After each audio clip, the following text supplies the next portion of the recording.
The black ink cloud was destroyed, revealing Diwu's figure, before the sun and moon divine seal slammed into Diwu's face and silently entered his body. Diwu instantly felt like he had been struck by lightning, and his body visibly shook.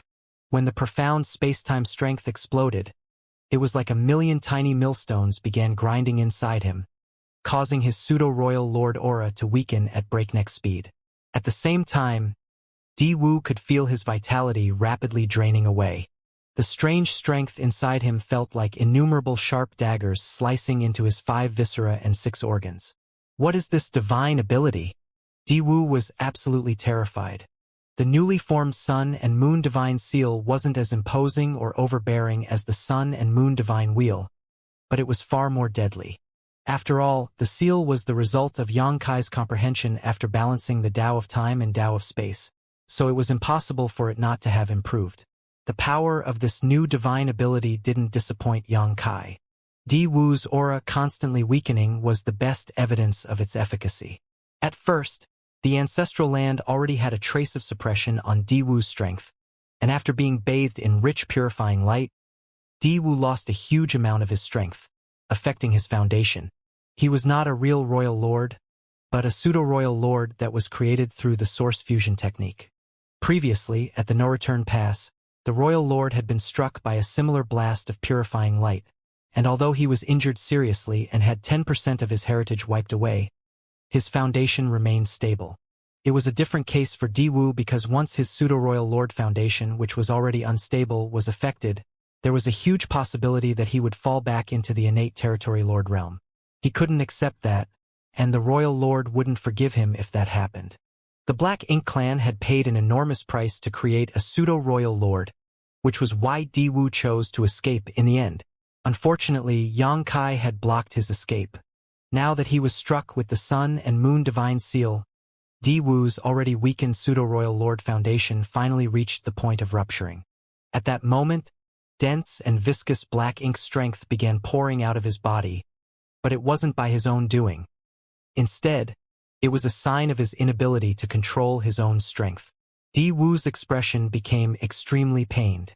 He was using all his strength to suppress the rioting strength inside his body, but the Sun and Moon Divine Seal was still wantonly destroying him from the inside. So how could Diwu succeed? When Xianxia noticed Diwu's state, he was puzzled but didn't think too much of it. He summoned the Azure Dragon Spear again and stared coldly at Diwu. "Sir Royal Lord, your end has come. Suffer death." Those words Diwu had spoken before were returned to him. Who would have thought that their situations would make a complete turnaround after just a few days? Once those words were spoken, Xianxia thrust his spear at Diwu. When the light from the spear bloomed, a myriad of Tao strengths wove together, giving the spear an unstoppable momentum. Diwu roared madly as he counterattacked, and the two figures instantly became entangled with each other. Even with the suppression from the ancestral land, and after being weakened by purifying light and the Sun and Moon Divine Seal, Diwu still had the strength to fight. However, his strength was constantly slipping away, and as time passed, he would only become feebler. Once his pseudo-royal lord foundation fully cracked, he would return to his original territory lord state. Although Xianxia didn't know much about the royal lord before him, he noticed the madly decreasing black ink strength and thought that this newly advanced royal lord did not seem to have a stable foundation. Otherwise, such a situation wouldn't have happened. When Xianxia first met this royal lord, he didn't have any intention of fighting him because he knew he wasn't a royal lord's opponent. Fighting such a strong enemy would only make things difficult for him with minimal chances of success. However, a series of accidents changed the battle and caused it to escalate to this point. On the other hand, Diwu was not an unbeatable royal lord anymore. He was now an enemy that could be killed. While the two of them were fighting, several powerful auras approached from all directions. They were the innate territory lords managing the 4 Gates 8 Palaces Great Pagoda array. They noticed the situation had grown dire and came to help. If Diwu died here, they wouldn't be able to explain themselves to the royal lord after returning. Therefore, they couldn't stand by and watch as Diwu was killed. Moreover, there were 12 of them, so if they worked together with Diwu, they wouldn't need to be afraid of Xianxia. There was only one problem with their plan. Without them powering the 4 gates 8 palaces Great Pagoda array, the heaven-sealing earth-locking effect would disappear, so no one would be able to stop Xianxia if he decided to escape. In other words, the moment they decided to stop operating this grand array, their mission to surround and kill Xianxia had basically failed. But at this moment, they couldn't care too much about it because if Diwu died, it would be meaningless to keep the grand array running. After all, Xianxia could easily break through it. This grand array was sealing an extremely vast region, so it wasn't very sturdy. The aura from the many territory lords approaching was very obvious, so Diwu and Xianxia could sense them coming. Diwu's flustered expression calmed down slightly, probably because he thought he had a chance to survive, but at the same time, he felt a little humiliated. He was a pseudo-royal lord, and he led so many innate territory lords here to kill Xianxia, but still failed. Not only did he lose 1,000,000 soldiers and 8 innate territory lords, but he was also heavily injured to the point of his foundation almost rupturing. In the end, he still had to rely on the other territory lords to come to his rescue. Now, he didn't even know how he would explain himself to the royal lord after returning to the no-return pass. It seemed like he didn't need to explain anything. Just as his expression calmed down, it changed again because a small universe portal suddenly appeared behind Xianxia, and a large number of 1,000-meter-tall figures leapt out one after another. Small stone race masters. In an instant, nearly 300 of these 1,000-meter-tall small stone race masters appeared, each of them radiating extremely imposing auras that made it obvious they had the strength of 8th Order Open Heaven Realm Masters. Of course, since they didn't have much sentience and acted entirely out of instinct, their combat capabilities were far lower than 8th Order Masters. Moreover, ordinary 8th Order Masters were weaker than innate territory lords. However, none of that mattered with this kind of advantage in numbers. 300 small stone race masters was an enormous lineup. All the remaining Black Ink clansmen were thoroughly shocked because, from what they knew, the small stone soldiers were a very special race that was difficult to nurture. After some 3,000 years of war, the small stone race had basically been wiped out. Even if there were still some, there wouldn't be many. Xianxia summoning the 3 million small stone race soldiers was already very shocking for the Black Ink clan. Back then, Diwu even specially observed the small stone race, trying to see whether there were any of these more powerful masters among their ranks, but he never spotted any. Since Xianxia could summon so many small stone race, how could it be possible that he didn't hide any small stone race masters? It was just that Xianxia didn't want to bring them out. When they witnessed so many small stone race masters appearing before them, the Black Ink clan realized their mission to surround and kill Xianxia had failed before it even began. However, Xianxia kept this advantage hidden and continuously used his discomfited state to give the Black Ink clan false hope. He even exposed a number of his tricks and trump cards just to grind away at the Black Ink clan's strength. At this moment, he finally showed his final hidden hand, as if to spell out for them how hopeless and pitiful all their plotting truly was. 8 territory lords were dead, and a Black Ink clan army of 1 million soldiers was wiped out. Also, the pseudo-royal lord, Diwu, was seriously injured and the existence of the 4 gates 8 palaces Great Pagoda array was exposed. These were the losses the Black Ink clan had suffered in this battle, but what about Xianxia?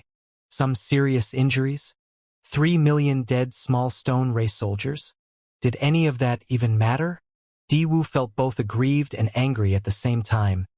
What a scheming bastard! The instability of his state of mind caused his pseudo-royal lord foundation to falter even more. Adding on to Xianxia's constant attacks, he knew he couldn't hold on much longer. After getting summoned, those 300 small stone race masters dispersed in all directions, roaring as they charged at the approaching 12 innate territory lords.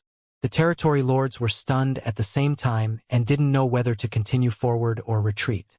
If they continued trying to save Diwu, they would inevitably be besieged by these small stone race masters, with each of them having to face at least 20 on their own. Even if these small stone race masters didn't have much sentience, their incredible strength wasn't easily dealt with. Once the territory lords were surrounded by these small stone race masters, death was basically guaranteed. But it wouldn't be appropriate for them to retreat either. At that instant, the territory lords were caught in a dilemma. Run! Diwu roared through gritted teeth. Head back and report to Sir Royal Lord that Diwu has failed his trust and deserved his death. Hearing what Diwu said, the territory lords all turned around and ran. If they had decided to run themselves, they wouldn't have been able to explain it to the Royal Lord. But now that Diwu had ordered them to do so, they no longer had a reason to hesitate. Meanwhile, the small stone race masters were chasing after them. Back on the battlefield, Diwu seemed to have come to a decision after shouting his order. At first, he thought that though he was in a critical situation, he still stood a chance to escape, but after the appearance of those small stone race masters, that last hope was thoroughly destroyed. When even the possibility of survival disappeared, he actually felt a sense of relief. The surging black ink strength inside his body that he was trying hard to suppress was now free of restraints as he roared, "Xianxia! So what if you win against me today? This universe belongs to the Black Ink Clan." At that instant, black filled the sky as the dense and fierce black ink strength turned into a huge tornado that was madly spinning with Diwu in the center. Xianxia suddenly felt pressured. He had fought against many black ink clansmen, killed territory lords, and even won against a royal lord, but never had he seen such a fierce and dense black ink strength coming from a single black ink clansman before. This isn't normal. At a glance, Xianxia could see that Diwu was about to suffer a fatal backlash from his own strength. The best choice now would be for him to escape the battlefield because it was impossible for Diwu to maintain this state for long. However, Diwu seemed to have noticed Xianxia's plan. Since Diwu had decided to use his death to show his loyalty and resolve, how could he let Xianxia escape that easily? Since he had to die here, he would at least bring Xianxia with him. Enough nonsense. Today, either you die or I perish. Xianxia roared while madly gathering the strength in his small universe before channeling it to his spear. Space-time strength hovered around him while the ancestral land thrummed. What was left of the ancestral strength flowed in from all directions and turned into a bright barrier around his body. As the matriarch, this was the last protection the ancestral land could give her favored son. The next moment, Xianxia boldly charged at Diwu. When the bright and dark lights smashed together, the entire world shook as space ruptured. Both lights exploded, enveloping 100,000 kilometers in a blinding brilliance. At that moment, it seemed like time itself had ceased to flow. In an instant that seemed to last millions of years, the two lights suddenly disappeared, and the violent energy calmed down, signaling the end of the epic battle. Xianxia coughed up a large mouthful of blood as his consciousness blurred. Thanks to the Azure Dragon Spear, he barely remained standing. Despite doing his best to seal the gaping hole in his chest by tightening his muscles, the wound was reopened and blood was now pouring out. Not far before him, Diwu was standing with his head held high, but his body was completely battered and full of wounds. Black ink strength would occasionally spurt from his wounds, but even that had lost the powerful momentum it used to have and seemed quite weak. His royal lord aura had already weakened long ago, and his vitality was almost gone. Completely unshackling his rupturing pseudo-royal lord foundation had caused a lethal backlash, so how could he possibly survive? However, he wasn't dead yet. Creakingly turning his head, he stared at Xianxia with blurry eyes filled with mixed emotions before gathering the last of his strength to chant, "Black ink eternal." Then his body fell with a thud, kicking up the dust around him. Just like that, his aura completely disappeared. Of course, Xianxia wasn't sure Diwu was dead, so he forced himself to remain conscious as he stumbled over to Diwu. After giving the corpse a few hard stabs with the Azure Dragon Spear and confirming that Diwu was gone, Xianxia spat out another mouthful of blood and cursed. "Black ink eternal, my ass." He had heard that saying for thousands of years, but never saw the Black Ink clan dominating the universe. The human race was not dead yet, so the Black Ink clan could forget about being eternal as long as Xianxia remained alive. While supporting himself with the Azure Dragon Spear, Xianxia slowly sat down on the ground, regulating his obviously disordered power and activating the power of his dragon vein to heal his injuries. His gaze was still slightly unfocused. Having been locked in a very intense battle for several days and having been constantly thinking of ways to deceive and lure out the Black Ink clan, he had exhausted both his mental and physical strength. The injury to his soul was still there, and it would require a long recovery time before it could be fully restored. He also suffered a lot of injuries to his body during this battle. At that instant, he seemed to have forgotten why he came to the ancestral land in the first place. After thinking about it for a while, he remembered he had come here to seek out clues about the primordial light. Fortunately, his journey had been fruitful. Even though there were still some mysteries surrounding the primordial light, Xianxia had learned its history. Then, he continued to cultivate in the ancestral land for 300 years, during which time his dragon vein was greatly refined. Then, he proceeded to kill 8 innate territory lords and a royal lord. No matter which angle he looked at it from, this trip to the ancestral land was a very rewarding one. The only thing that would have made it even better was if he wasn't in such a terrible state. Xianxia didn't rest for long though, because the 300 small stone race masters were still chasing after those escaping innate territory lords. Although it was probably impossible for the small stone race to catch up to those territory lords, Xianxia still needed to oversee their situation.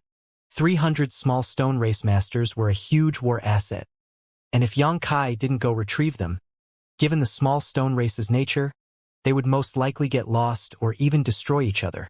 So, no matter what, he had to get those small stone race masters back. Xianxia only slightly adjusted his breathing before getting up and dragging his extremely tired body to manipulate space principles and shoot away. Just as he expected, the small stone race masters didn't manage to catch up with the innate territory lords. Innate territory lords were already very powerful, and if they were determined to escape, the small stone race wouldn't be able to do anything about it. While Xianxia moved throughout the void, picking up batch after batch of scattered small stone race masters, he chanced upon a surprise. Since the 12 innate territory lords powering the Grand Array had already escaped, the small stone race weren't able to catch them. Xianxia didn't intend to chase them either, because those territory lords couldn't hide forever. There was bound to come a day when Xianxia would settle accounts with them. On the other hand, the few 7th Order Black Ink disciples that came with the Black Ink clan weren't able to escape as quickly because their strength was far lower. Therefore, they were still being chased by the small stone race masters. When Xianxia arrived at the scene, those 7th Order Black Ink disciples were badly beaten up. If Xianxia had come any later, the small stone race would have killed them. The moment those Black Ink disciples saw Xianxia, they began calling for help as if they saw their savior. To the Black Ink clan, Black Ink disciples would forever be slaves, but there were also times when the Black Ink clan needed these Black Ink disciples to do something for them that they weren't capable of. Therefore, they wouldn't kill Black Ink disciples at will. To the humans, if they encountered Black Ink disciples, those capable of taking them on would do their best to capture them alive rather than kill them. That was because the humans now had a method to save these Black Ink disciples. In other words, Black Ink disciples could survive among both races. The 7th Order Black Ink disciples could not escape from the small stone race master's pursuit, but there was little they could do other than go all out, as their loyalty was currently to the Black Ink clan. Xianxia naturally didn't make things difficult for them and summoned the great sun and moon marks to retrieve the small stone race masters. After that, he used purifying light to dispel the Black Ink strength from within those Black Ink disciples. Without Black Ink strength affecting their minds, the Black Ink disciples regained their true nature and hung their heads in shame. The leader among the 7th Order Black Ink disciples, the old man, cupped his fist at Xianxia while sweating. This old man and his companions have committed a great crime. Please punish us, sir. Every Black Ink disciple who was freed from the influence of Black Ink strength would have such thoughts. When they recalled their actions while being Black Ink disciples, it all seemed like a nightmare that they couldn't understand or accept. With a wave of his hand, Xianxia assured them, "You didn't act willingly, so you don't have to blame yourselves. If you still feel ashamed, return to the battlefield and kill more enemies." The several 7th Order Open Heaven Masters nodded and agreed. "Wait for me at the border of the ancestral land. I have some questions I want to ask you," Xianxia ordered. The old man replied, "Yes, sir."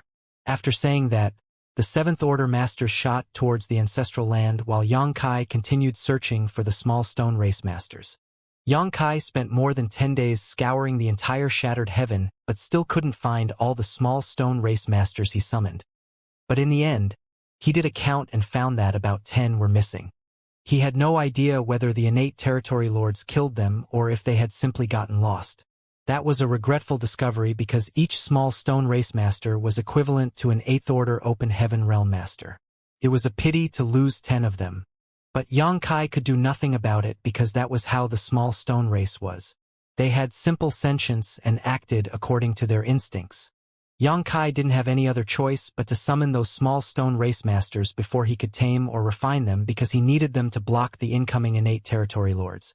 In conclusion, if he hadn't gone to visit Big Brother Huang and Big Sister Lan and gotten so many small stone race soldiers before coming here, he would have been in a dangerous situation.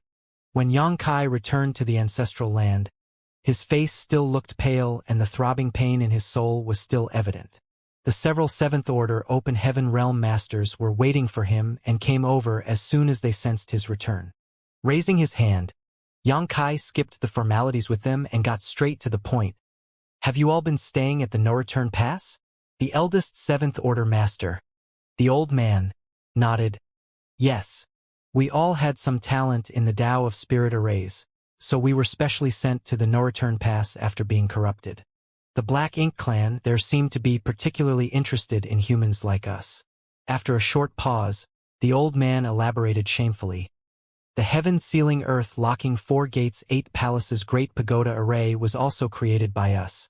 After Sir made a name for yourself on the profound Nether Territory battlefield back then, the Royal Lord ordered us to come up with a heaven-sealing earth-locking grand array that could be used to deal with you.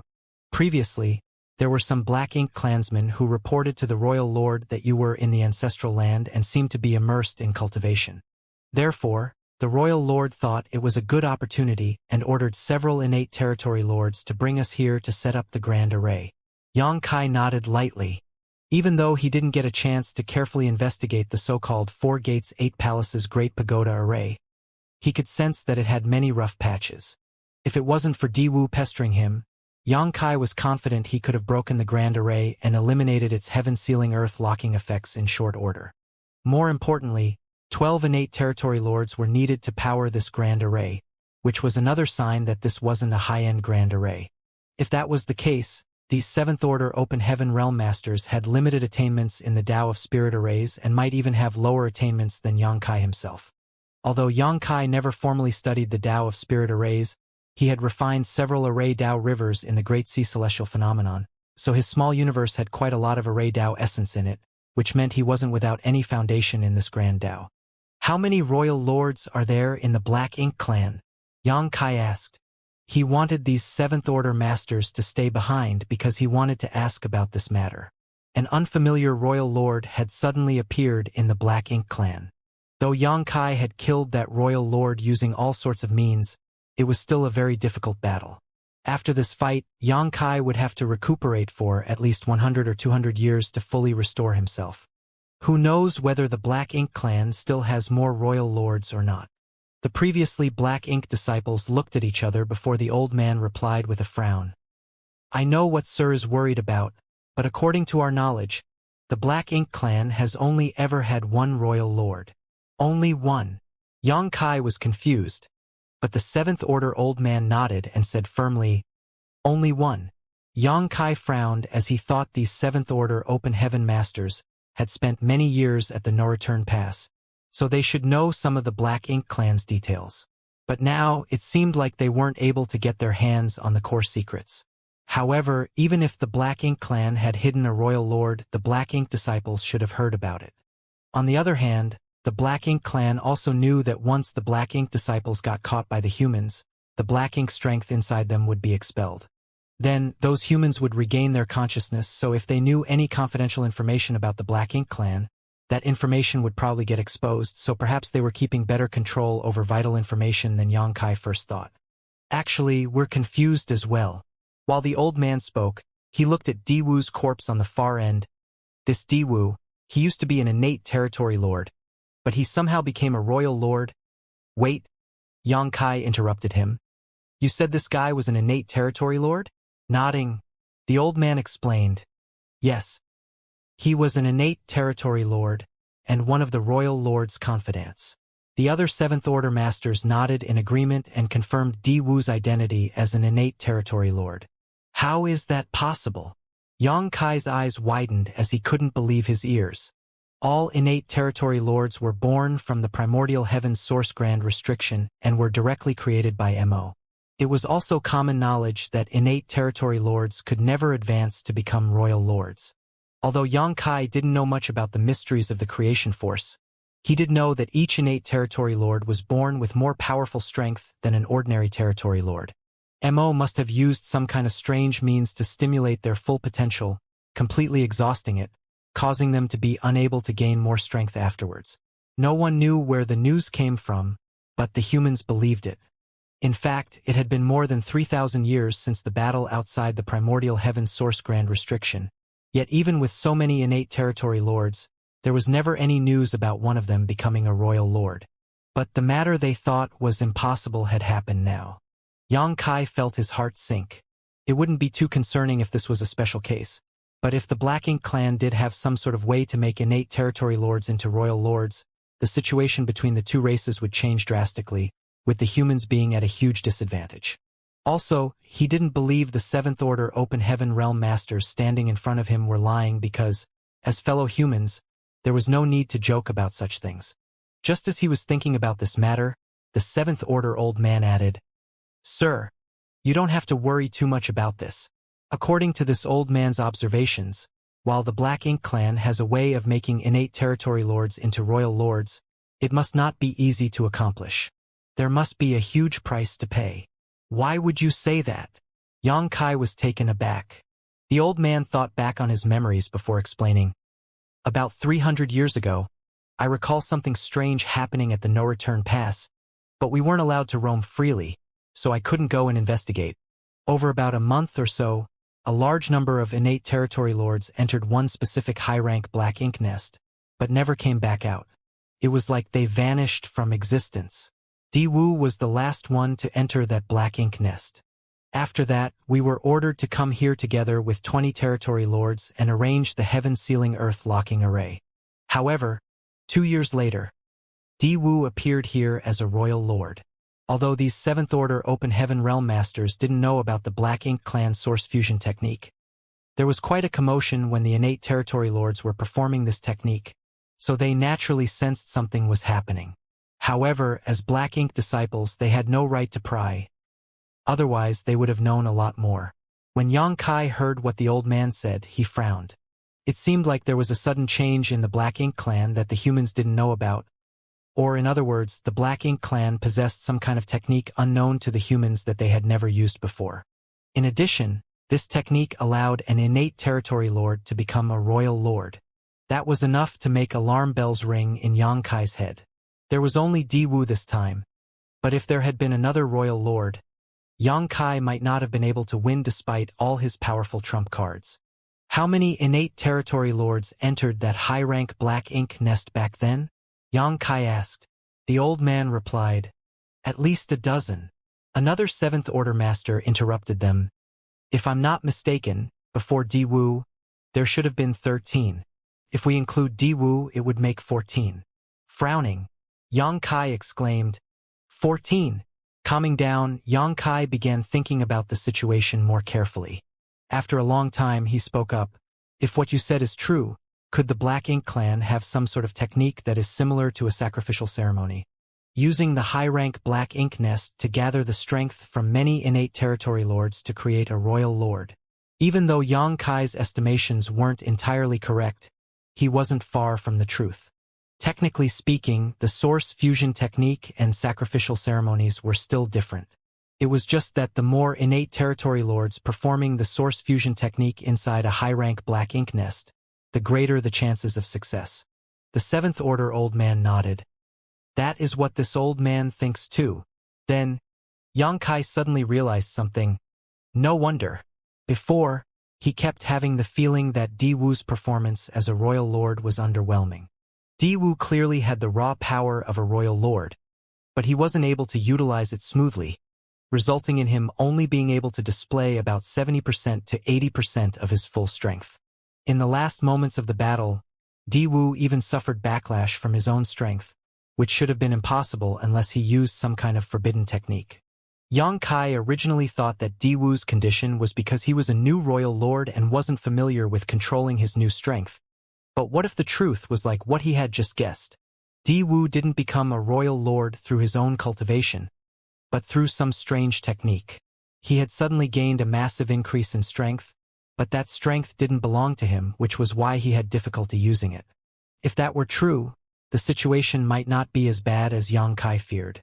Though it wasn't clear whether sacrificing 14 territory lords to create a royal lord like Di-Wu was a loss or gain for the Black Ink clan, it did give hope to the Black Ink clan in killing him while he was cultivating in the ancestral land. That was why the royal lord decided to use this hidden technique.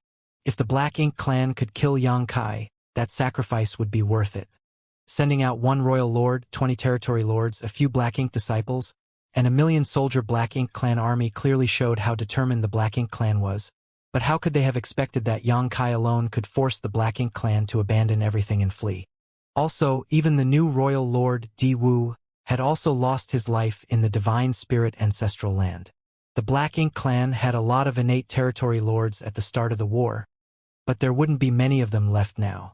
Innate territory lords were very powerful, and ordinary 8th Order masters couldn't easily deal with them. Therefore, the utility of a dozen or so innate territory lords on the battlefield was definitely higher than 1 defective royal lord. While thinking so, Yang Kai felt more relieved. Even if the Black Ink clan used that technique to make another royal lord, it wouldn't affect the overall situation too much. At the very least, it wouldn't reach the point of suppressing the humans. Then, Yang Kai suddenly thought of something and said, "This matter is quite important, so I need you all to head over to the Supreme Headquarters and provide them with a full report."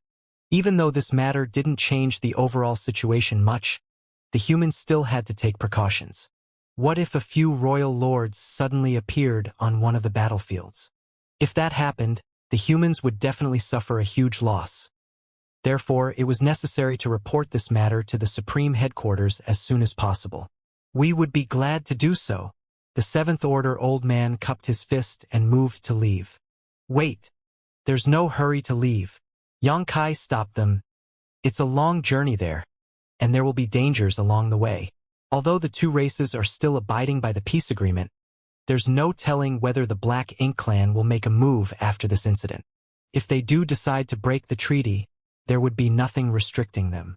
I'll give you all a small stone race master each so that you can refine them and use them for protection." While saying so, he waved his hand and summoned a few small stone race masters. Since the great sun and moon marks were inhibiting them, the few small stone race masters remained docile for the moment. The 7th Order Open Heaven Realm masters were ecstatic and thanked Yang Kai. Then, they each found 1 small stone race master and began taming them. With these small stone race masters protecting them, they wouldn't be vulnerable even if they encountered a couple of territory lords. Actually, Yang Kai could personally make the trip to the Supreme Headquarters and bring the 7th Order masters with him, but his injuries hadn't recovered yet. Therefore, he had to treat them immediately. Moreover, he suffered a huge loss after being ambushed by the Black Ink clan. So how could he be willing to let this matter slide? Even though the Black Ink clan suffered a huge loss in the end, that was because Yang Kai had many trump cards. If Yang Kai was unlucky this time, he might already be dead. Since the Black Ink clan dared to offend him, they should be ready for his retaliation. While the 7th Order Open Heaven Realm masters tamed the small stone race masters, Yang Kai adjusted his breathing and began healing his injuries. After the battle, the ancestral land had returned to its former peaceful state. However, Yang Kai could sense that the heritage accumulated by the ancestral land over many millennia was almost depleted because of him. First, it was because he had been cultivating here for 300 years, constantly absorbing massive amounts of ancestral strength, which helped his dragon form grow to 99,999 meters long. After that, he engaged in a massive battle with the Black Ink clan and borrowed strength from the ancestral land, further exhausting the ancestral strength. To the ancestral land, who resembled a kind and gentle matriarch, Yang Kai was like a black sheep son who spent almost all her wealth in a short time. But Yang Kai also knew that this was inevitable because, during that life-or-death situation, The ancestral land's full support allowed him to use the ancestral strength as constant protection to block off the bulk of the powerful attacks he faced. Without the protection from the ancestral strength, he wouldn't have been able to withstand such a protracted battle against such powerful enemies. Fortunately, this situation didn't greatly affect the ancestral land. The birth of the ancestral land was because the primordial light had landed here. When that happened, the originally ordinary continent became the source of all divine spirits. Therefore, this land would be forever indestructible. With enough time, the ancestral land could restore its heritage. It might need thousands, tens of thousands, or even millions of years for that to happen, but it would eventually happen. There would be a time when the ancestral land would be restored to its former glory. But all of that hinged on the human race defeating the Black Ink clan. If the humans failed, the ancestral land would no longer exist. 2 months later, the Seventh Order Open Heaven Realm Masters finished refining their small stone race companions. Their cultivation was much lower than those of small stone race masters, so it took them quite a while to tame them. However, despite having tamed them, it was difficult for the Seventh Order Masters to fully control those small stone race masters and could only order them with basic commands. Once these small stone race masters moved too far away from them, the Seventh Order Masters would lose control of them. They all gathered before Xianxia, who opened his eyes and retrieved several dozen world beads. These world beads were made by Xianxia sacrificing small parts of his small universe to refine. Although it affected him somewhat, the damage wasn't too substantial. Moreover, with the World Tree clone assisting him, the damage would gradually be repaired. After giving those world beads to the Seventh Order Masters, he exhorted, "Every bead contains a sealed world with 4 1,000-meter-tall small stone race masters and 500,000 small stone race soldiers." The Seventh Order Masters drew in a sharp breath after hearing this. It didn't matter if it was 1 or 2 beads containing such an army, as they had already witnessed Xianxia summoning some 300 small stone race masters earlier while operating the Grand Array. The point was that every bead also included 500,000 small stone race soldiers. That number was terrifying because Xianxia had given them about 50 world beads. Wouldn't that mean there were 25 million small stone race soldiers? That was a huge force, and if they introduced all of them to the various great territory battlefields, it could shift the balance between the humans and Black Ink clan.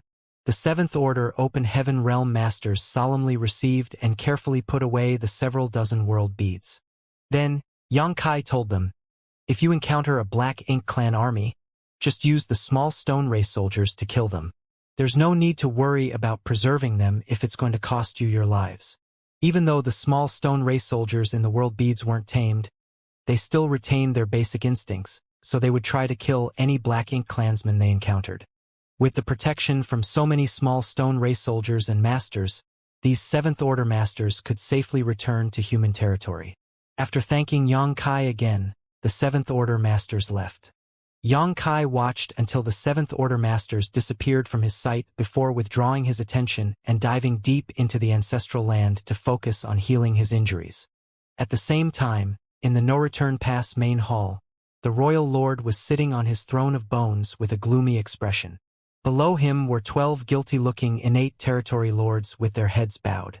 The atmosphere inside the Grand Hall was silent and depressing, and the many innate territory lords on both sides of the hall wore differing expressions. The only similarity was the look of disbelief on all their faces. When they heard that the mission to kill Xianxia had failed, the Black Ink clan masters were all shocked. A pseudo-royal lord had led 20 innate territory lords and had help from a heaven-sealing earth-locking Grand Array, all just to kill a single Eighth Order master. How could they have failed? This mission was supposed to be an easy success, and the Black Ink clan wouldn't have even attempted it if they weren't fully confident. But they had failed. Not only did they fail, but the Black Ink clan suffered enormous losses. The deaths of 8 innate territory lords weren't too heartbreaking considering the human killing star had killed far more than 8 innate territory lords already. But Di-Wu was dead as well?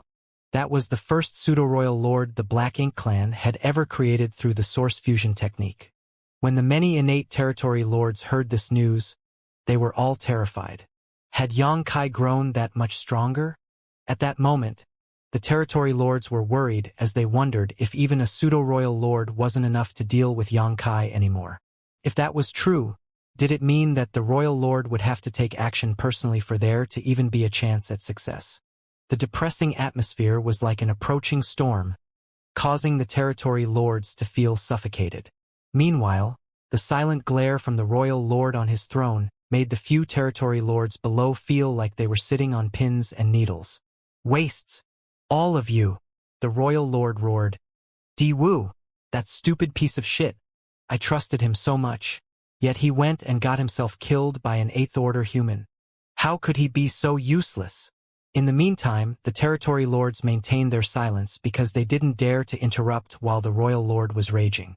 Above them, the royal lord had risen to his feet and continuously cursed and reprimanded the 12 territory lords that had just returned and the dead Di-Wu. His aggressive aura was like a huge mountain pressing down on the territory lords to the point that they couldn't breathe.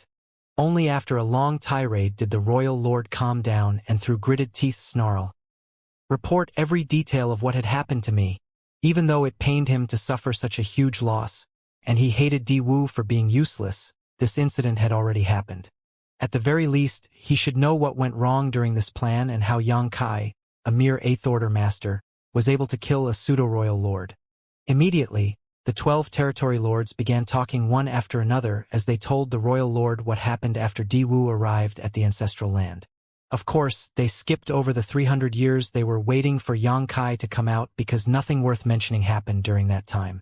When the territory lords on both sides of the Grand Hall heard that Yang Kai could now use his mysterious soul secret technique to hit 5 targets, and even kill 4 territory lords in rapid succession while being trapped inside the Grand Array, their expressions immediately changed. It seems like the killing star's strength has indeed grown. He wasn't capable of this 2,000 years ago. Meanwhile, the royal lord could roughly guess the rest of the story after hearing that Yang Kai summoned a massive batch of small stone race soldiers. Back when Yang Kai came to the no-return pass, he had also summoned a large small stone race army to deal with him.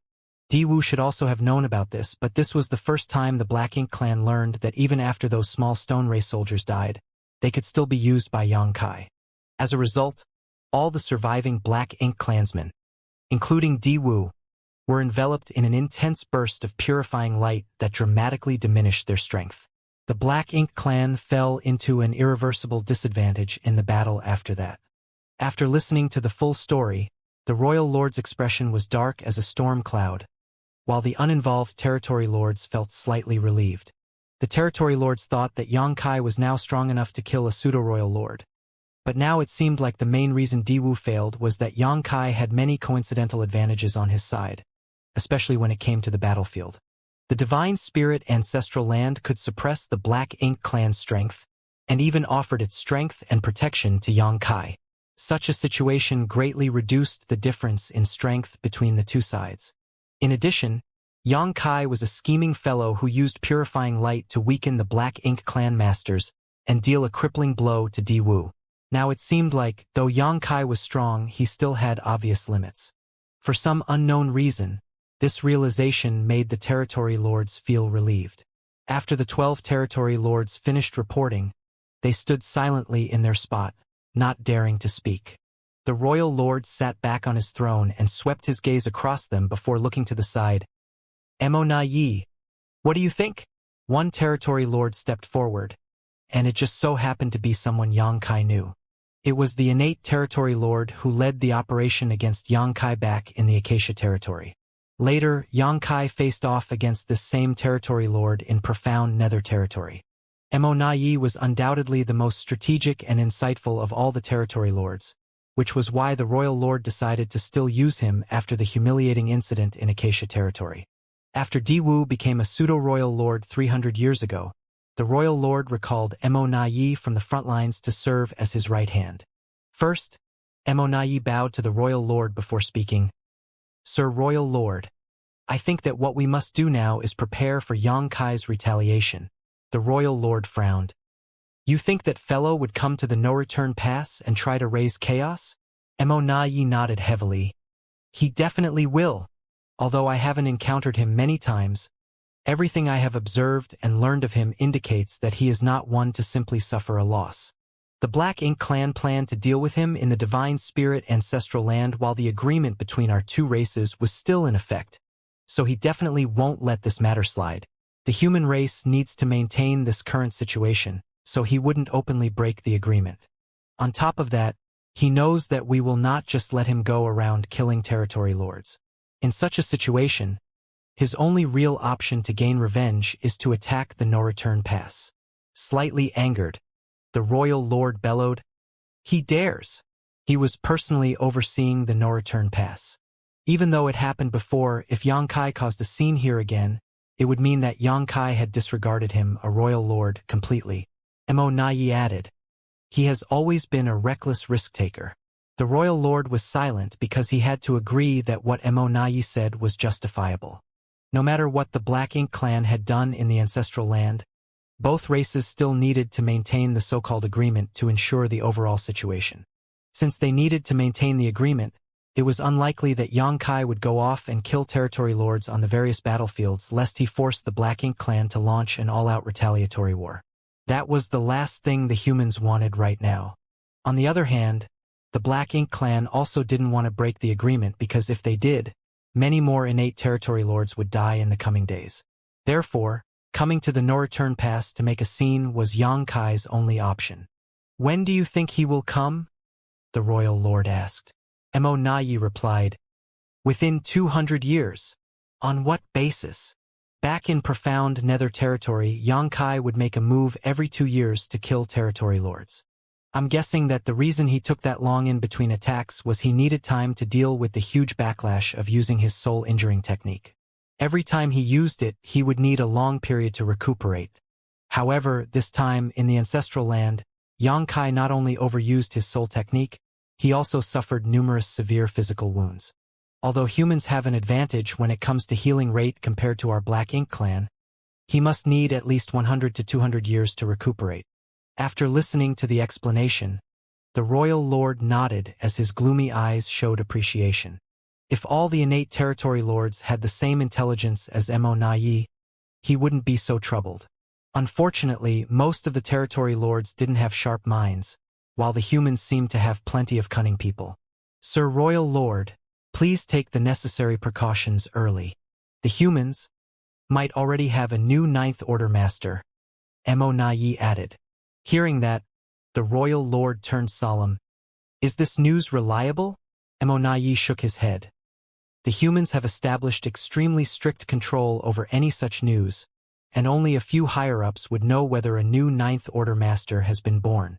The low-level Black Ink disciples we have converted have no way of knowing about these things. However, according to the reports I have received from the front lines, a few prominent Eighth Order Masters have completely disappeared from the battlefields.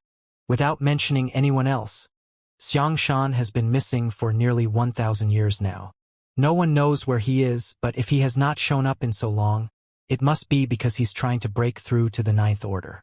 In the worst case, he may have already succeeded and is simply remaining hidden because it is still not the time for Ninth Order Masters to appear." The royal lord's expression became far gloomier when he heard this. Even though the Black Ink clan had always prided themselves as the mightiest army with the finest arms, never having suffered a true defeat on any of the great territory battlefields, they were constantly wary of some Eighth Order Masters breaking through to become Ninth Order, as even one such master could alter the course of the war. Among those humans, the one they were most wary of was Xianxia. Even their worries about Xianxia were dwarfed in comparison. After all, Xianxia's limit was the Eighth Order Open Heaven realm. Xianxia was destined to come to the no-return pass and cause a ruckus, and Nayi just happened to mention a possible new Ninth Order Master. All of that made the royal lord think about a lot of things. Many years ago, Xianxia had come to the no-return pass alone, and though the Black Ink clan injured and repelled him, he still managed to kill a number of territory lords and destroy several high-rank Black Ink nests, which made the royal lord fly into a rage. In fact, the royal lord was still secretly frustrated about this incident even after so many years. 2,000 years later, Xianxia had definitely become much stronger than before, and even managed to kill a pseudo-royal lord while borrowing some external aids. Xianxia alone would be tricky to deal with, but if a new Ninth Order Master came along with him, how could the no-return pass stop them? If the Black Ink clan lost a few more Black Ink nests, they would quickly find themselves at a huge disadvantage. The royal lord soon realized that he alone was not enough. He needed a helping hand. Diwu was a good adjutant, one who was loyal and listened to orders, but unfortunately, a dead helper was worthless. The royal lord slowly turned to look at Mo before gazing at the 12 territory lords that returned from the ancestral lord before making up his mind. All of you, go and perform the source fusion. The 12 territory lords all showed shocked expressions. They didn't escape all the way back to be source fusioned into a black ink nest. Meanwhile, Mo lowered his head as his lips undetectably curled into a slight smile. All according to plan. Once bitten, twice shy. Xianxia had already caused a huge scene in the no-return pass once. Thus, the royal lord would definitely be worried about Xianxia coming back. He would not be able to protect the numerous black ink nests in the no-return pass on his own. This was not a solo life-and-death battle. Considering the strength of a royal lord, he was naturally not afraid of an 8th Order master, even if that 8th Order master had killed a pseudo-royal lord. However, if Xianxia really appeared at the no-return pass, then his purpose would not be to fight with the royal lord nor the territory lords, but to destroy high-rank black ink nests. High-rank nests were the root of the Black Ink clan right now. The Black Ink clan army was created through the various black ink nests, and all mid- and low-rank nests shared an intrinsic link to the high-rank black ink nest which spawned them. The source fusion technique also required a high-rank black ink nest to be sacrificed. Once the high-rank black ink nests were all gone, the Black Ink clan would not be able to replenish their numbers and would not be able to grow stronger. Eventually, they would die out. Thus, even if the royal lord was strong, if Xianxia avoided fighting him and instead targeted the black ink nests, it would be impossible to stop him on his own. It wasn't just that though. There was also a possible new 9th Order open heaven realm master the royal lord needed to be wary of. Therefore, he needed assistance.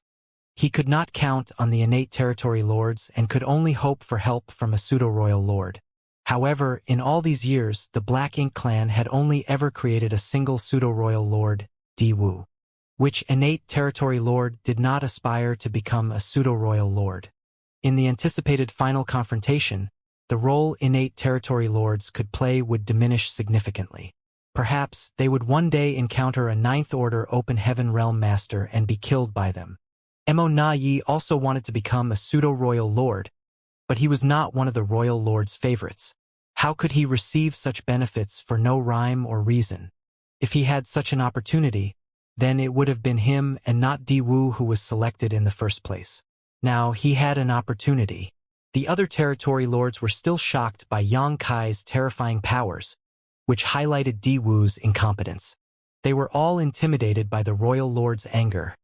However, through this crisis, Mo was able to spot a light. The 12 territory lords who had escaped were how he could potentially make a breakthrough. These 12 territory lords were now considered to be guilty of serious crimes.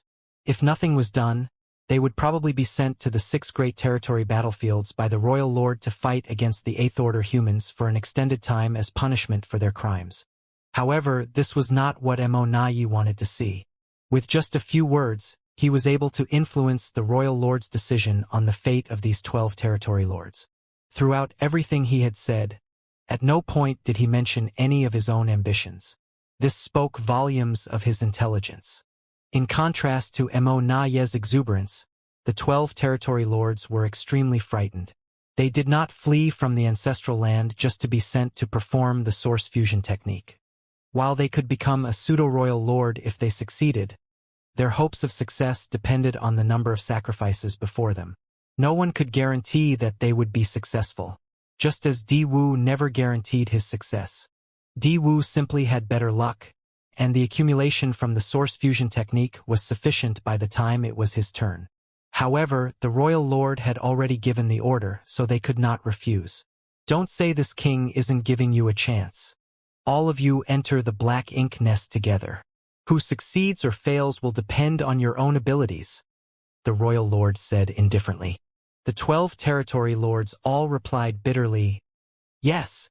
The last time the source fusion technique was performed, their 13 territory lords were sacrificed in a row before Diwu succeeded. This time when all 12 of them entered the black ink nest together, if one territory lord had enough luck, he might be able to succeed. At least, this was better than having no hope at all. The 12 territory lords left the grand hall together and found a high-rank black ink nest and entered it. Soon, many auras merged and a lot of commotion came from within the black ink nest. Half a day later, the auras began to disappear one by one until finally, 22 days later, the last one faded away. Many territory lords in the grand hall now appeared excited. If the 12 territory lords were all sacrificed, then the chances of success for the next one who entered would increase significantly. However, the territory lords knew that this opportunity would not be given to them. Many pairs of eyes looked towards Mo-Na-Yi, who had gained the royal lord's favor. It was most likely that the royal lord would choose him. As expected, the royal lord turned his head towards him and said, Mo-Na-Yi. Mo-Na-Yi stepped forward as he suppressed the excitement within him and replied calmly, Sir, if you were to perform the source fusion technique next, what do you think are your chances of success? Mo-Na-Yi pretended to ponder for a moment and then replied, 70%. The royal lord frowned slightly. Although 70% was fairly good, there were still some risks. Such a wise and resourceful territory lord like Mo-Na-Yi was incredibly rare. It would be a pity if he died trying to execute the source fusion technique. As such, the royal lord called out, Who is willing to perform the source fusion technique? As soon as he said that, a group of territory lords became excited and all of their eyes lit up and were about to answer. But Mo-Na-Yi did not give them a chance as he quickly cupped his fist and said, Sir Royal Lord, please allow me to try. The royal lord frowned and said, But there is still some risk. If you die from the source fusion technique? Mo-Na-Yi interrupted the royal lord and quickly said, If I am too afraid to try when I have a 70% chance, then what use could I possibly be to Sir Royal Lord in the future? Even if I were to fail, I can still lay the foundation for my other comrades to succeed, so I will die with no regrets. Sir, please give me a chance. This was a tactful statement. Originally, the other territory lords were upset with Mo-Na-Yi for not letting them speak out. However, after hearing this and seeing Mo-Na-Yi's sincerity, their resentment quickly dissipated. They now felt that Mo-Na-Yi's dedication to the Black Ink clan's great cause was both respectable and admirable. Please allow me, sir, Mo-Na-Yi pleaded again. He would not give up this opportunity to the other territory lords no matter what happened. After all, he had meticulously planned for this moment. Although there was a risk of failure, the chance of success was decent. If the other territory lords managed to grab this opportunity, then it would be a case of desperate to cry but unable to shed any tears. The royal lord seemed to hesitate in deciding, but Mo-Na-Yi had already expressed his willingness to risk his life. If the royal lord still refused now, then he would seem very biased against Mo-Na-Yi. He had no choice but to nod and agree. In that case, go ahead. Mo-Na-Yi's eyes lit up with joy. Many thanks, sir. He turned around immediately, walked out of the grand hall and entered the high-rank Black Ink nest. His aura began to fluctuate. Oh! The divine spirit ancestral land remained undisturbed for nearly 100 years before a figure finally emerged from its depths. It was Xianxia. After 100 years of recuperating, his wounds had now completely healed. With the soul-warming lotus, even the most serious injuries to his soul could be restored, though this time it had taken quite a bit longer as the damage resulting from using 5 soul-rending thorns at once had been quite serious. Xianxia was not only healing during the past 100 years, though. He had also been reviewing his new comprehension of the grand Taos of time and space, which he benefited a lot from. If he performed the Sun and Moon Divine Seal again right now, it would be much more powerful than his previous attempt. Although he was here for more than 100 years, Xianxia quickly realized that the ancestral land situation had not changed much and its ancestral strength was still very weak. In such an environment, even if a divine spirit was cultivating in the ancestral land, they would not benefit much. It would take a long time for this world to fully recover. Xianxia bowed and gave a respectful salute to this world. If the ancestral land really had a will, then it must be able to feel his heartfelt gratitude. He then straightened up and took off into the sky. Xianxia left the ancestral land, traveled across the divine ability sea, passed through the shattered heaven, entered a territory gate, and arrived at the barren territory. He did not come here to enter the no-return pass from the barren territory, though. Although this route was the fastest, it was also the most dangerous. The no-return pass was now in the hands of the Black Ink clan, and not only was there a royal lord stationed there was also a large number of territory lords. Xianxia did not know the situation at the territory gate either, so if he just barged in, and there was some kind of ambush, he would have sacrificed himself for nothing. After all, he had done this before, so the Black Ink clan must have taken appropriate precautions by now. The reason why Xianxia came to the barren territory was because he wanted to check out the situation of the Black Ink giant spirit god here. Thousands of years had passed since the battle in the barren territory. During these thousands of years, the two Ninth Order's old ancestors were unable to move at all. Likewise, the Black Ink giant spirit god was also unable to extricate itself. Although they were separated by the boundary wall of the Great Territories, they were literally chained to each other. At least, that was the case initially because at that time the Black Ink giant spirit god was seriously injured. It was pursued from the divine spirit ancestral land into the barren territory. Then, as it passed through the battlefield, it was bombarded by the human race army and numerous masters. Thereafter, it was attacked by numerous Ninth Order old ancestors and was severely wounded.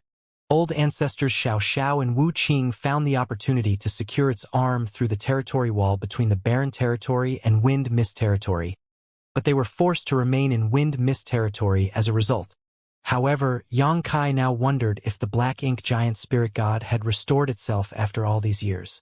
If it was restored, the two Ninth Order Open Heaven Realm Masters couldn't restrict its movement by themselves. If this Black Ink giant spirit god broke free, it would undoubtedly deal a devastating blow to the human race.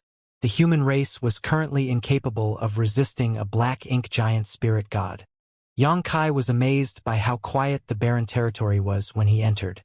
The last time Xianxia came over, Giant Spirit God Air and the other, unshackled Black Ink Giant Spirit God, were locked in a brutal battle that shook the entire Great Territory, so it was odd that everything was so calm right now. Xianxia used his divine sense and very soon didn't know whether to laugh or cry.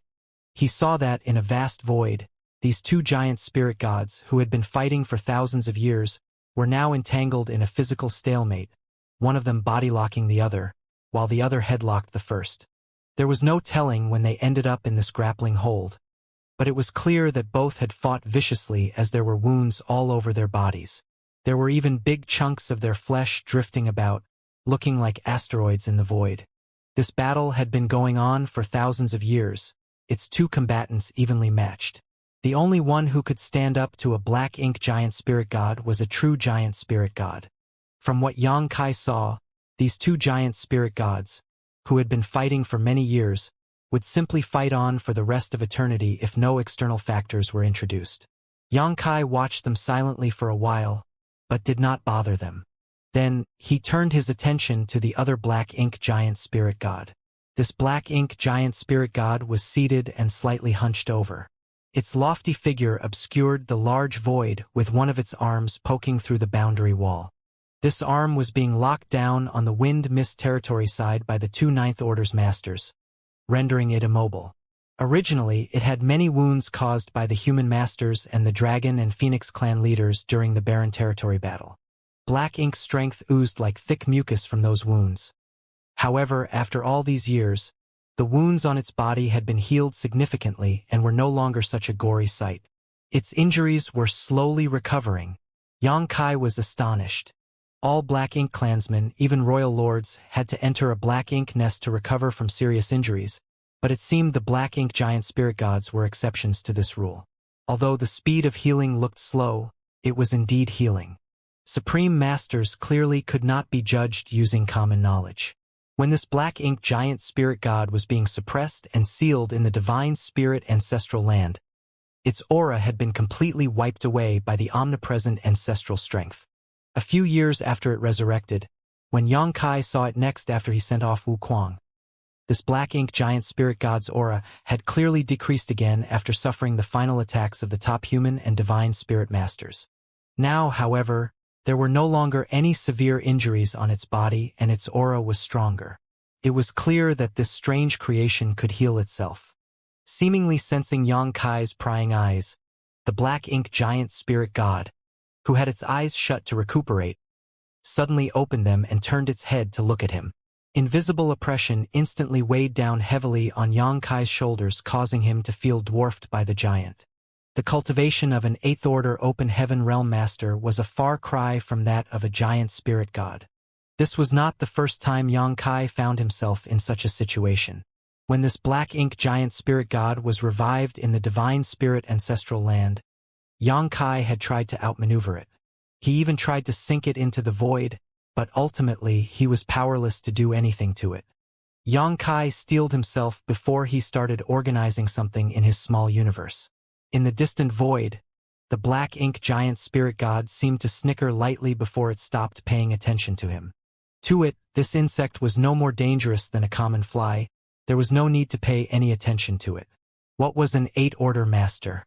It did not even bat an eyelid about 9th-order old ancestors and could only be restrained by 20 such masters. Xianxia slowly closed his eyes. Moments later, they opened again and he shouted loudly, "Greetings, old ancestors!" His voice reached old ancestor Xiaoxiao and Wuxia, who were sitting in wind mist territory. The arm of the black ink giant spirit god trapped between them like a wall. Old ancestor Xiaoxiao quickly called out, "Xianxia, you're in the barren territory?" "Yes," Xianxia replied as he opened his small universe portal and began to summon a small stone race army. When he was in the ancestral land, he had given several former black ink disciples some 25 million small stone race soldiers, but he still had a few million left within him. However, those small stone race soldiers that he had retained did not include any of the 1,000-meter masters. They were all ordinary small stone race soldiers who could not play too big a role in a battle against top masters. However, for him, they were still the best assistants available. "What are you doing over there?" Old ancestor Xiaoxiao asked curiously. "What is the situation of the human race right now?" Xianxia continued to summon more small stone race soldiers and was soon surrounded by a vast army, all while communicating. "The situation is quite stable. Old ancestors do not need to worry about anything. I'm here to collect some interest from the Black Ink clan." "Collect interest?" Wuxia asked curiously. Xianxia bellowed, "Two old ancestors, please be careful. What are you going to do?" In wind mist territory, Wuxia suddenly had a bad premonition. He glanced at old ancestor Xiaoxiao, and both of them became alert and raised their guard. In the barren territory, the black ink giant spirit god also frowned and watched Xianxia's movements closely. Xianxia raised his arm before swinging it down. Afterwards, a 2 million strong small stone race army swarmed towards the black ink giant spirit god like locusts. They did not fear death even in the face of such an overwhelming enemy like the black ink giant spirit god. Their sentience was low, and their nature was to grow by devouring materials. Thus, they did not fear death. Death was just another part of life to them. The advantage was that they were unmoving in the face of fear, but the disadvantage was they were not flexible. Once a small stone race member died in battle, however, their remains would be left behind where they fell. This kind of swarm attack was most suitable against the black ink giant spirit god who was immobile. The 2 million small stone race army reached the black ink giant spirit god in a matter of breaths. Even 2 million such soldiers, however, were insignificant compared to the giant. It was like a swarm of mosquitoes buzzing around an elephant, annoying, but not of any real threat. The black ink giant spirit god's vast black ink strength emerged from its body at that moment. Even royal lords and pseudo-royal lords were incomparable to it. The black ink giant spirit god did not know what Xianxia was up to, but it would not let him just sit there and let him do whatever he pleased. The rich black ink strength enveloped the small stone race army like a tidal wave, and in the blink of an eye, receded again to reveal all 2 million small stone race soldiers had perished without a single injury. Even Xianxia did not know how the black ink giant spirit god killed them. "That's it," Black Ink Giant Spirit God finally asked smugly. The 2 marks on the back of Xianxia's hand began to heat up, and he said fiercely, "No, this is." The Black Ink Giant Spirit God's smile instantly froze. The marks glowed yellow and blue, filled the void, and then mingled with each other. The black ink tide, which had just receded, surged outwards again, this time in a much more aggressive manner. In the blink of an eye, a pure white light began to bloom into a huge white sun. This mass of pure white light was 10 times more intense than the one Xianxia tossed out in the divine spirit ancestral land. The light not only enveloped the void, but it also enveloped the huge body of the black ink giant spirit god. The sacrifice of a mere 2 million small stone race soldiers naturally could not achieve such results. When Xianxia was in the divine spirit ancestral land, he sacrificed 3 million, but the result was less than 10% of the current power. The reason for this huge difference was that Xianxia had made preparations this time. He distributed a massive amount of yellow and blue crystals to the small stone race members before summoning them. This time, the sacrifice was not only the residual power of the fallen 2 million small stone race soldiers, but also a literal mountain of yellow and blue crystals. In one move, Xianxia had consumed 40% of the supplies Big Brother Huang and Big Sister Lan had prepared for him this time. With such a huge amount of materials invested, the results were remarkable. The black ink giant spirit god was soon engulfed and the purifying light began seeping into its body. Black ink strength was quickly dispersed and vaporized both inside and outside of it. The black ink giant spirit god roared in a rage and struggled violently. In wind mist territory, Xiaoxiao and Wuqing finally understood why Xianxia warned them to be careful. The two of them had been stuck here for around 3,000 years and had been working together to pin down one of the black ink giant spirit god's arms with a joint secret technique. Normally, the two of them would not be strong enough to do this. However, when the arm of the black ink giant spirit god had broken through the boundary wall, that meant that they were fighting with black ink giant spirit god across great territories. The black ink giant spirit god's power was greatly weakened by its circumstances, so the two old ancestors were able to remain safe and stable. However, at this moment, the black ink giant spirit god began to struggle madly as it was suffering in agony due to the purifying light. The first thing it wanted to do was to pull its arm back to wipe away the light and crush Xianxia, who was the orchestrator of its misery. The chains clattered on the huge mountain-like arm, and boundless black ink strength began to surge wildly as it tried to break free from the chains. Wuqing and Xiao Zhao's expressions changed dramatically as they spared no effort to enhance their secret techniques to keep it restrained. Over these years, the two old ancestors had constantly been reinforcing their secret technique. Otherwise, the black ink giant spirit god could have broken out of it long ago. Even so, the two were under a lot of pressure to ensure that the black ink giant spirit god did not escape, so they were now surprised and relieved by what Xianxia was doing. They were surprised at how Xianxia was able to cause the black ink giant spirit god so much agony, while they were relieved that the new generation of humans was so talented that an 8th Order Junior had the means to hurt a black ink giant spirit god to such an extent. The pure white star exploded after a dozen breaths of time before it slowly dissipated. To old ancestors Xiaoxiao and Wuqing, it seemed like they had spent thousands of years engaged in a brutal battle. When everything calmed down, the two looked at each other and each saw the sweat and fear on the other's forehead when they realized part of the chains had broken into countless pieces. They panicked and quickly rushed to repair them. Of course, they knew that if Black Ink Giant Spirit God really wanted to get out of this trap, it could do so at any moment by sacrificing its arm. Fortunately, it did not seem things had come to that point yet. Losing an arm would not affect a Black Ink Giant Spirit God's life in the long run, but its strength would diminish significantly. The Black Ink Giant Spirit God would not accept such humiliation unless absolutely necessary. In the barren territory, Xianxia's face was calm as he quietly looked at the huge figure that was still shrouded in a white afterglow. The tremors and thunderous commotions within the barren territory calmed down as soon as the Black Ink Giant Spirit God stopped struggling. It sat in the void, with the arm that penetrated the boundary wall secured from the other side as it stared at Xianxia with intense rage. Technically speaking, the Black Ink Giant Spirit God was both Mo's creation and Mo's soul clone. It meant that there was no big difference between Mo and it. Apart from the vast difference in strength, it inherited all the thought processes and experiences of Mo.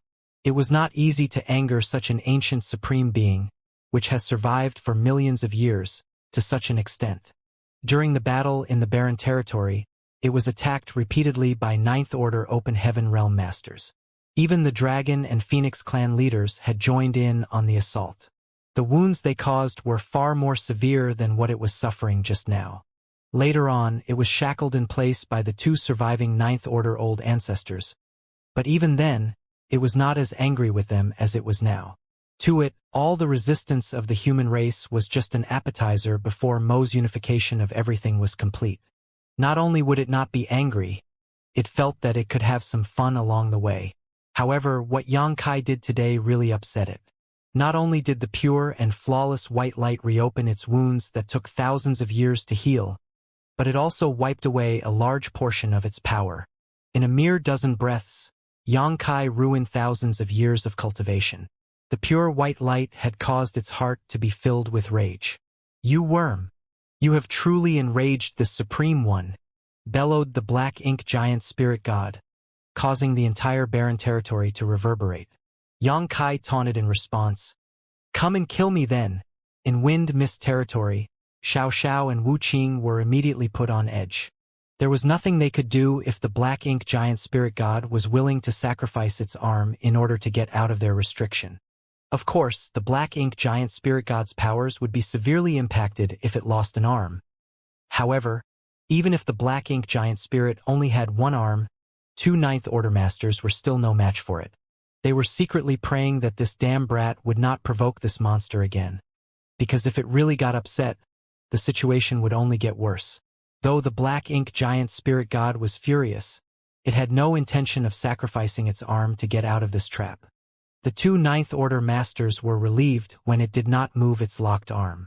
Xianxia, however, did not stop provoking it. When he saw that black ink giant spirit god was not moving, he increased his taunts. "It looks like you are all talk. If you don't kill me today, I will kill you in the future. Not only will I kill you, but I will also go to the primordial heaven's source grand restriction to destroy your lair and slaughter your true body." The two old ancestors who had just heaved a sigh of relief were now anxious again. They wanted to yell at Xianxia to shut the hell up. Worse, Xianxia's threats were the most shameless of boasting. Instead of getting more upset though, the black ink giant spirit god calmed down considerably and, after sizing up Xianxia, said, "I'll look forward to the day when you can say that in front of my true body." It was as if he had heard something very interesting and wanted to witness it with his own eyes. Xianxia nodded his head very seriously and replied, "Hope you meant what you've said." After saying that, he bowed at the boundary wall that the arm pierced and said, "Many thanks for your efforts, old ancestors. This junior will take his leave now." Turning around, he shot away towards the territory gate. He had achieved the purpose of this trip. He said that he was here to collect some interest, but that was only part of the reason. Xianxia was aware of the possible consequences of attacking the black ink giant spirit god with purifying light. If he was just here to collect some interest, then how was it possible for him to do something so risky? His real purpose here was to weaken the black ink giant spirit god. He already had this idea when he last came to the barren territory. However, he had not done so because at that time, the black ink giant spirit god was still badly injured, so there was no need to aggravate it. Now, after thousands of years of recuperation, if Xianxia did not weaken it, the black ink giant spirit god might become strong enough to free itself. For this reason, Xianxia was willing to utilize 2 million small stone race soldiers and a mountain of yellow and blue crystals. However, this tactic could only be used once. The black ink giant spirit god would never give him another chance to weaken it like this again. Although it could not move from where it was still able to destroy a small stone race army far away from where it sat. While the barren territory was in turmoil, a figure rushed through the territory gate between the barren territory and the no-return pass and arrived at the other side. A short while later, the royal lord gathered the territory lords in the grand hall. On the bone throne, the royal lord looked over at the figure sitting on his left side and nodded approvingly. "Your analysis is impeccable, Mo. Xianxia is really coming to take revenge." Mo stood up and bowed. "Many thanks for your compliments, sir. I've studied Xianxia closely. After all, he is currently the biggest threat to the Black Ink clan." Mo was able to become a pseudo-royal lord after the sacrifice of 12 territory lords.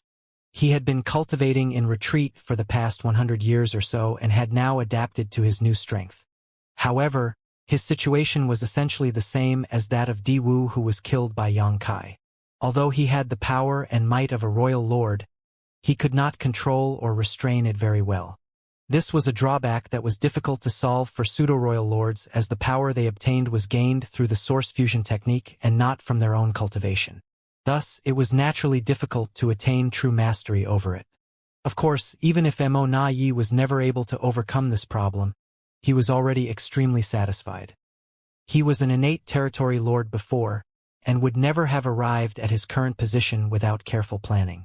When the tide of the new Black Ink clansmen rose, the number of new Ninth Order humans and Black Ink clan royal lords would definitely be significant. While innate territory lords could be considered the backbone of the Black Ink clan army, a lone territory lord could not decide the future situation of the two races. Even if a pseudo-royal lord was slightly inferior to a real royal lord, Mo Na Yi had already slogged for so many years for this position. It did not matter if he was slightly inferior, as he was happy with making any progress at all. Furthermore, he had always been wiser and more resourceful than the rest of the Black Ink clan, so he was confident that he would not be worse off than any other royal lords in the future. The most important factor was, with this new strength, if ever he encountered a Ninth Order master, even if he couldn't defeat them in battle, he could always escape. If he was still an innate territory lord, any Ninth Order human would be able to squash him. After becoming a pseudo-royal lord, Mo Na Yi even had his own seat during these gatherings. He no longer had to stand with the rest of the territory lords, which was a clear display of status. His seat was to the left of the royal lord, which was an indication of his importance. It could be said that today's Mo Na Yi was third only to Mo and the royal lord. It was a huge honor to stand above billions of Black Ink clansmen. This honor originally belonged to Di Wu, but unfortunately for him, he had messed up and gotten himself killed. From what Sir said, that Yang Kai has already arrived? Mo Na Yi asked. The royal lord nodded. According to the news from the barren territory, Yang Kai is over there now. Mo Na Yi exclaimed in surprise. So fast? He arrived much earlier than expected. He had thought that Yang Kai would have to cultivate for about 200 years this time to fully recover, given the severity of his wounds. After his defeat in Acacia territory, Mo Na Yi gathered all the information he could find about Yang Kai and now had a fairly good understanding of his character and behavior. From that point on, he paid close attention to Yang Kai's movements. In fact, his speculations weren't entirely wrong, as Yang Kai had yet to fully heal. It was just that the latter had decided to take action now rather than wait. The royal lord continued. The arrays that have been set up around the territory gate and are ready to be activated. If Yang Kai dares to show up, he will walk right into our trap. Mo Na Yi, this time, I will leave the task of capturing this nuisance to you. I hope that you will not let me down. Mo Na Yi rose again and bowed. Rest assured, sir. If Yang Kai dares to show up this time, he will not be able to go back. The royal lord nodded with satisfaction. I will remain here and only enter the battlefield if Yang Kai enters our net. Mo Na Yi was relieved to hear what the royal lord said.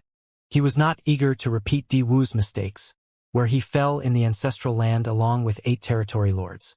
Although the results were unexpected, it was obvious that the Black Ink clan had severely underestimated Yang Kai's means. This time was different. The no-return pass was the base of the Black Ink clan, with a true royal lord, a pseudo-royal lord, and 100 territory lords that could be mobilized. If Yang Kai rushed in through the territory gate and fell into their prearranged array, he would have no hope of escape unless he was a Ninth Order master. Mo Na Yi rolled up his sleeves and suddenly understood Di Wu's urgency back then. This was his first battle after becoming a pseudo-royal lord, and he was dealing with a pillar of the human race at the heart of Black Ink clan.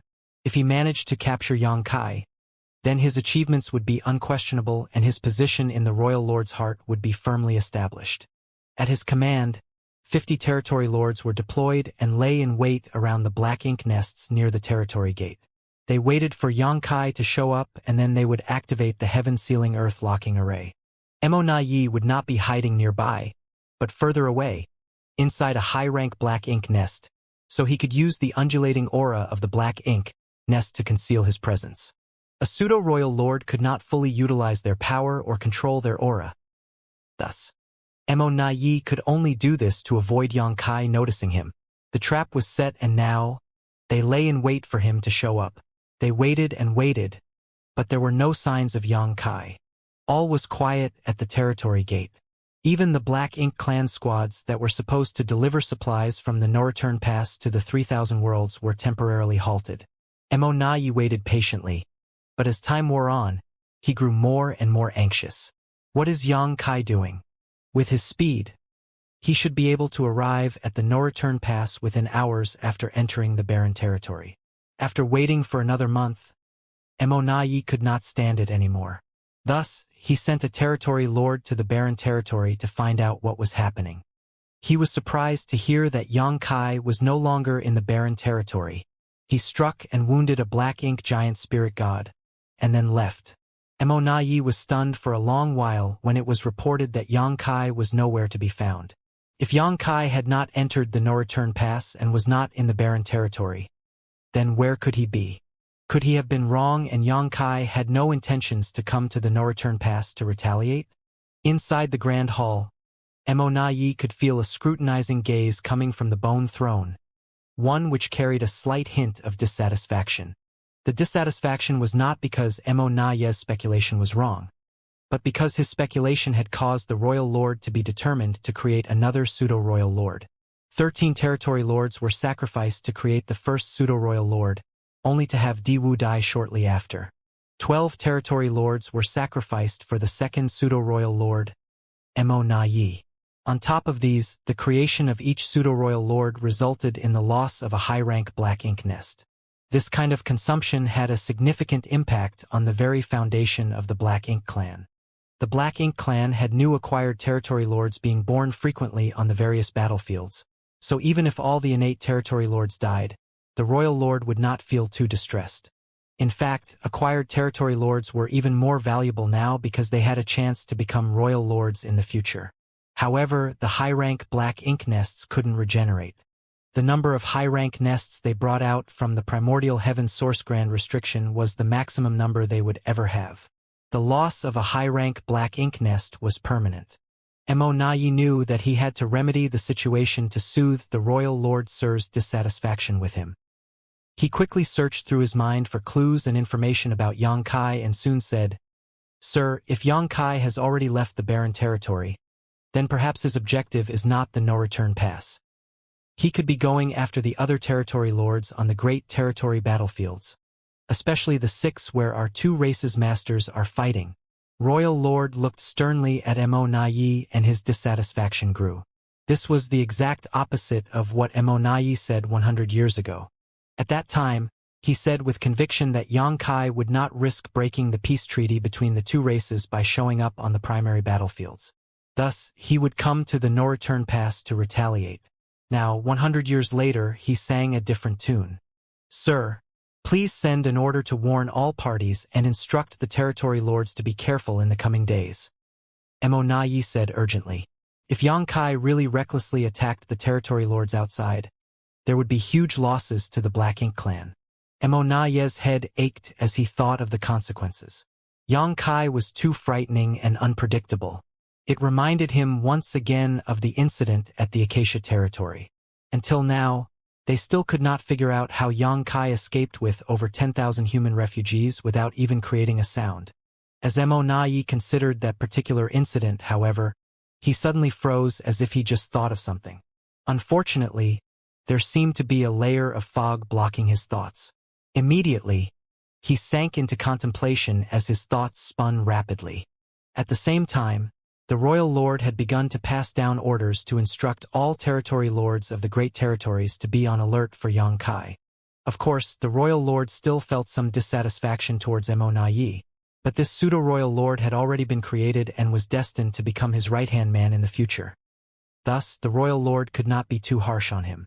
In fact, Mo Nai had objectively done a very good job. If not, he would not have called Mo Nai back to the no-return pass to hear his opinion before he sent out his orders. The orders were sent down and soon were disseminated through the high-rank Black Ink nests to all parties. Down below, Mo Nai's eyes suddenly lit up as he looked up and said, "Sir, when Yang Kai was harassing the no-return pass years ago, I heard that he attacked from the direction of the Black Ink battlefield. Although Mo Nai did not experience it personally as he was in charge of some affairs in another great territory during Yang Kai's assault, he had heard some information about the incident from the other territory lords. However, most territory lords were secretive about that incident and were unwilling to mention too much about it. After all, it was a disgrace to the royal lord. Thus, who dared to keep talking about it? Over the years, the royal lord also never mentioned this matter and seemed to actively want to forget those unpleasant experiences. The territory lords in the Grand Hall instantly felt the ominous atmosphere, and they all quickly lowered their heads even more. From above, the royal lord's gaze was much colder than before as he said indifferently, "That's right." As if unaware of the sensitivity of the situation, Mo Nai continued to ask, "Before that attack, did he ever pass through the territory gate to enter the barren territory from the no-return pass?" "Are you questioning me?" As the royal lord leaned forward slightly, it felt as if a huge mountain had leaned down on those in the hall with boundless pressure. Mo Nai was startled and bowed. "How could I dare question you? Sir, please don't be angry. I just want to clarify certain details which are very important." The royal lord stared sternly at Mo Nai's eyes. He did not sense any trickery. Instead, he saw the enthusiasm and sincerity which appeased the royal lord's heart. If Mo Nai thought that he could disrespect him after he became a pseudo-royal lord, then the royal lord did not mind putting him in his place. However, it really seemed that Mo Nai was trying to figure something out. Thus, even though he was ashamed of that incident and was unwilling to revisit it, he swallowed his pride and answered, "No." Mo Nai's expression changed slightly and then said, "If he did not pass through the territory gate and attacked from the depths of the Black Ink battlefield, but before that he had appeared in various other great territories. Furthermore, during the war in the Barren Territory, he led a group of remnants of the human race army to storm the no-return pass and managed to break through.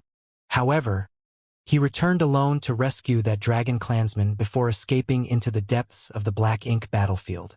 Some years later, he reappeared in the 3000 Worlds.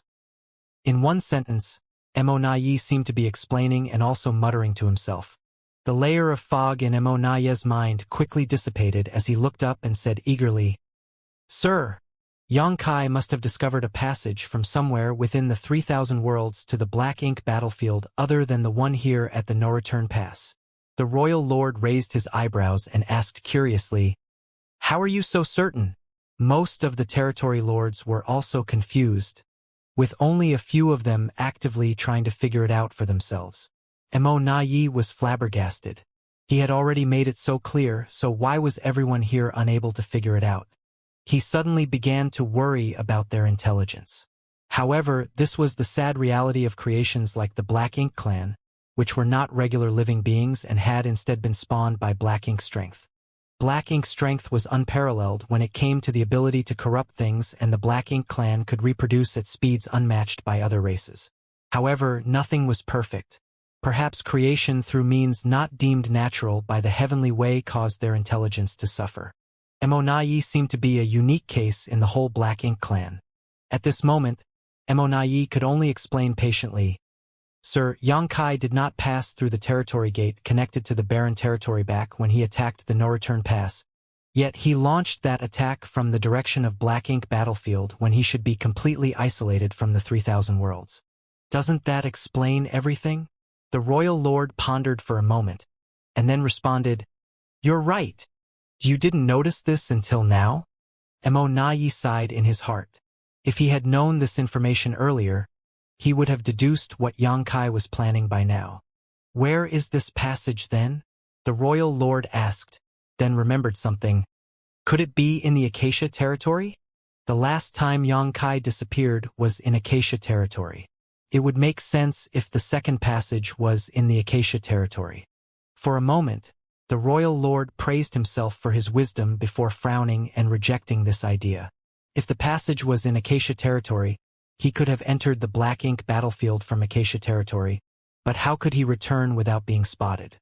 According to the information reported by the Black Ink disciple, after he disappeared from the Acacia territory, he went straight back to High Heaven territory. At this time, a territory lord boldly interjected, This human is proficient in the Tao of space, and not only do we have no understanding of the Tao of space, but the vast majority of human masters are also ignorant of it. Perhaps his mastery over the Tao of space has reached a height where he discovered some means that allow him to travel freely through the boundary walls. Emonayi gave an approving look to that territory lord and replied, "It is possible." Both the human race and the Black Ink clan were able to speculate and imagine, like how Xianxia managed to deduce the process of creating pseudo-royal lords. Although he did not know all the details, by analyzing the available facts, he could arrive at a hypothesis that was quite close to the truth. Likewise, the Black Ink clan might not be the most intelligent, but they weren't fools and could come up with reasonable theories once pushed hard enough. In truth, Xianxia's mastery over the Tao of space, no matter how profound, was still far from allowing him to freely traverse through all of space under the heavens. He could only do what he did because he had the help of the world tree, which was connected to all universe worlds with intact grand Taos. Each such universe world was represented by a world fruit on the world tree. Xianxia was able to establish a very close relationship with the world tree, and he was able to use it and his mastery of the Tao of space to arrive at the grand ancient ruins boundary from anywhere in the 3,000 worlds, then from their head to any living universe world. If it was a dead universe world, then Xianxia was helpless, as when a universe world died, its world fruit would wither and die. Hence, he could not use dead universe worlds to move around. If that's the case, then it's not just the territory lords of the great territory battlefields who need to guard against Xianxia, but also the no-return pass, Emonayi slowly murmured. Before he finished his sentence, he turned his head and looked in a direction where a powerful aura was approaching at an extremely terrifying speed. Xianxia, the royal lord, stood up from his bone throne. With a flicker of his figure, he rushed out of the grand hall and headed straight towards the approaching aura. Emonayi hurriedly did his best to control his aura while heading to the nearest high-rank Black Ink nest, so as not to reveal his existence. Xianxia should not know that there was another pseudo-royal lord here at the no-return pass, so he could use this to his advantage and may have an opportunity to trap Xianxia completely.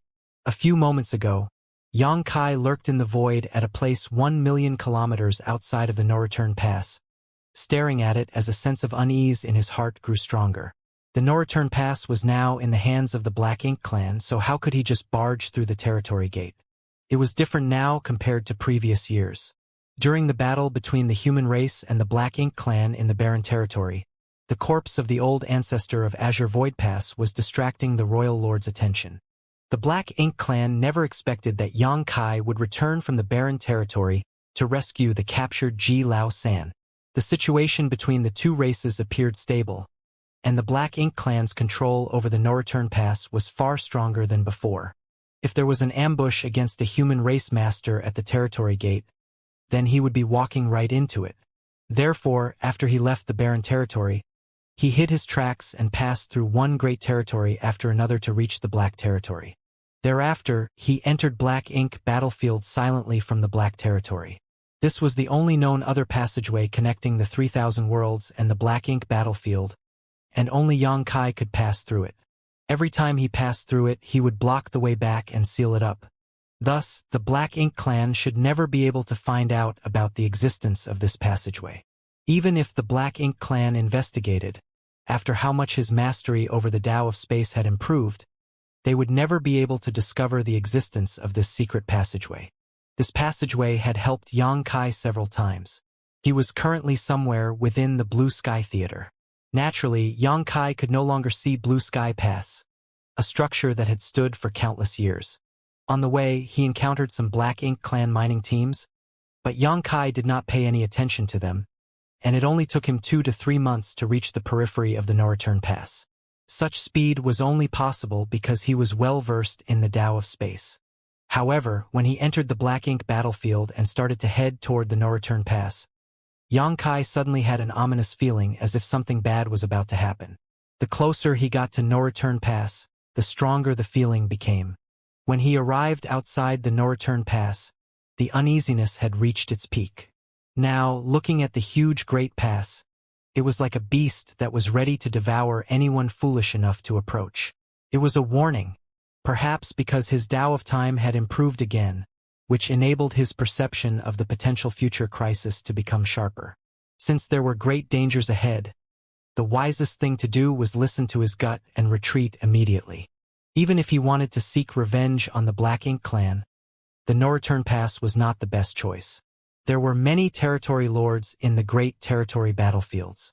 The ancestral land battle was the first one in which Black Ink clan broke the agreement without warning. If Xianxia really wanted to kill some territory lords to ease his anger, the Black Ink clan would just endure the losses and not engage in a battle with him. However, he had to come.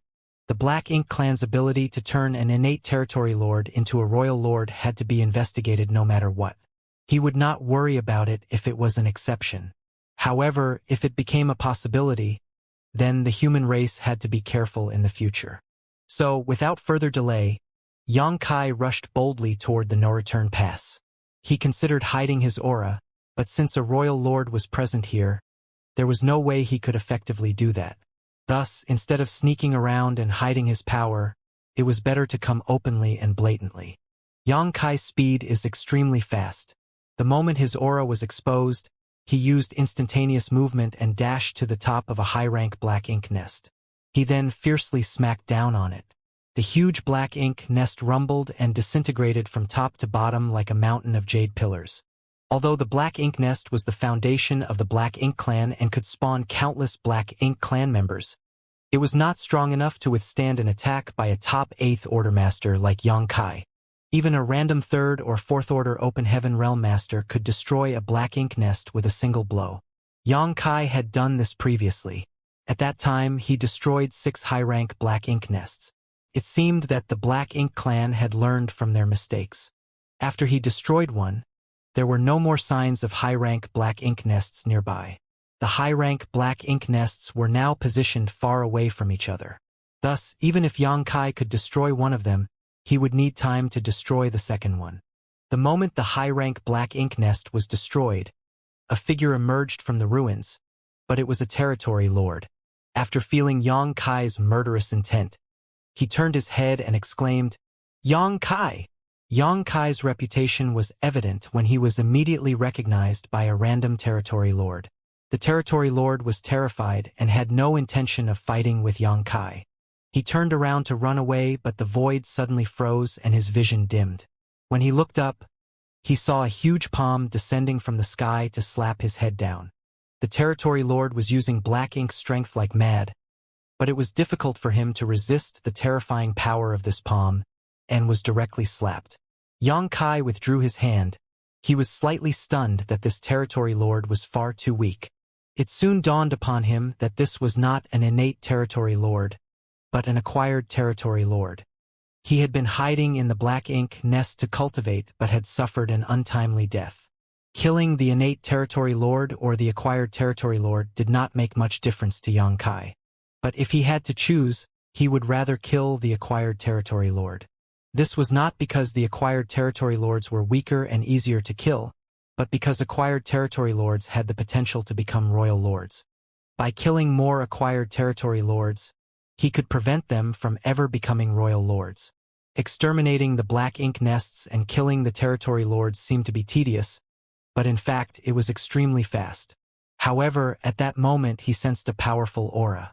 The royal lord is here. Xianxia was not surprised. The royal lord was always here at No Return Pass.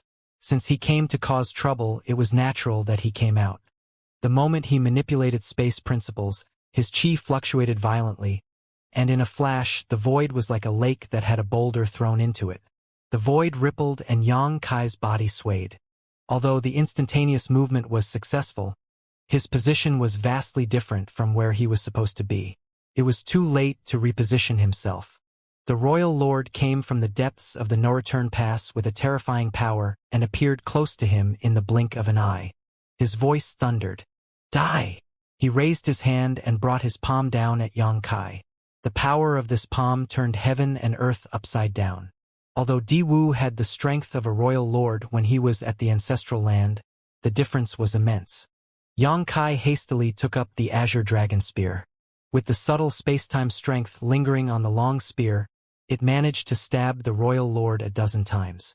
Each time Xianxia and the royal lord moved, They would leave a vivid residual image in place, as if they were portraits painted by the most skilled artists. The figures of the royal lord and Xianxia could be seen everywhere throughout the void, filling up the huge void in the blink of an eye. A group of territory lords that had rushed out from the depths of the no-return pass were dumbfounded.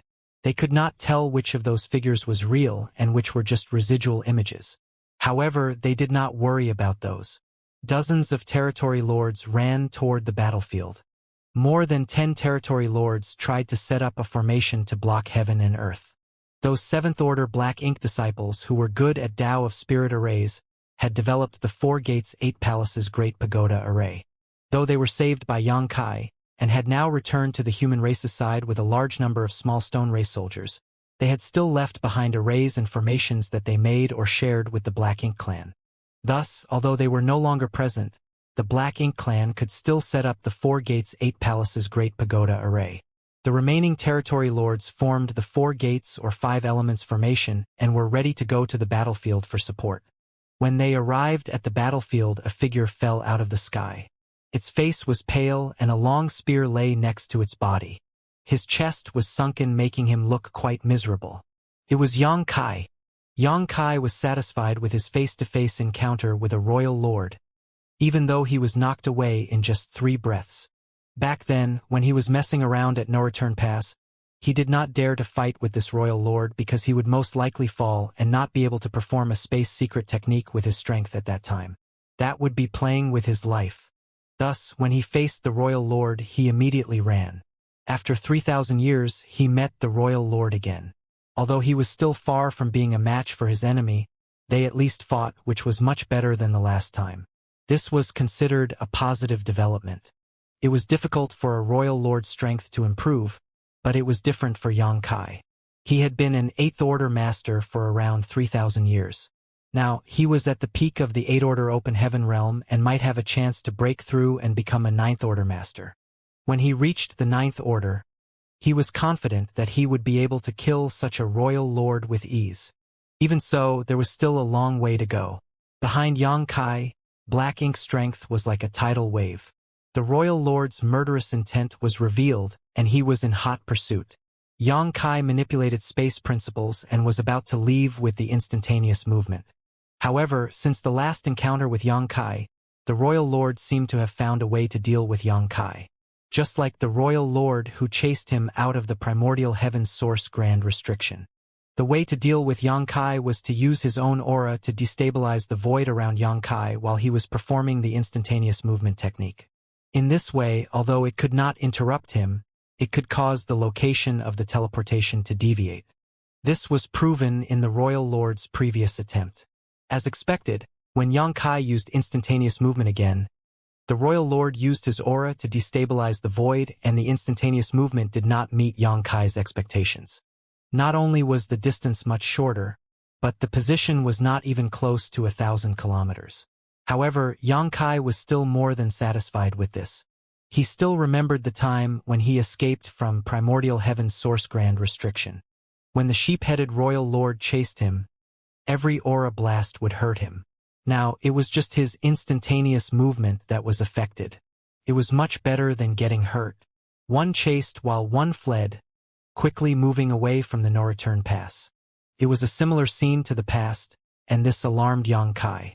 Previously, he managed to lure the royal lord out of the no-return pass and then used his space beacons to quickly wheel around and destroy several high-rank Black Ink nests. After suffering such a loss, could the royal lord really still be so gullible?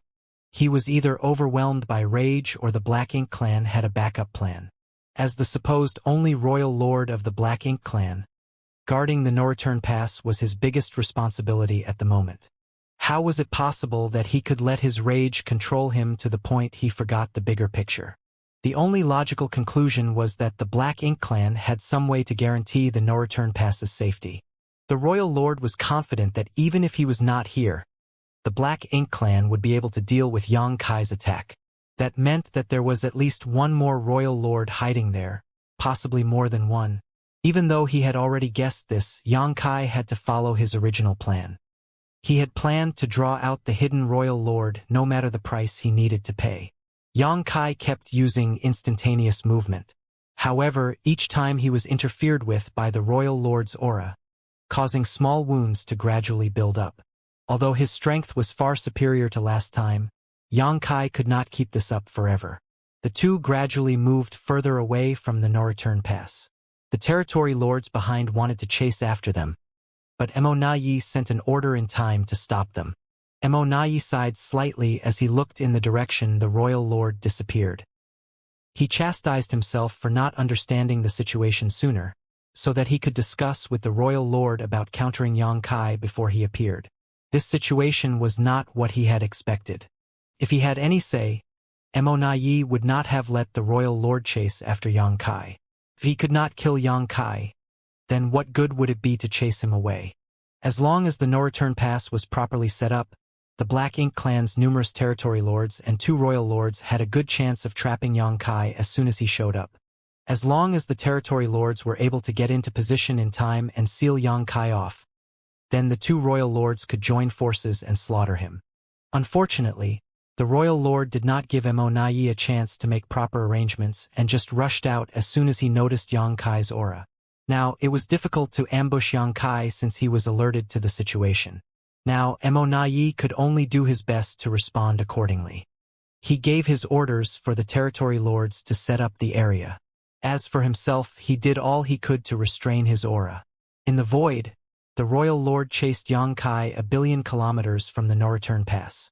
Soon, Xianxia felt he had led the royal lord far enough and activated the great sun and great moon marks on the backs of his hands. A pure white light enveloped his figure. The royal lord, who was behind him, was stunned. In that instant, the aura he had locked onto Xianxia was cut off. The purifying light has such a mysterious effect. As soon as the royal lord's aura was severed, Xianxia's mind connected to a space beacon he had placed near the no-return pass, and he vanished as soon as his space principles surged. The royal lord chased Xianxia to the place where he disappeared. He then coldly snorted and turned his head to look back at the no-return pass, secretly praying that Immortality would not let him down. Xianxia must have thought that there is no strong master at the no-return pass now. With his skills and past battle records, he would definitely not take the territory lords seriously. If he is complacent enough, he might be trapped by the array. When that time comes, Immortality can engage him, and when I return, we can easily kill this menace off. With such thoughts in mind, the royal lord hurriedly dashed back towards the no-return pass. At the same time, Xianxia appeared inside a black ink cloud some 10 million kilometers away from the no-return pass. Without stopping and without hesitation, even though he knew that the no-return pass was a lion's den, he rushed out to attack.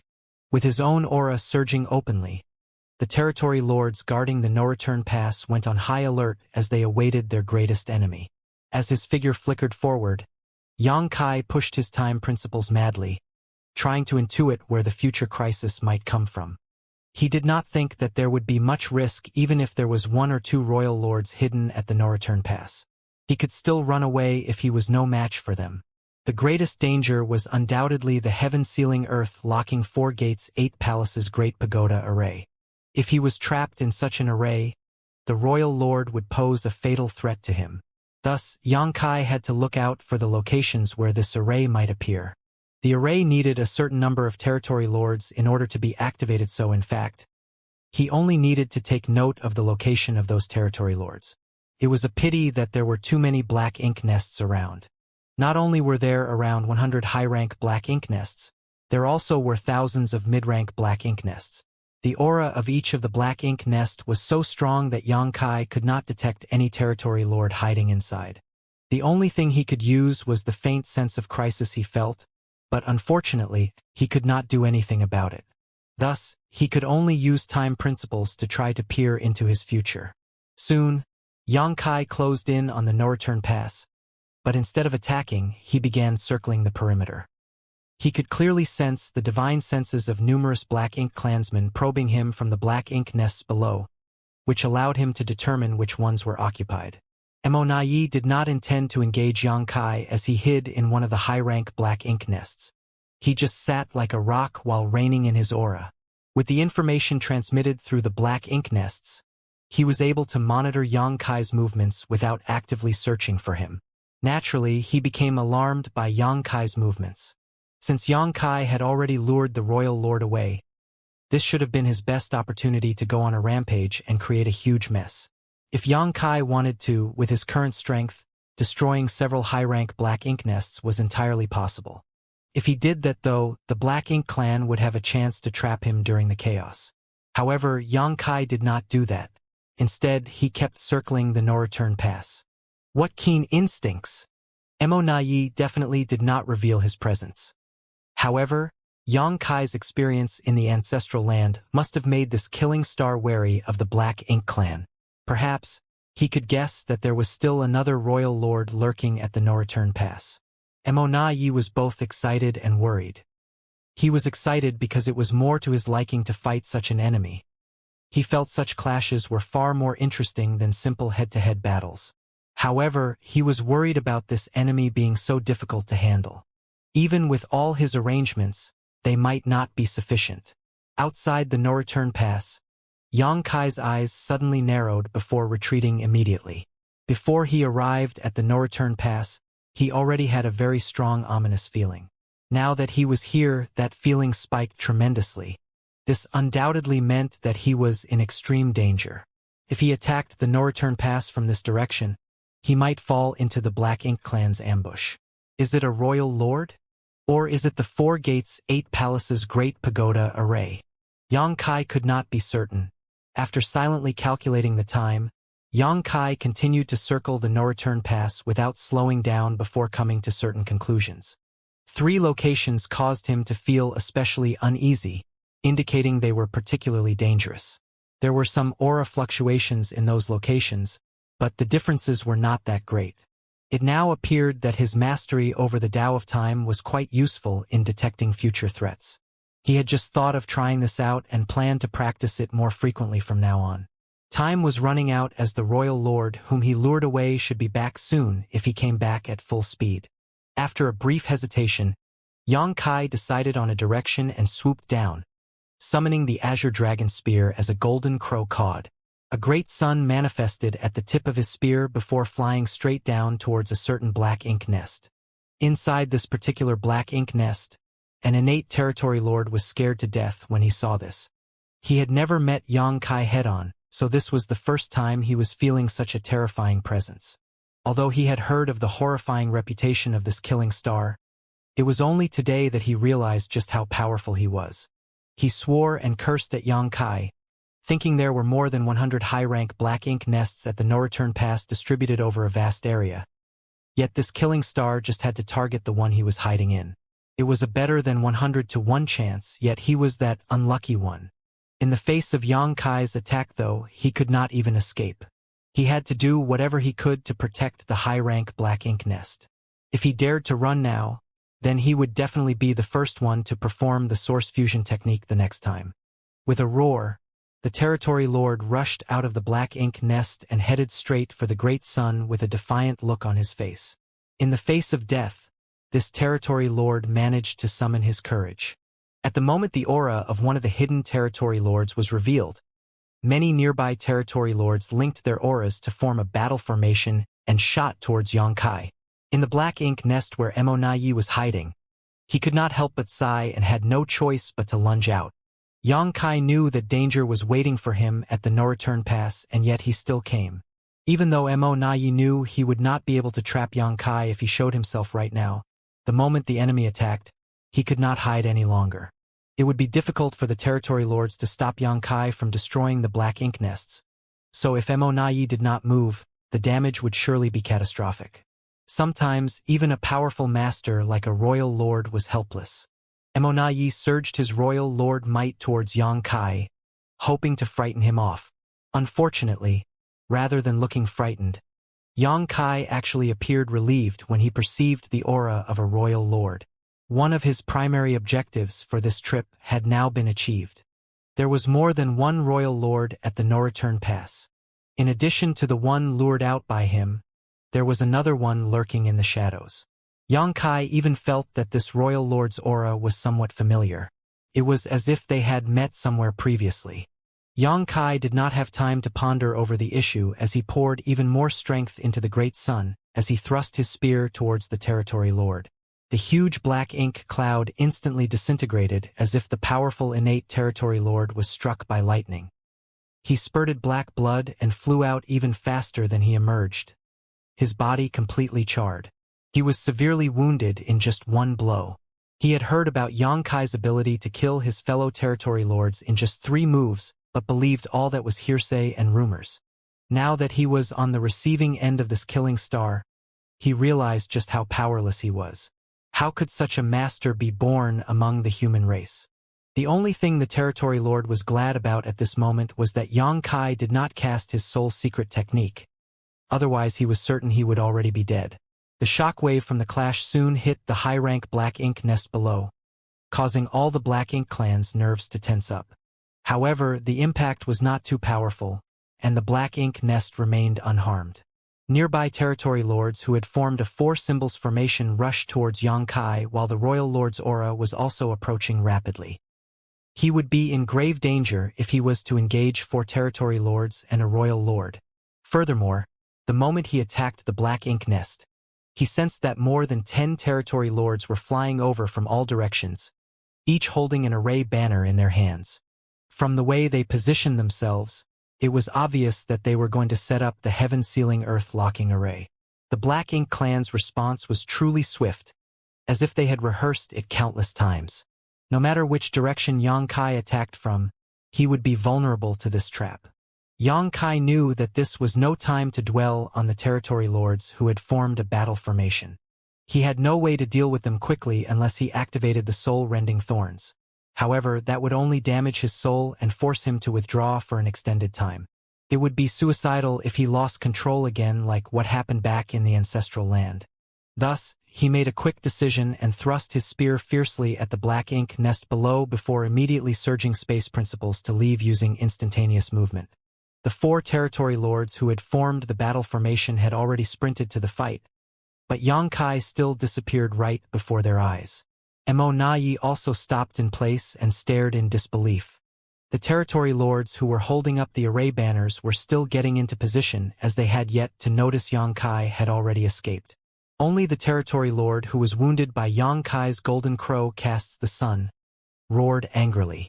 Disregarding his own serious injuries, he rammed himself at the spear shadow that Xianxia left behind. This spear shadow would surely hit the high-rank black ink nest if he did not block it with his body. His heart was filled with grief and rage, but there was nothing more he could do. He barely managed to condense a black ink cloud before being run through. He had already absorbed a killing strike from Xianxia, and now was forced to take a second. No territory lord was unluckier than him today, and he finally understood why it was said that innate territory lords could be killed by Xianxia in just 3 moves. He might have lasted longer if he was in a direct fight with Xianxia and there were no distractions, but the result would not have been much better. With such an injury, it would take him at least a few hundred years of hibernation and recuperation to recover. Stop him! Immortality suddenly roared in a certain direction.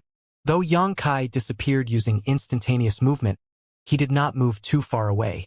Instead, he appeared on the opposite side of the no-return pass where another high-rank black ink nest lay and launched an attack.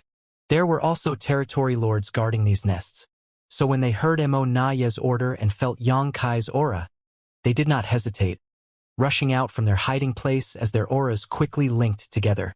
Xianxia did not even look at them, and just as he had previously done, he summoned a spear, raised the great sun as the golden crow shrieked, and blasted it towards the high-rank black ink nest. This time, no territory lord was rushing out of the black ink nest to block it. The great sun flew towards the black ink nest while Immortality, who was rushing over, instantly roared furiously, courting death. He ordered the 4 territory lords nearby, protect the nest. The 4 territory lords hastily activated their secret techniques to intercept the great sun and managed to land some impacts on the great sun, causing its light to dim and its course to be thrown off. It was just in time as the great sun broke apart and, though the black ink nest shook a few times, it remained safe and sound.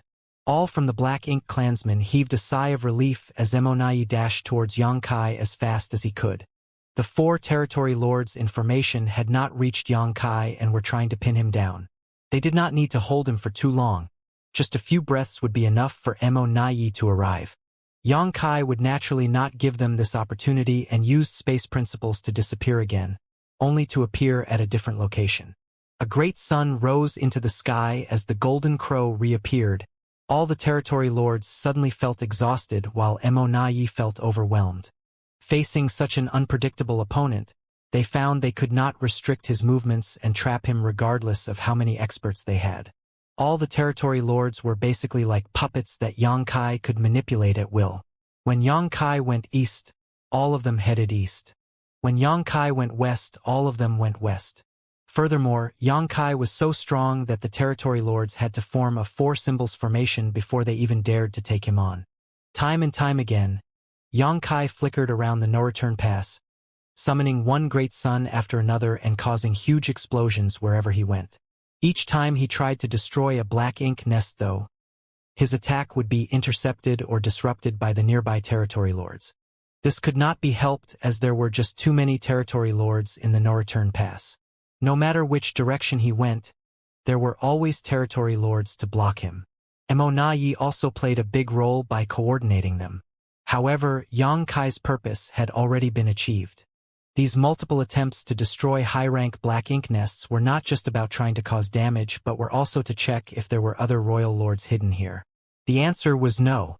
If there really was a third royal lord, he would not be able to resist coming out to fight Xianxia after he repeatedly attacked so many black ink nests.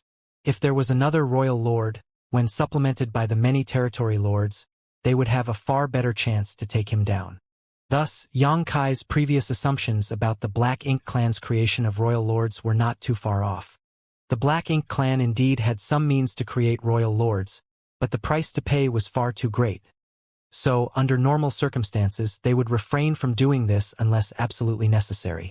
Over the years, the Black Ink clan did not use such means and only created Diwu as Xianxia had been in a kind of trance as he cultivated in the ancestral land. Now, the Black Ink clan had created another one for some reason, perhaps to guard against Xianxia causing trouble at the no-return pass. The royal lord he lured out should be returning soon, so there was no time for Xianxia to dwell on the issue. This time, Xianxia did not disappear immediately after launching his initial attack. Instead, he rushed towards a high-rank black ink nest with his spear. Immortality's pupils suddenly constricted and he yelled from afar, "Xianxia, you dare?" Xianxia laughed and roared, "Open your eyes and see if I dare." The 4 nearby territory lords were so dumbfounded that Xianxia easily slipped around their battle formation and reached the top of black ink nest. "Kill him!" Immortality yelled again. The 4 territory lords reacted almost on instinct and each blasted Xianxia with their secret techniques.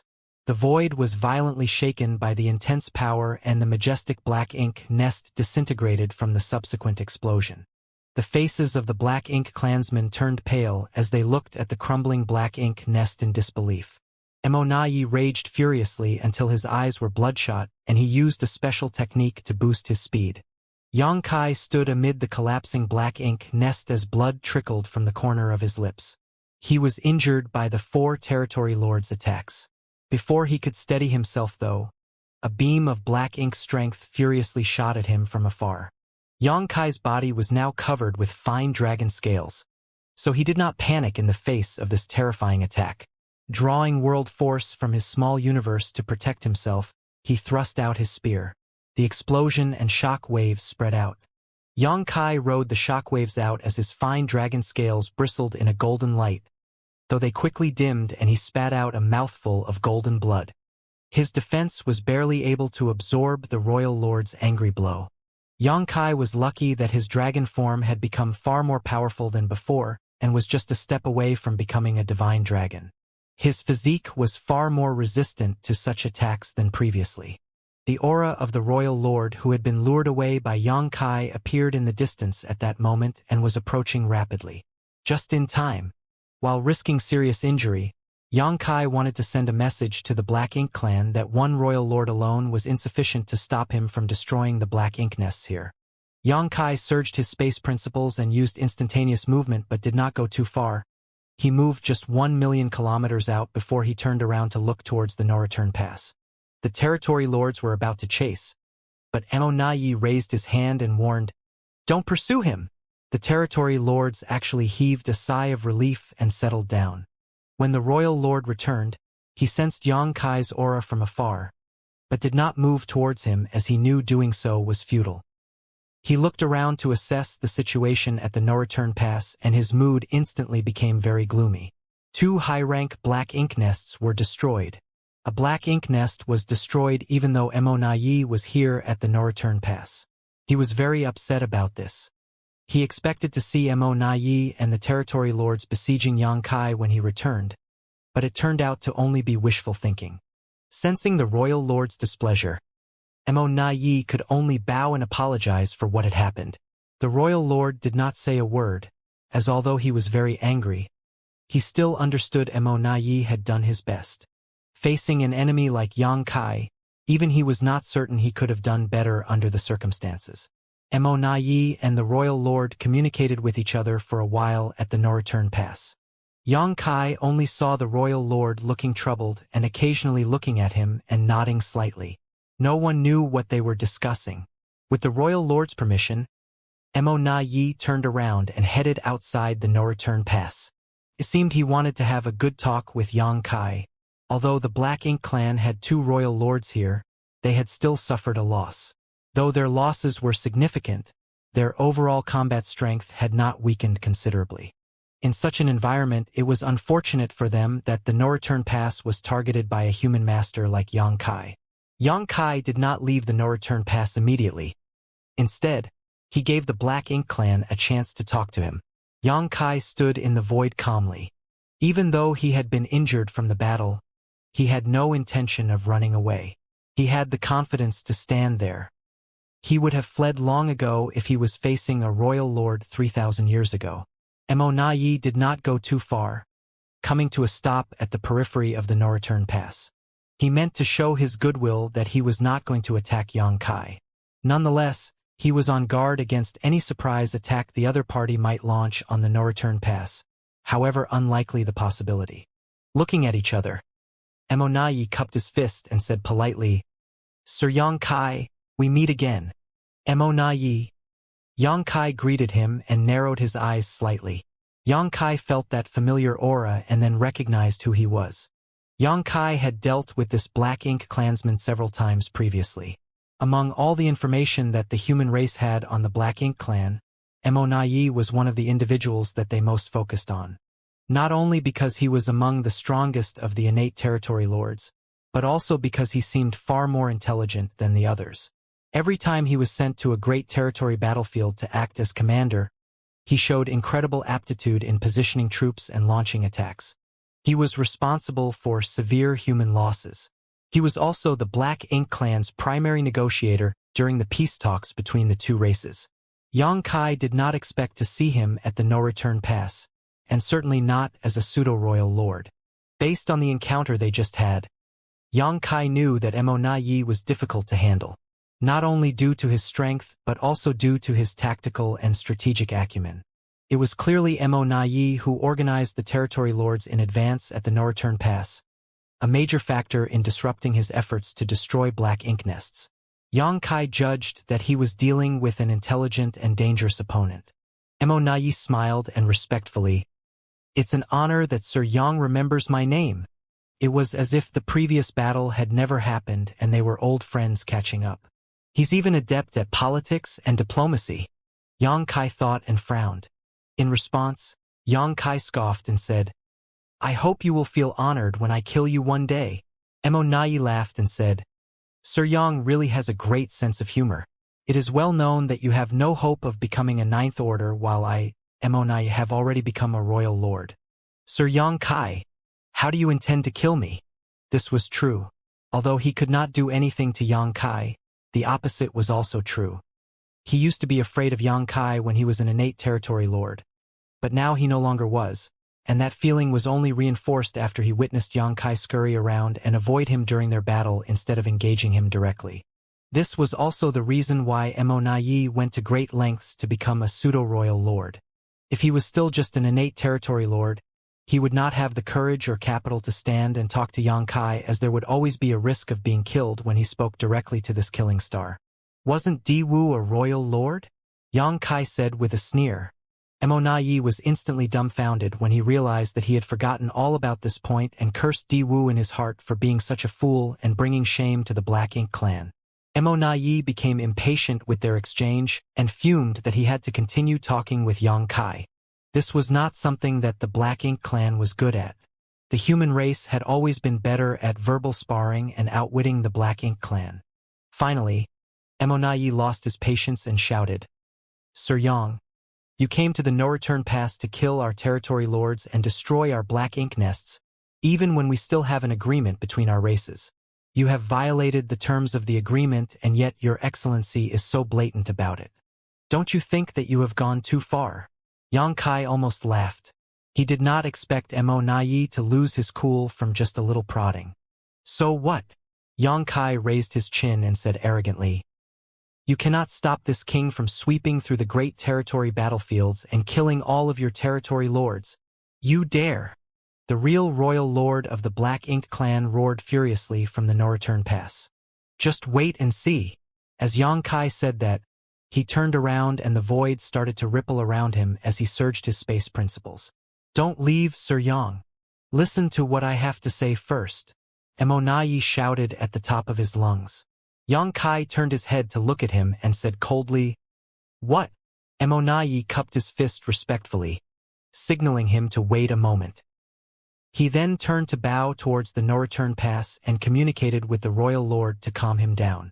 This caused Xianxia's eyes to narrow slightly, and he found the situation rather interesting. The Black Ink clan did not care about seniority or etiquette. While the royal lord of the no-return pass had done a great service to the Black Ink clan for many years, Immonayi was now also a royal lord who was almost on par with him. Thus, there was no need for Immonayi to be that respectful of him. Looking at Immonayi's actions, though, he still seemed to be a subordinate to the royal lord. Thus, it must be related to their strength. Although Immonayi was now a royal lord, he didn't seem to be a true royal lord. Just like Diwu, he could only use some 70% to 80% of the strength a royal lord should be able to produce. Xianxia had now decided to address a being like Immonayi as pseudo-royal lord to differentiate them from the real royal lords. Moments later, Immonayi ended his conversation with the royal lord, who was clearly extremely disgruntled. He wanted so much to join forces with Immonayi to capture Xianxia right now. But Immonayi was right.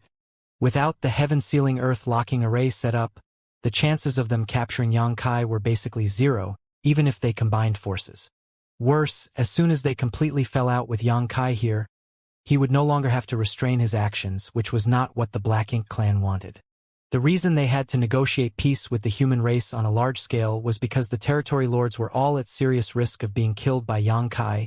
Otherwise, Black Ink clan would not have restricted themselves when they had the advantage. It was difficult to describe just how frustrating it was that one person managed to influence the Black Ink clan's plan to unify everything under the heavens. Moreover, he was even more powerful than before and could now kill territory lords essentially effortlessly. So, no matter how unwilling he could not let Xianxia leave, even though Immonayi knew that Xianxia was just pretending to leave. If he left, all the territory lords across the great territory battlefields could only retreat to their camps and not reveal themselves. The peace agreement still benefited both sides.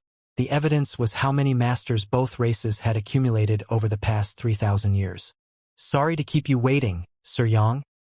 Immonayi turned and said apologetically to Xianxia, "Say whatever you want. But if you upset this king again, I'll go kill 100 territory lords to relieve my anger." Immonayi frowned as he knew that the Black Ink clan's previous actions had truly annoyed Xianxia and he could not do anything about it. Instead of blowing up though, he just smiled and said, "Sir Yang, although the human race and Black Ink clan have fought for many years, there is currently an understanding between us. My generation has admired Sir Yang for a long time and do not wish to fall out with you here." Xianxia narrowed his eyes slightly when he noticed that Immonayi seemed humble, even apprehensive towards him. This sly and smooth-talking pseudo-royal lord would become a difficult character to deal with in the future if he was not killed soon. While bravery and strength were essential to winning a battle, Knowing when to advance and retreat was essential to winning a war. So, the Black Ink clan intends to get rid of this king as soon as they can? Yang Kai questioned in a deep voice. Emonayi immediately appeared solemn and sighed. So, Sir Yang Kai is really here because of this. He looked as if he had expected this and also appeared sad. I, Emonayi, wish to provide an explanation to your excellency regarding the recent unpleasantness. Go ahead. I'm all ears. Yang Kai grinned, interested to see where the conversation would lead and how Emonayi intended to resolve this situation. Emonayi continued. Earlier at the Divine Spirit Ancestral Land, a faction of my Black Ink clan saw an opportunity and acted impulsively, completely without authorization. Please believe me when I say that they were acting on their own and not on orders of Sir Royal Lord. During that time, Sir Royal Lord was in retreat and entrusted all outside affairs to Di Wu, who was killed by you in the Divine Spirit Ancestral Land. It was always convenient to blame the dead. Yang Kai was naturally not a fool to be manipulated by Emonayi with such words. Unfortunately, since Di Wu was dead, the truth of the matter died with him. Emonayi continued. Di Wu had always been aggressive and prone to using force to solve problems. But in this case, he has caused trouble and undermined the peace agreement between our two races, sullying the Black Ink clan's honor in the process. Thus, his death is not worth pitying. Sir Yang has done us all a great favor by killing him. If he hadn't died in the Divine Spirit Ancestral Land, Sir Royal Lord would have taken his life as punishment for provoking the humans and your excellency. Yang Kai barely contained his urge to laugh out loud. If someone uninformed heard this speech, they might have thought that the Black Ink clan was some kind of benevolent race who treated others with honesty and respect. Emonayi swallowed both his dignity and pride to speak with Yang Kai like this. It would be impossible to find another pseudo-royal lord who was willing to act so humbly to an Eighth Order Open Heaven Realm master. All this only made Yang Kai more determined to kill Emonayi. He had to seize any opportunity to eradicate this pseudo-royal lord as soon as possible. Emonayi was undoubtedly a Black Ink clansman on the inside, but on the outside he was as shameless and cunning as any human. In short, this guy was very difficult to deal with. Di Wu is now dead, and the territory lords who went to the ancestral land were also killed by you. So, it is the Black Ink clan who suffered a heavy loss. Emonayi sighed. Yang Kai snarled in return.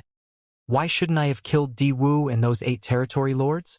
Should I have stuck out my neck to let them chop my head off instead? That's not what I meant. Emonayi waved his hand.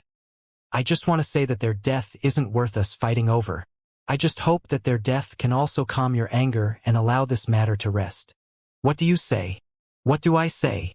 Yang Kai turned furious and then snapped. If this is what you want to tell me, then save it. I will go back to the 3,000 worlds and kill 100 territory lords to vent my fury. Ha, very well. Emonayi smiled bitterly and said, if it were me, I would not let this issue rest either. We both know that the peace treaty cannot be torn up right now, so let us see if we can come to some kind of arrangement. Sir Yang is undoubtedly unrivaled on the external battlefields as my Black Ink clan does not have enough royal lords. Many territory lords would indeed die at your hands. However, once an all-out war breaks out, the future of your Eighth Order masters will be equally perilous. I believe that this is not the outcome the human race wants to see. Threatening me is meaningless. Yang Kai coldly snorted.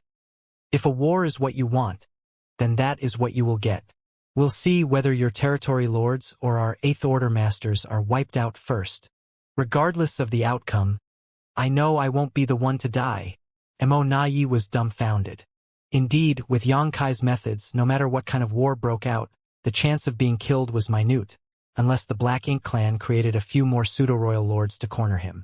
However, right now, the number of Black Ink clan and 8 territory lords could hardly support the creation of more pseudo-royal lords. The acquired territory lords could certainly perform the source fusion techniques, but these seedlings were the future hope of the Black Ink clan to produce true royal lords. So how could they be willing to sacrifice them? Sir Yang, why don't you state your request openly? Emonayi gave up trying to negotiate with Yang Kai as it was clearly not working. The Black Ink clan could not emerge unscathed from this, it seemed. Yang Kai had already prepared for this and said indifferently, "Those who are responsible should be punished. Di Wu and 8 territory lords who attacked me that day may be dead. But there were 12 other territory lords who escaped. Where are they now?" Emonayi was shocked that Yang Kai had such a big appetite. He clearly wanted to kill those 12 territory lords to appease his anger. But even if the Black Ink clan agreed to his demand, it was now impossible to find those 12 territory lords.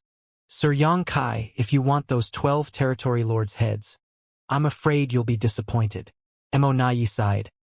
After they escaped, Sir Royal Lord ordered them to be executed as a sign of his determination to uphold the agreement between the two races. Executed. Yang Kai was a bit stunned, but when he thought back on the earlier battle, he realized that he had not detected any of those 12 territory lords' auras. He was not familiar with the 12 territory lords who fled. However, he encountered all of them when he probed the 4 gates 8 palaces great pagoda array in the ancestral land. For a master like him, once he met a territory lord, it was impossible to forget their aura after a mere 100 years. In their recent battle, all the territory lords at the No-Return Pass had to have been deployed to fight. The 12 territory lords couldn't be hiding from him. As for the claim that the royal lord executed those 12 territory lords just to maintain the peace between the two races, Yang Kai would be a fool to believe Mo Na Yi. The royal lord couldn't do such a thing to weaken his forces and their morale. At most he would send them to the 6 great territory battlefields as a punishment to redeem themselves. Yang Kai's brow twitched and swept his eyes over to look at Mo Na Yi. According to the information he got from the 7th Order Open Heaven Realm Masters, 13 innate territory lords were sacrificed so that Di Wu could attain the rank of pseudo-royal lord. At that time, there should not have been a second pseudo-royal lord at the No-Return Pass. Now, Mo Na Yi had become a pseudo-royal lord, and the 12 territory lords who had escaped from the ancestral land were missing. Yang Kai suddenly realized how Mo Na Yi became a pseudo-royal lord, and was now curious about how the Black Ink clan turned an innate territory lord into a pseudo-royal lord. Although he had a lot of information now and it was assumed that it was done by some means of sacrifice, the in-depth details were still unknown. He also doubted the Black Ink clan would just tell him the truth. "Perhaps I can try? What if I get something out of it?" Yang Kai thought. While Yang Kai was thinking, Mo Na Yi nodded his head and replied, "It's true that they were executed. I know that you don't believe me, but there is no need for me to lie to you about this." Yang Kai said, "It does not matter. If they are dead, then let other territory lords take their place. 12 territory lords, I don't care who they are. I'll behead 12 and be on my way. If you can't bear to lose 12 territory lords, then let me destroy 12 high-rank Black Ink nests. That's right, I've already destroyed 2. Just give me 10. After all, you were the one who asked me to state my demands." Yang Kai sneered. Mo Na Yi was barely able to maintain his smile as he replied, "Your Excellency, your demands are rather unrealistic. I'm afraid they could not be met. Whether it was territory lords or high-rank Black Ink nests, they were not assets the Black Ink clan could afford to sacrifice. If Yang Kai insisted on these, then there was no point in continuing the conversation. It was you, the Black Ink clan, who attacked me first," Yang Kai said frostily. Mo Na Yi could not help but sigh as that was an indisputable fact. If this was a negotiation between 2 equal parties, logic and reason would allow them to reach a compromise. However, Yang Kai was currently a nightmare to all territory lords and had no reason to be reasonable. Mo Na Yi silently cursed the dead Di Wu. If he had gone to the ancestral land to preside over that incident, things would not have deteriorated to this extent. Di Wu and the others were indeed at fault, but they were either killed by you or executed by Sir Royal Lord. Isn't that enough to quell your anger? 10 high-rank Black Ink nests or 12 territory lords. No bargaining. Yang Kai's was relentless. Mo Na Yi frowned and said, "You know that this is impossible. If you insist, then I can only assume that you have no intention of maintaining the peace agreement between our two sides. It will not be beneficial to either of our races for things to collapse here. I would like to suggest resolving this matter. Are you willing to consider it? Go ahead. It is true that you were attacked and have suffered losses." Emonayi said, but then paused. When he thought about it, it was the Black Ink clan who had suffered losses. Xianxia killed a pseudo-royal lord, 8 territory lords, and his rampage at the No-Return Pass had destroyed 2 high-rank Black Ink nests. These losses were extreme, and yet Xianxia refused to let the matter rest. Still, Emonayi could not quibble about things here, and simply said grudgingly, "Perhaps the Black Ink clan can compensate you with a large amount of resources to calm your anger." "How much is a large amount?" Xianxia raised an eyebrow. Emonayi said with a silent sigh, "It will definitely satisfy your excellency." Xianxia stroked his chin and pondered. Although he came to the No-Return Pass looking for some revenge, his main goal was to find out the internal situation of the Black Ink clan. Now that his primary objective had been achieved, and he knew there were 2 royal lords here, it would truly be difficult for him to do anything more. His demands for 10 high-rank Black Ink nests or 12 territory lords were just him asking for the lion's share to see what he could squeeze out of the Black Ink clan. He also knew that the Black Ink clan couldn't agree to this demand, so the best-case scenario would really be getting some free supplies from them. The human race now has a large number of rising stars and a huge demand for resources. However, the number of great territories controlled by the human race was too low. Although the cave heavens and paradises had accumulated a massive quantity of materials throughout their existence, they would one day be depleted. The Black Ink clan was different. They now controlled some 99% of the 3,000 worlds as well as the entire Black Ink battlefield, so they were never short of supplies. This was also the reason why there were many human race hunters who plundered the Black Ink clan in the great territories outside the main battlefields.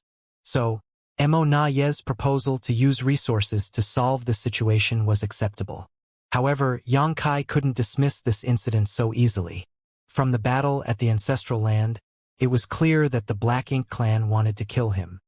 He was lucky that he had a geographical advantage and coincidentally had a massive small stone race army from Big Brother Huang and Big Sister Lan on hand. Otherwise, he would have faced a deadly situation. Since the Black Ink clan wanted him dead, they could not blame him for shaving off several kilos of flesh. Xianxia said, "I have 2 conditions. If Black Ink clan can agree, then the ancestral land matter will be settled." Emonayi frowned and said, "Please tell me." Although he was relieved to hear this, Emonayi showed nothing on his face. As long as Xianxia was willing to state conditions, that meant there was room for negotiation. Emonayi was only afraid that Xianxia would insist on killing 12 territory lords or destroying 10 high-rank Black Ink nests. Those conditions were simply unmanageable. First condition: Black Ink disciples. Xianxia held up a finger. "I want 100 Black Ink disciples in exchange for each territory lord's life. 1,200 for 12 in total, of whom no fewer than 100 must be 7th order. I know that the Black Ink clan has corrupted many Black Ink disciples over the years, so 1,200 should be nothing to you." Emonayi smiled bitterly and replied, 1,200 is not a small number. Xianxia said, 100 Black Ink disciples for the life of a territory lord. I think I am being very generous to the Black Ink clan. I won't force you if you don't want to accept. Emonayi reached up and rubbed his forehead as if he was having a headache. However, Xianxia noticed that he was actually using his divine sense to communicate with the royal lord at the No-Return Pass. Xianxia decided to wait patiently since Emonayi was consulting with the true royal lord. However, he kept his guard up for any possible sudden turn of affairs. From this incident, he could see that the Black Ink clan would seize on any chance to kill him. He just had an encounter with them at the Divine Spirit ancestral land, and now, the Black Ink clan gathered territory lords to set up a heaven-sealing earth-locking array to trap and exterminate him. Although there were currently many human race masters, the Black Ink clan was only really wary of Xianxia at the moment. The Black Ink clan would no longer be constrained if he was to die. However, Xianxia emerged unscathed from the battle in the ancestral land. The Black Ink clan was humiliated and had to negotiate for peace again, just like all those years ago when Xianxia was terrorizing them. At that time, the Black Ink clan was forced into a peace agreement with the humans in certain great territories because Xianxia had been killing innate territory lords time and time again. The losses were too heavy for the Black Ink clan to bear. Even now, the Black Ink clan was clear that Xianxia was raising a huge fuss and making unreasonable demands, but there was still nothing they could do about it. A few moments later, Nayi nodded at Xianxia and said, "We agree to your demands for 1,200 Black Ink disciples." Xianxia reiterated, "No less than 100 in the 7th Order Open Heaven realm." Nayi said with a straight face, "Of course. Since the Black Ink clan had already agreed to this request, how could he haggle over the details? There were many Black Ink disciples who were corrupted by the Black Ink clan over the years. These Black Ink disciples would eventually grow into 7th Order or even 8th Order Black Ink disciples, of which Black Ink clan had a few. Originally, the Black Ink clan wanted to use these 8th Order Black Ink disciples to infiltrate the human Great Territories as spies to obtain critical information or perform sabotage. However, there was now an abundance of purifying light within the human race's side, and in order to enter any rear facility or territory, one had to enter a purifying Black Ink battleship. Under the purifying light, the Black Ink disciples would not be able to hide. Thus, those 8th Order Black Ink disciples were useless unless they were used to fight the human race masters on the battlefield. As Xianxia said, 100 Black Ink disciples in exchange for the life of a territory lord was actually very reasonable. As long as the humans had hunters, the Black Ink clan would not lack in Black Ink disciples. "Sir Yang can state your second condition," Nayi said. Xianxia looked at him with a smile and nodded. "I want to know how you became a royal lord. As far as I know, an innate territory lord can't become a royal lord. So, how did you do it and how did Diwu do it?" Nayi calmly replied. "Who told you that innate territory lords cannot become royal lords? Diwu and I had been cultivating for many years, so there is nothing strange about us achieving a breakthrough, right? Don't take me for a fool." Xianxia snorted. Before Diwu became a royal lord, 13 innate territory lords entered a high-rank Black Ink nest in the no-return pass and disappeared one after another. When you became a royal lord, 12 territory lords were conveniently executed. Are you trying to tell me there is no relationship between these events? Of course not. Nayi tried to deny it, but after a moment, he realized that Xianxia should have gotten this information from those 7th Order Spirit Array Masters. After the Battle of the Ancestral Land, the 12 surviving territory lords escaped while the 7th Order Black Ink disciples went missing. They apparently had fallen into Xianxia's hands and were rescued by him. During the time they had been in the no-return pass, although they did not know anything about the source fusion technique, those 7th Order masters weren't blind and surely took note of certain events. Were they sacrificed? Xianxia looked straight into Nayi's eyes and continued. There must be some method the Black Ink clan possesses that allows a large number of innate territory lords to sacrifice themselves and integrate their power into a Black Ink nest. After enough power is accumulated, an innate territory lord can absorb all of it for themselves, allowing them to break through their shackles and become a royal lord. Nayi maintained a straight face the whole time, so Xianxia could not tell anything from his reaction. In the end, Nayi just flatly stated, "Whatever your excellency chooses to believe, let that be the truth." Xianxia stared at him deeply for a long time before he waved his hand and said, "Good." He also knew that he could not get an admission from the Black Ink clan.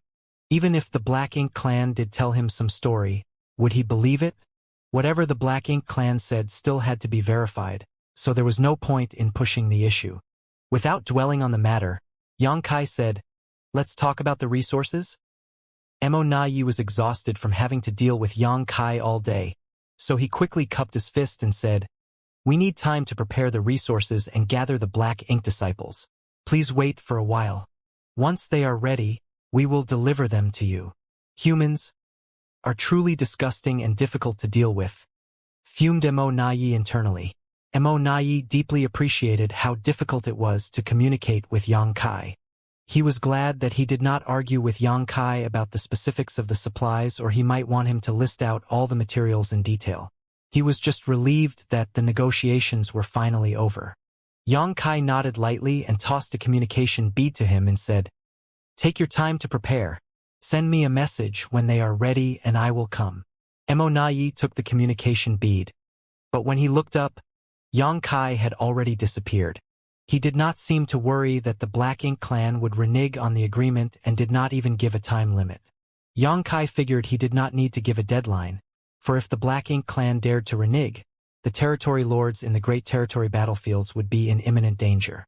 Xianxia would surely kill 100 territory lords just as he promised. As for now, the Black Ink clan wanted him to be as far away as possible. They had nothing to gain by having him lingering around. Although the two royal lords were indifferent to having such a human master nearby, the territory lords couldn't help feeling nervous. Immortality turned around and flew towards the no-return pass. When he reached the royal lord, he bowed low and said, "Sir, we subordinates failed in our responsibilities and caused a huge loss to our Black Ink clan. Please punish us, sir." To this declaration, the royal lord just waved his hand and said, "It's not your fault. I was the one who underestimated him." He originally thought that everything would be safe with Immortality guarding the no-return pass. But the growth of this human had vastly exceeded his expectations and caught him off guard. Clearly, Xianxia's strength had increased several times since 3,000 years ago, to the point where even facing Immortality and many territory lords, he could still destroy 2 Black Ink nests and make his escape. Back then, Xianxia did not have such strength. After calming down, the royal lord concluded that even if he was also here at the no-return pass, he might not be able to protect the high-rank Black Ink nests unless he could find a way to kill Xianxia in one blow. "I'll leave the preparation of the supplies and gathering of the Black Ink disciples to you. Just get rid of him as soon as possible."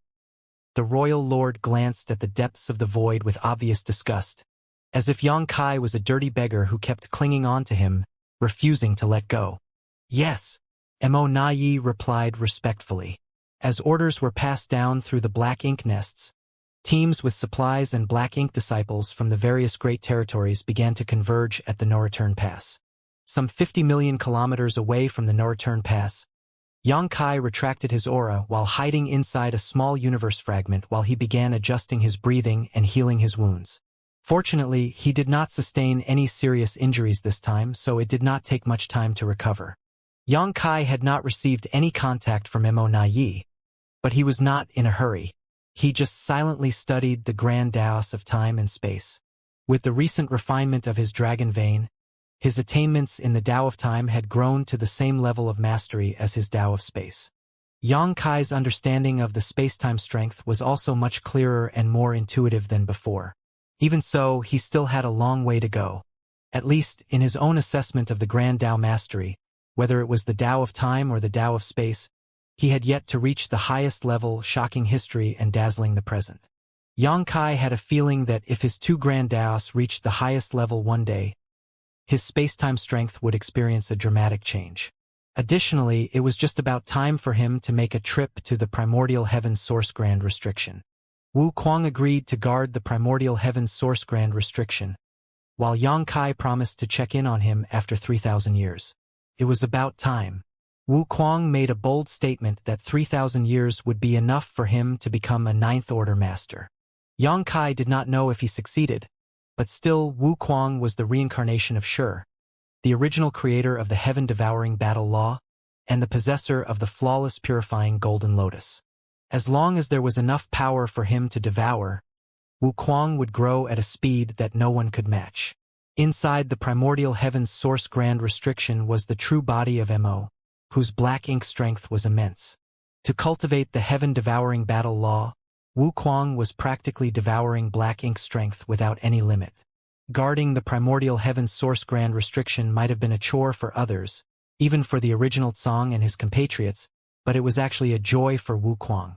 It had been more than 3,000 years since the Primordial Heaven's Source Grand Restriction War and the collapse of the human race Grand Army.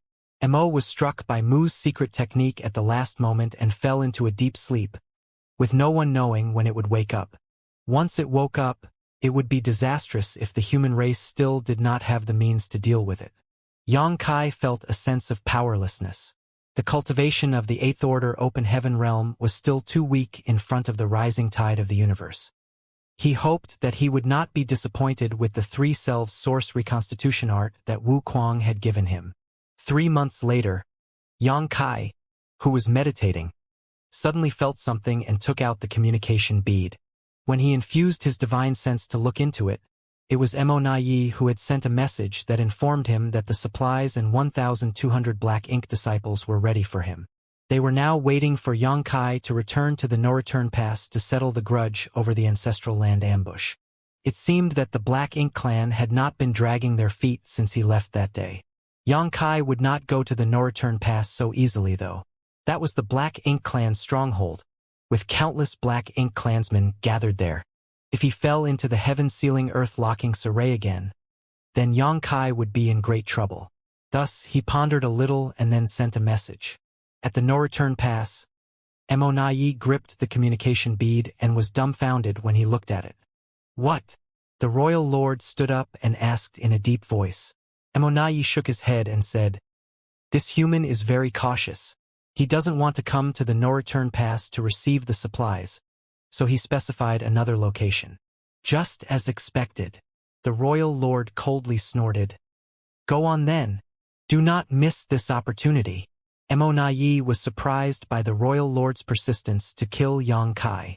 Although he did not think it was appropriate to provoke Xianxia anymore, he had no choice but to agree. A full 6 months later, somewhere in the void, Mo stood, looking extremely angry and upset. Anyone who had been made to dance like a puppet on strings would feel equally moody. Behind him, several innate territory lords sensed his anger spilling over and threatening to engulf them. In order not to incur his wrath, they kept silent and stayed as far from him as possible. Behind them were 1,200 Black Ink disciples gathered in various scattered groups and areas, looking confused and disorganized.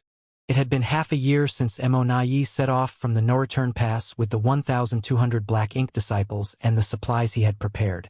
In this half a year, Xianxia repeatedly changed the location for the transaction 8 times. Furthermore, there were times that he made Mo wait for dozens of days without any updates. Mo was furious, but could not do anything about it. He could understand Xianxia being cautious and suspicious, as the royal lord had already instructed Mo to seize any opportunity to kill this pest. However, with Xianxia being so cautious, how could Black Ink clan have any chance to do anything? If Mo wanted to take action against Xianxia, he had to first set up the 4 gates 8 palaces Great Pagoda array so that he could trap him in place. The Black Ink clan had no way to arrange anything in advance, though, as Xianxia repeatedly changed the meeting location. Thus, Mo no longer held any hope of taking Xianxia down. The Black Ink clan was being sincere to Xianxia, but he still treated them like vicious bandits, which frustrated Mo. He decided that if Xianxia changed the meeting location again, he would return to the no-return pass with the Black Ink disciples and supplies. Suddenly, ripples appeared in the void and Xianxia appeared like a ghost. Before he appeared, neither the innate territory lords nor Mo felt Xianxia's aura. This space secret technique alone rendered the Black Ink clan somewhat powerless to deal with him. "It's been a long time," Xianxia said as soon as he appeared. He had randomly and hastily decided to meet here, so the Black Ink clan couldn't set up the traps in advance. Additionally, he had secretly surveyed the vicinity with his demon eye of annihilation to ensure there were no hidden dangers before showing up. "Sir Yang is quite cautious," Mo replied grouchily. He could be considered mild-tempered among the Black Ink clan, but now he was thoroughly incensed by Xianxia's behavior. Xianxia said frostily, "What's wrong with being cautious? Enough nonsense. Where are the supplies?" Mo kept a straight face and threw out a few space rings. Before Xianxia caught them, he used his divine sense to check them for hidden traps and ensure that there were no problems. Each space ring was filled with resources and materials of various qualities and elements. The amount in each space ring was enough to allow a top second-class sect to sustain itself for 1,000 years. The amount and quality of the supplies was undeniably large. Xianxia clicked his tongue and snickered. The Black Ink clan's assets are truly remarkable. This wasn't a surprise, though, as the human race were stuck in just over a dozen great territories while everywhere else was fully controlled by the Black Ink clan. What's more, the Black Ink clan did not care how they mined for resources, as even destroying universe worlds meant nothing to them. The 3,000 worlds of today was being fully exploited for its resources.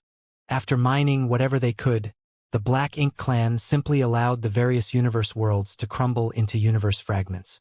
Here are the 1,200 Black Ink disciples. Sir Yang, please inspect them. If these are acceptable, we will leave now. Emonayi urged him to accept the compensation so that he could leave and not have to deal with Yang Kai any further. They will do. Yang Kai did not bother to check. Not because he trusted the Black Ink clan, but rather because he had already inspected these 1,200 Black Ink disciples before showing up. There were exactly 107th Order Black Ink disciples as agreed upon, while the rest were of various orders and strengths. In that case, goodbye. Emonayi cupped his fist and led the territory lords, who had constantly been on guard, to leave. Yang Kai saw them off warmly. This has been a happy cooperation. I hope there will be more such cooperation in the future. Emonayi paused momentarily and could not help but curse to himself. There will never be another time. If there is a next time, it will be you delivering your head to me. After Yang Kai watched the Black Ink clan masters fade into the distance, he turned to look at the 1,200 Black Ink disciples. But as soon as he did, someone shouted, "Disperse!" 1,200 people turned into 1,200 streams of light in an instant, scattering in all directions. Yang Kai entirely failed to stifle his laughter as he knew that the Black Ink clan would not be so honest. It turned out that this was what they were up to. If he were a regular 8th Order Open Heaven Realm Master, there would be nothing he could do in the face of such a situation. At best, some of these Black Ink disciples would be captured, but probably 90% of them would be able to escape. However, with Yang Kai being here, what the Black Ink clan did was pointless and doomed to fail. The moment the 1,200 streams of light shot in all directions, the void suddenly thrummed and solidified. The streams of light all faded to reveal the Black Ink disciples who were now frozen in place, none of them able to move, each with a different expression on their face. Yang Kai stepped forward, and as soon as he walked past each of the Black Ink disciples, they would disappear. Each of the Black Ink disciples reappeared in Yang Kai's small universe, and was immediately enveloped by a mass of purifying light which began to dispel the Black Ink strength in their bodies and return them to their original selves. In a short time, all 1,200 Black Ink disciples were taken in. Yang Kai took a long look in the direction of the no-return pass before turning around and disappearing into the depths of the Black Ink battlefield. A short while later, he arrived at a secret place and established a connection to the World Tree. With the power of the World Tree, Yang Kai shuttled through the void and soon arrived at the grand ancient ruins boundary where he stood below the World Tree.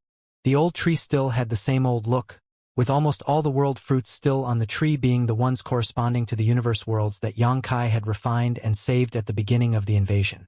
There were also world fruits corresponding to several universe worlds in High Heaven Territory and the New Great Territory.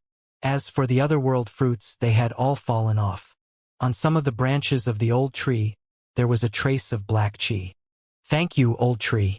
Yang Kai bowed and saluted. The old tree did not show its face, choosing to just shake slightly. Yang Kai identified the world fruit that corresponded to the star boundary and shot towards it. The world fruit rapidly enlarged in his eyes as a familiar aura came towards him. Before he knew it, Yang Kai was already standing above the star boundary. He stepped forward and appeared in High Heaven Palace next, where a familiar divine sense immediately swept over, though it was withdrawn as soon as it scanned him. One of the great emperors stationed at the star boundary noticed that someone had entered it.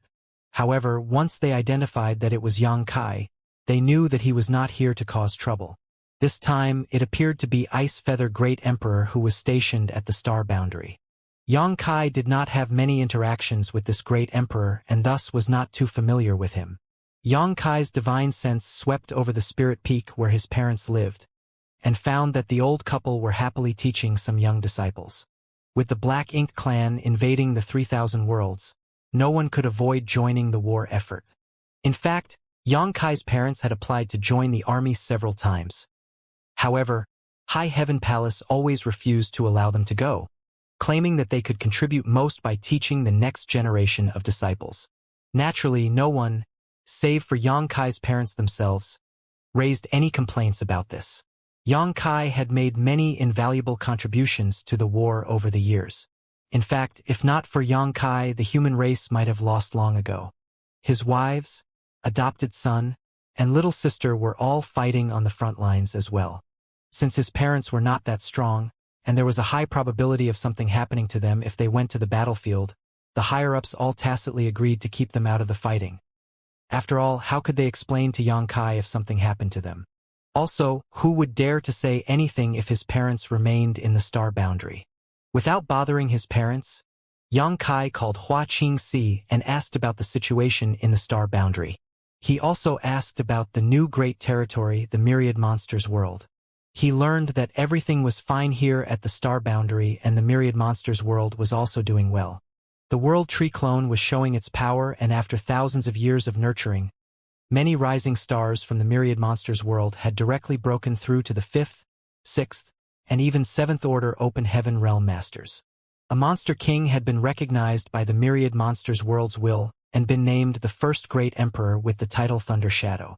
He left the Myriad Monsters world with some human companions and had now made a name for himself on the various battlefields. Nowadays, there were several great emperors of the Myriad Monsters world. In addition to the original monster race Great Emperor with the title of Thunder Shadow, there was one more from the monster race and 2 humans who had been certified as Great Emperors. The Myriad Monsters world bottle still had positions open, so both monsters and humans were eager to attain the world's acknowledgement and seize this position for themselves. This was not only a matter of honor and prestige, of course, as anyone who obtained the Great Emperor position would see a dramatic increase in their speed of cultivation while in Myriad Monsters world, allowing them to grow stronger more rapidly than their peers. As for the human race as a whole, everyone, from the Supreme Commander to the ordinary soldiers, could feel the stress of the approaching storm. Everyone knew that, in the near future, the peace between the humans and the Black Ink clan would break down completely and a battle to the death would begin. Once that happened, only the strong would be able to protect themselves. On the whole, the expectations of the human race were high but filled with potential. Have Shower and Schwer sent any messages back? Xianxia asked casually. Hua Qingxi pursed her lips and said, Yang Xiao did send back a message. He said that the palace master had caused them a lot of trouble. Now, they are constantly being hunted by the Black Ink clan. Whenever their whereabouts are exposed, they are bound to be pursued. It has taken them a lot of effort to repel the enemy. Xianxia chuckled heartily and said, It looks like they're having a good time. I can rest assured then. This was probably due to the final lesson that Xianxia gave his 3 disciples in Azure Sun territory. Although Yang Xiao, Yang Xue, and the others were not present at the time, the Black Ink clan had sources of information. They would be able to find out about Yang Xiao and Yang Xue's relationship with Xianxia and naturally wanted to handle them. Xianxia was not too worried about their safety, of course. These little ones had all become 8th Order Open Heaven Realm Masters, so as long as they worked together and joined forces to defend themselves, the Black Ink clan, though strong, should not be able to harm them. Xianxia did not stop for long at the star boundary.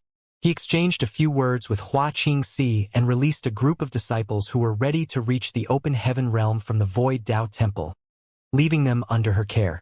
He instructed her on some matters and then left.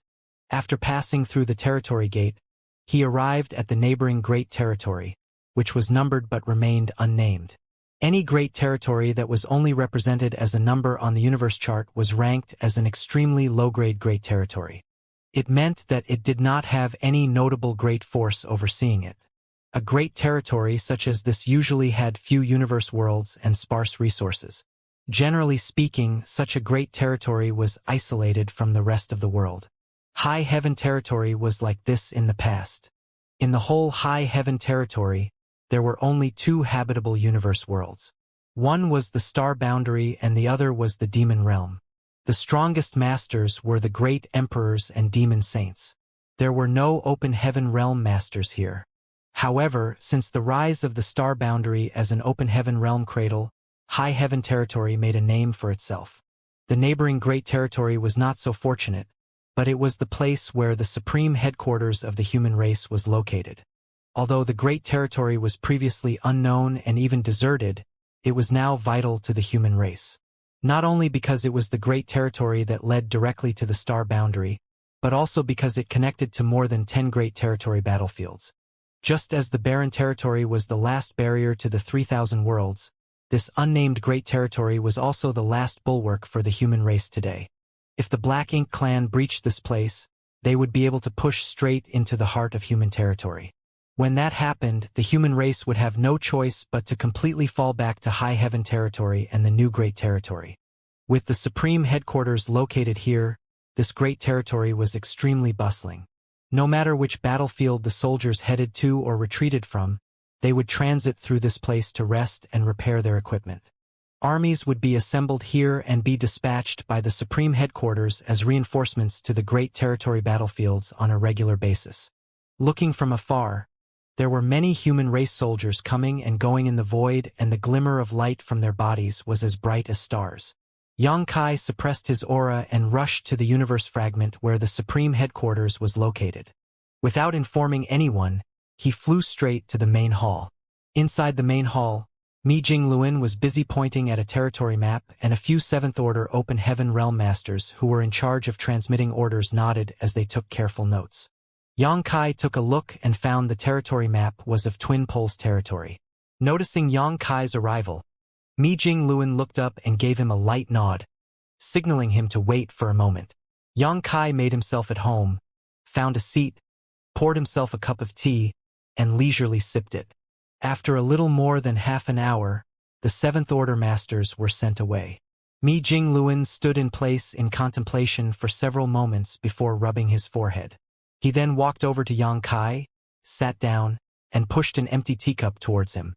Xianxia picked up the teapot and poured him a cup. Mi Jingluan heaved a long sigh and downed the tea like he was draining a bottle of wine. Xianxia asked, "Things aren't going well in Twin Poles territory?" Mi Jingluan replied, "The Black Ink clan has intensified their attack on Twin Poles territory. They've recently gained more territory lords and deployed them there, so we are facing some difficulties." Turning his head to look at Xianxia, he asked with a smile, "Why don't you take a trip there?" "Impossible." Xianxia waved his hand. "I just got back from harassing the Black Ink clan at the no-return pass. If I go to Twin Poles territory at this time, wouldn't I be reneging on the agreement?" "What happened?" Mi Jingluan raised a brow and asked curiously. Xianxia briefly told them about his experience at the no-return pass before handing Mi Jingluan the supplies he had extorted from the Black Ink clan. Mi Jingluan accepted them politely, and after a quick inspection, he exclaimed, "Wow! The Black Ink clan was really generous to you." In his heart, he knew that this was due to Xianxia's notorious reputation. If the Black Ink clan had to choose between losing territory lords or resources, they would definitely choose the latter. They could easily recoup the material losses even if they were given away. However, territory lords were all valuable assets, and it would not be beneficial to give Xianxia an excuse to go on a killing spree. If Mi Jingluan tried to take advantage of the Black Ink clan like this, he would have been torn apart by the royal lord. Although he became an 8th Order master much earlier than Xianxia, he had to admit that he was no match for the latter's strength. This was a positive development, though. The future of the human race would only be bright if the future generation could surpass the abilities of the current one. A few days ago, there was a report of many Black Ink nests scattered all over the Great Territories withering for no apparent reason. I figured it was you who went to the no-return pass to stir up trouble. From what you had just said, it seems my assumptions were correct. There was a precedent for this. Previously, Xianxia went on a rampage at the no-return pass and destroyed 7 high-rank Black Ink nests. This naturally disrupted the flow of reinforcements to the Black Ink clan as all the mid-rank and low-rank Black Ink nests spawned from those high-rank nests were destroyed. The human race was not sure what had happened at the time, but later found out that it was Xianxia's doing.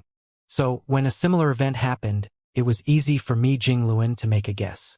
The 7th Order Open Heaven Realm Masters who returned from the ancestral land explained in detail what happened there, and the small stone race army you provided has also been integrated into our forces. Mi Jingluan said solemnly, "Junior brother, does the Black Ink clan really have the means to help an innate territory lords become a royal lord?" When they heard this news, many 8th Order Open Heaven Realm Masters at the Supreme Headquarters were shocked and decided to block the news immediately to avoid damaging the morale of the army. It was a pity that Xianxia was like a dragon who shows his tail but never his face. Xianxia came over whenever he wanted to see Mi Jingluan, but the reverse essentially never happened. It was as difficult as ascending to the heavens if Mi Jingluan wanted to find Xianxia. Xianxia drank another cup of tea and nodded. Indeed, the pseudo-royal lord I encountered at the ancestral land named Diwu was created in such a manner. Unfortunately for him, he was too careless and was killed by me. Pseudo-royal lord? Mi Jingluan exclaimed with his eyebrows raised. It seems senior brother isn't aware of this point. Although the Black Ink clan has the ability to forcibly raise an innate territory lord into a royal lord, there are clear flaws with the process. Such a created royal lord may have the raw power of a royal lord, but they are unable to utilize it properly. I clearly felt this when I fought Diwu. He could only exert about 70% to 80% of what a royal lord should be able to do. Thus, I regard them as pseudo-royal lords. Mi Jingluan heaved a sigh of relief and said, "If that's the case, then there's no need to be too concerned." A pseudo-royal lord who could only exert an average of 75% of his power was not nearly as threatening to 8th Order masters as a true royal lord. It might only take a few 8th Order masters in a battle formation to resist such an enemy, though killing one was probably impossible. But there is another pseudo-royal lord at the no-return pass right now. Mi Jingluan's eyes narrowed and asked, "Who?" "Senior brother, do you remember that innate territory lord named Mo Na Yi?" "Him." How could Mi Jingluan not know who Mo Na Yi was? Mo Na Yi was one of the innate territory lords that the human race was highly focused on. This guy was far more intelligent and cunning than other territory lords. It was definitely not a good development for the human race for this Black Ink clansman to become a pseudo-royal lord. Mi Jingluan thought about it momentarily but decided not to dwell on it any further. Now that Mo Na Yi had become a pseudo-royal lord, it was useless to brood over it. If they really encountered him, they could only directly take him on. "Junior brother, have you found out how the Black Ink clan creates these pseudo-royal lords?" Xianxia shook his head and replied, "Mo Na Yi was already a pseudo-royal lord when I arrived at the no-return pass. I tried to probe them about it, and it seemed like the information those 7th Order Open Heaven Realm Masters gathered at the no-return pass was accurate. Even if the Black Ink clan has a method to create pseudo-royal lords, they have to pay a huge price. At the very least, they should have to sacrifice a large number of innate territory lords. When Diwu transformed into a pseudo-royal lord, 13 innate territory lords were sacrificed. In Mo Na Yi's case, there were at least 12. Hearing this, Mi Jingluan seemed to have suddenly thought of something before snapping his feather fan closed. He gently tapped the fan against his palm and said, "Perhaps. It also involves the sacrifice of a high-rank Black Ink nest." Xianxia wondered and asked, "Why do you think so?" "Perhaps junior brother isn't aware of this. About 400 years ago, some low-rank and mid-rank Black Ink nests suddenly withered. When the numbers were tabulated, the headquarters estimated that a single high-rank Black Ink nest had been destroyed somehow. About 100 years ago, a similar situation occurred. Initially, I thought that it was junior brother who went on a rampage at the no-return pass and destroyed these high-rank Black Ink nests, but from your story just now, that seems to not be the case. 400 years ago, after a little calculating, Xianxia realized that was the time that he had just arrived at the ancestral land to cultivate. He also killed Diwu just over 100 years ago. For the Black Ink clan, Black Ink nests were their foundation, so they would not be given up easily. There could only be one reason for those low-rank and mid-rank Black Ink nests to die all of a sudden. The high-rank Black Ink nest that produced them was destroyed. The timing was too coincidental, and the anomaly was equally obvious. The Black Ink clan was smart enough to hide the truth from him, but there were enough clues for the human race to make the necessary deduction. Xianxia kept nodding his head. More than 400 years ago, when the Black Ink clan knew that he was cultivating in the ancestral land, they created Diwu, a pseudo-royal lord, and ordered him to go to the ancestral land to kill him. Unfortunately, Diwu ended up losing everything and died in the ancestral land. When they realized that Diwu had died, the Black Ink clan at the no-return pass created Mo Na Yi. They did it twice, and each time they not only sacrificed more than 10 territory lords, they also lost a high-rank black ink nest in the process. It makes sense now. Mi Jingluan's eyes flashed and continued. The Black Ink clan does have the means to transform an innate territory lord into a pseudo-royal lord, but it requires the sacrifice of a dozen or so territory lords and a high-rank black ink nest. No wonder the Black Ink clan has never used this technique before. The cost is indeed very high compared to the benefits. He looked at Yang Kai and said with a smile, "Looks like that original royal lord is willing to pay any price as long as they can kill you." Yang Kai said, "Man proposes, the heavens dispose."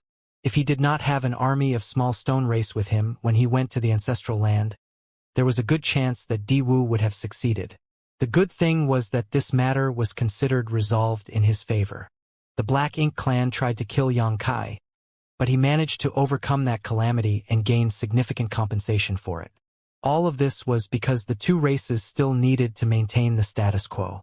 What happened at the ancestral land was considered resolved, and there was no point in thinking about it further, so Yang Kai changed the topic and asked, "How are senior brother Xiang and the others?"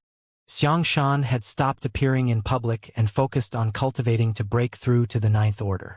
The Black Ink clan suspected that Xiangshan and the other Eighth Order masters who were expected to break through and reach the Ninth Order had already done so secretly. However, that was not the case in reality. The Ninth Order was the peak of the human race's martial Tao and was extremely difficult to reach. Now, there were not many humans who were qualified to make this breakthrough. There was indeed one person who had succeeded, but it was not Xiangshan. When Yang Kai asked, Mi Jingluan sighed and replied, "It has been 1,000 years since they entered retreat, and still there is no news from them. In fact, with Brother Xiang's talent, he should have already reached the Ninth Order if nothing went wrong." The issue was that Xiangshan's cultivation had once regressed. Long ago, in Blue Sky Pass, in the era when Yang Kai had not yet set foot onto the Black Ink battlefield, Xiangshan was a famous existence and many territory lords died at his hand. However, he was so feared that he became a priority target for the Black Ink clan.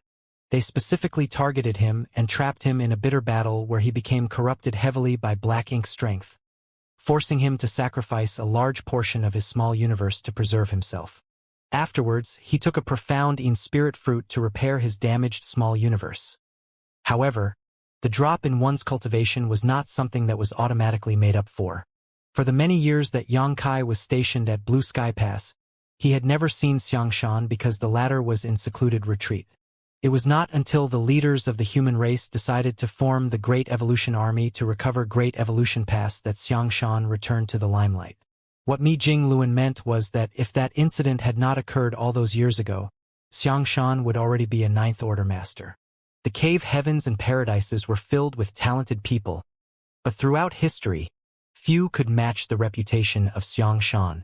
It was a pity that his future accomplishments were greatly delayed, and now it seemed that dark injuries from that incident were preventing Xiangshan from reaching the Ninth Order. The current situation between the two races was rather stable. Although the fighting never ceased, it was all in a managed situation rather than an all-out war. Thus, Xiangshan took this opportunity to enter retreat and cultivate. Brother Xiang did mention that if necessary, he would come out to face the enemy, regardless of whether he had achieved a breakthrough. Yang Kai nodded lightly and asked, "What about the suppressing Black Ink Fortress? What's the progress?" The suppressing Black Ink Fortress was a massive mobile palace artifact that Yang Kai had convinced the Supreme Headquarters to refine in order to deal with the Black Ink clan. It was quite similar to the Great Passes of old, but far smaller. The current generation of artifact refiners, even compared to those from late ancient era, were not inferior. However, the human race sorely lacked resources at the moment. Great Passes were enormous mobile palace artifacts built up and refined over hundreds of thousands of years, consuming an unfathomable amount of resources. The human race could not afford to spend so lavishly in their current situation. If they tried to build such an artifact now, it would likely cripple the cultivation progress of the entire race, which was a situation that absolutely could not be allowed. Thus, they could only build the suppressing Black Ink Fortress, for which Yang Kai campaigned hard some 1,000 years ago, just before he left for the Myriad Monsters world. This mobile palace artifact was not destined for the great territory battlefields, however. When Yang Kai asked about the suppressing black ink fortress, Mi Jingluan replied, 300 years ago, the superstructure of the suppressing black ink fortress was completed, and over the subsequent years, various grand arrays and artifacts have been installed. It should be almost finished now. After a pause, he asked, do you want to see it? Indeed. Yang Kai nodded. The two of them left the Supreme Headquarters together and shot off into the depths of the void. The construction of the suppressing black ink fortress was kept highly confidential, with only those participating in the project and the heads of the Supreme Headquarters being in the know. This giant weapon of war was located at an extremely remote place in the Great Territory and covered with multiple arrays to conceal it. Patrolling human race masters also ensured that no one without authorization approached this region. Yang Kai and Mi Jingluan traveled for about an hour before reaching a universe world that seemed to be covered in shadows. Although this universe world was ancient, its grand Tao and will were imperfect. Thus, there was no vitality here. This was a rather common sight throughout the 3,000 worlds. Although such a universe world generally had a lot of precious cultivation resources, it was not suitable for the survival of living beings, thus it was essentially dead. A divine sense swept over from afar, but after confirming Mi Jingluan's identity, it allowed them through. Yang Kai, led by Mi Jingluan, flew for a while around the universe world before arriving at a certain spot and heading down. They passed through a layer of thick, dark clouds before being hit in the face with an imposing aura. A huge and lofty object immediately filled their view, one that looked like a massive steel beast. This was the suppressing black ink fortress. The suppressing black ink fortress was undoubtedly much smaller compared to a great pass from the black ink battlefield, being just 10% of the size. However, it was still a massive object. The entire suppressing black ink fortress looked like a small city with many structures, high walls and towers. Yang Kai could see people scurrying about inside the suppressing black ink fortress, carrying materials and working on construction projects.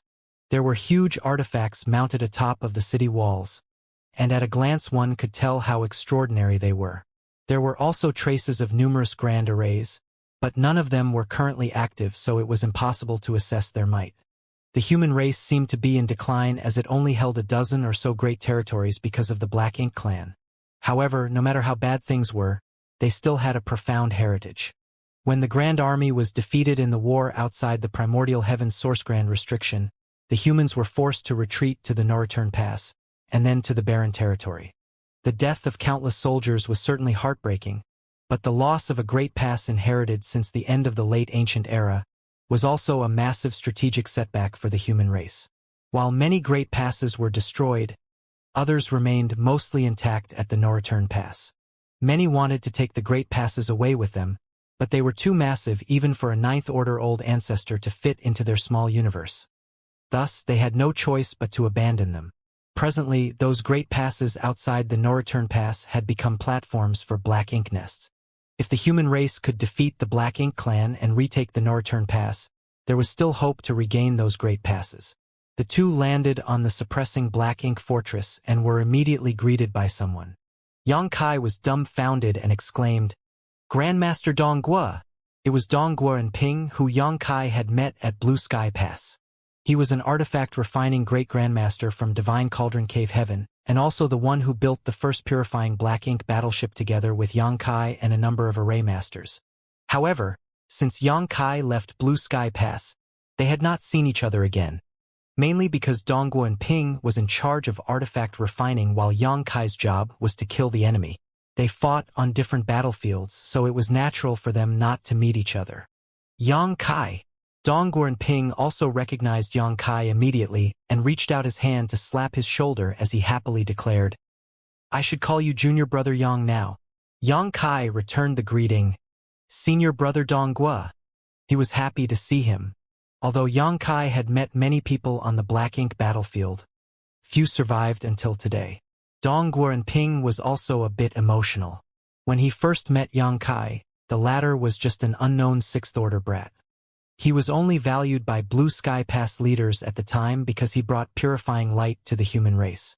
Now, when Donghua and Ping saw him again, Xianxia was already the powerful, profound Nether Army commander and a perpetual thorn in the Black Ink clan's side. Such growth was truly immense, as only 3,000 years had passed since then. Mi Jingluan said with a smile, "Senior Brother Donghua is one of the chief artifact refiners on the Suppressing Black Ink Fortress project. Junior Brother Yang, if you want to know more about the Suppressing Black Ink Fortress, please feel free to ask Senior Brother Donghua." "Many thanks, Senior Brother." Donghua Ping simply waved his hand. "Artifact refining is the job of this old master. It's not a big deal. However, can Junior Brother Yang tell me what this Suppressing Black Ink Fortress is going to be used for? This artifact is massive and took no less than 1,000 artifact refiners almost 1,000 years to construct. Although it is powerful, it is not suitable for the current war. Even if it is for a counteroffensive, one Suppressing Black Ink Fortress won't make much of a difference. If it weren't for Supreme Headquarters special orders, this old master would not have agreed to squander so many resources and so much manpower on this.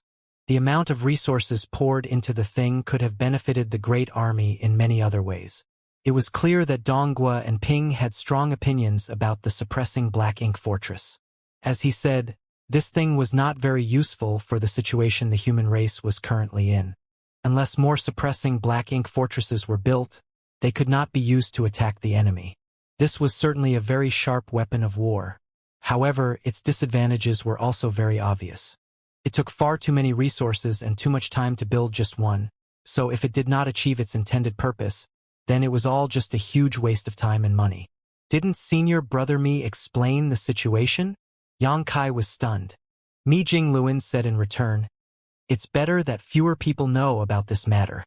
Donghua Ping glared at Mi Jingluan and snorted, "What nonsense is this guy sprouting? He just said that it was a secret. What can this old master do to him if he refuses to say anything?" Xianxia smiled before quietly whispering something to Donghua Ping. Donghua Ping immediately turned solemn and remarked, "I see."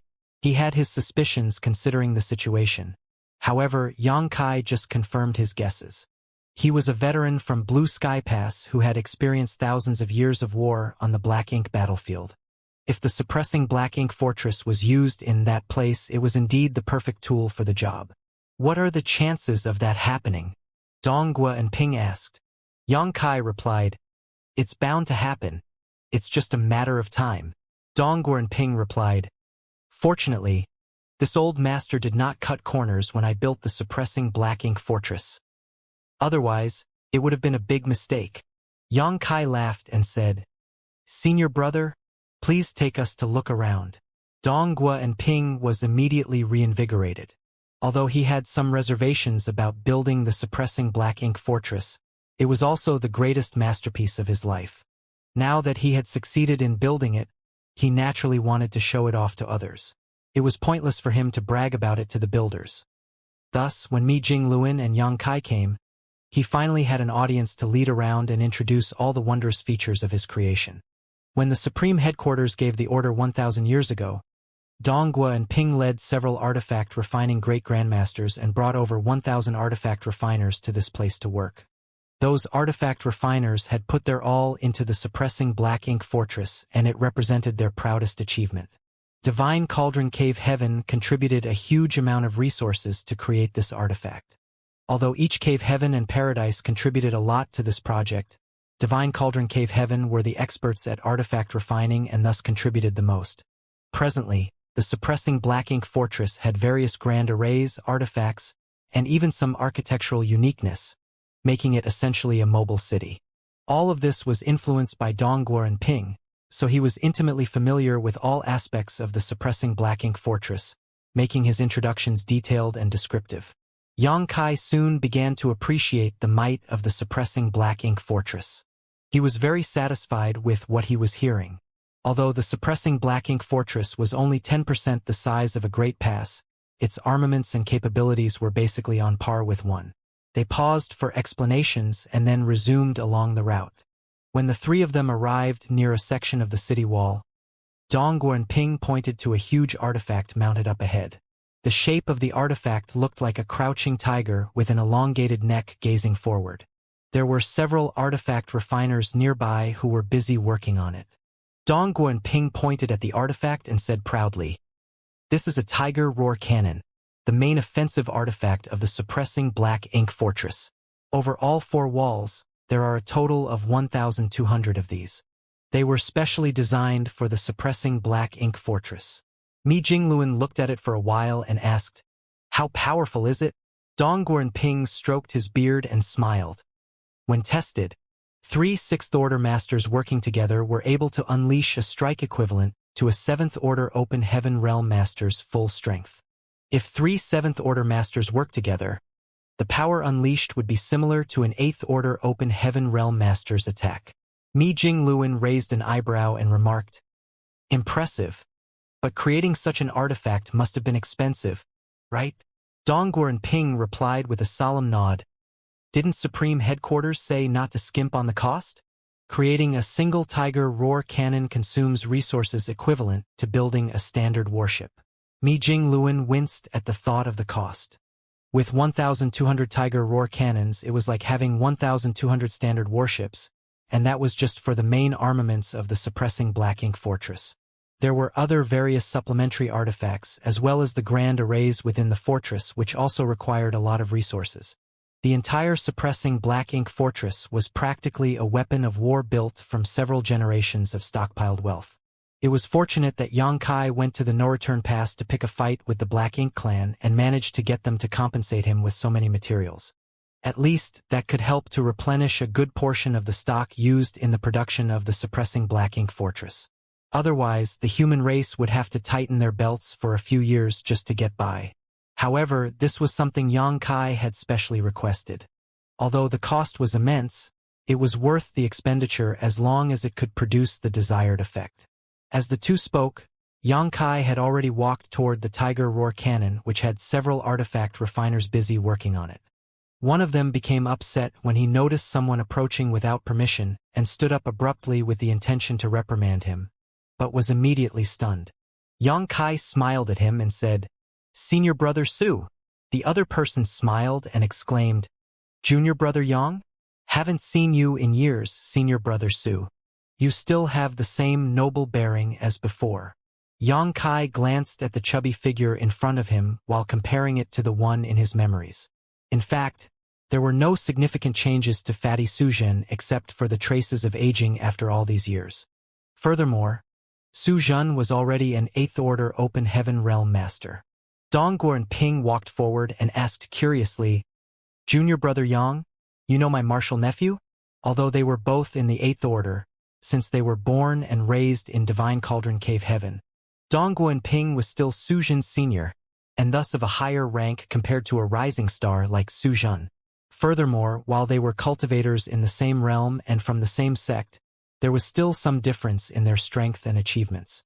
In contrast, although Xianxia was much younger than the rest, as long as his cultivation was on par with theirs, he was considered equal in terms of seniority to Mi Jingluan and Dongguo and Ping.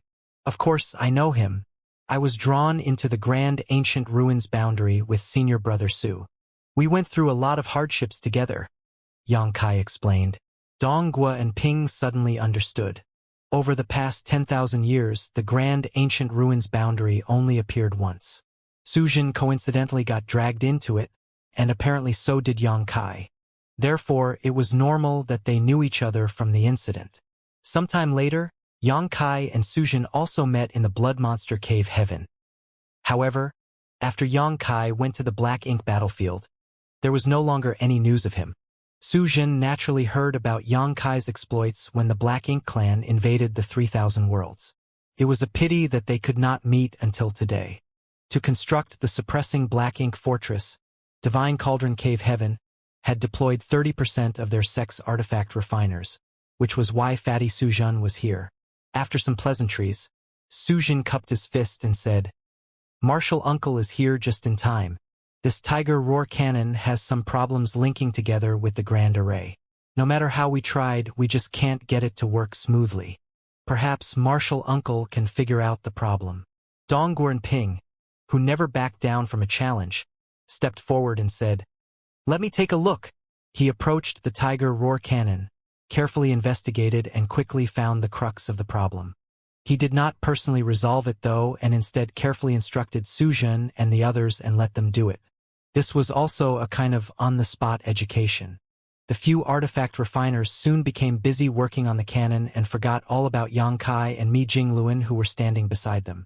Yang Kai also knew something about the Tao of artifact refining, and although it was not as good as his mastery over the Taos of time, space, and spear, he was still an artifact refining grandmaster, so he could more or less understand what they were discussing and was also interested in it.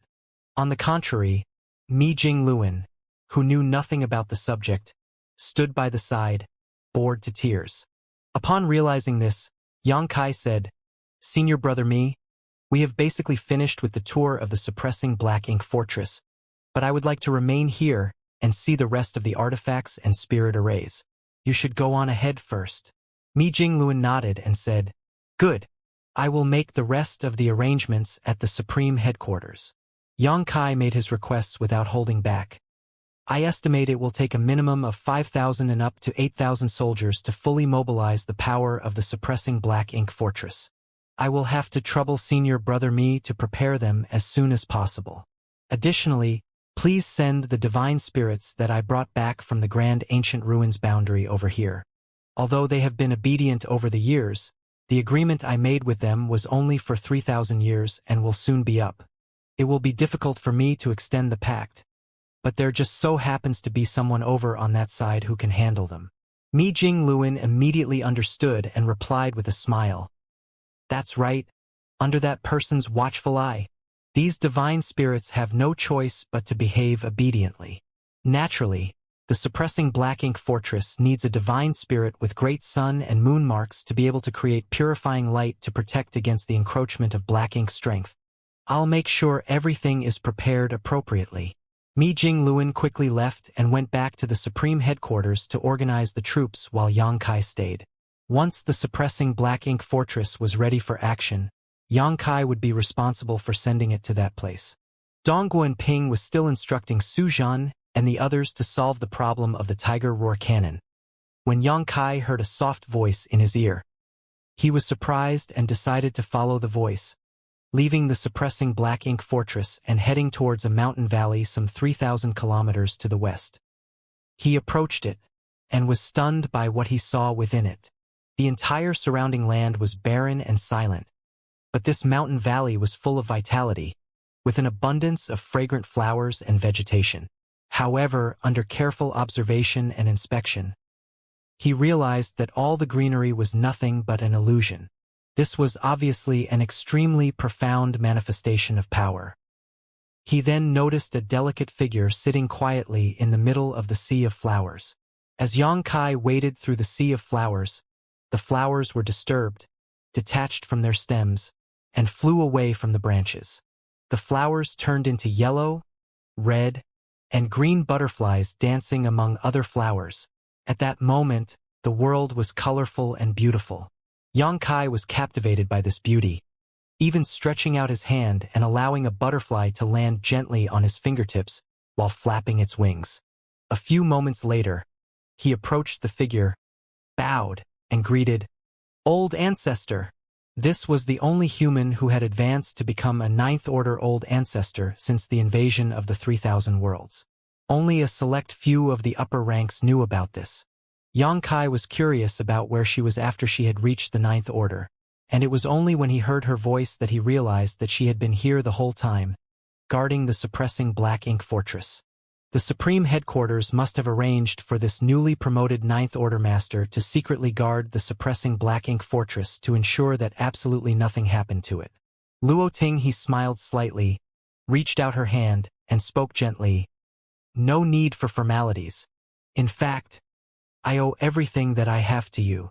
This Ninth Order Master of Inyang Cave Heaven was trapped in the Samsara Pavilion for 2,000 years. Many years later, Chu Huashang had entered the Samsara Pavilion vowing to live and die together with Yang Kai for 9 lifetimes or perish inside. Yang Kai managed to overcome this challenge and leave with Chu Huashang.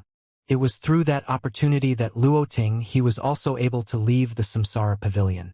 If Yang Kai had not gone through the 9th reincarnation and succeeded in awakening Chu Huashang, Luoting he would still be trapped in the Samsara pavilion. She would not be where she is today.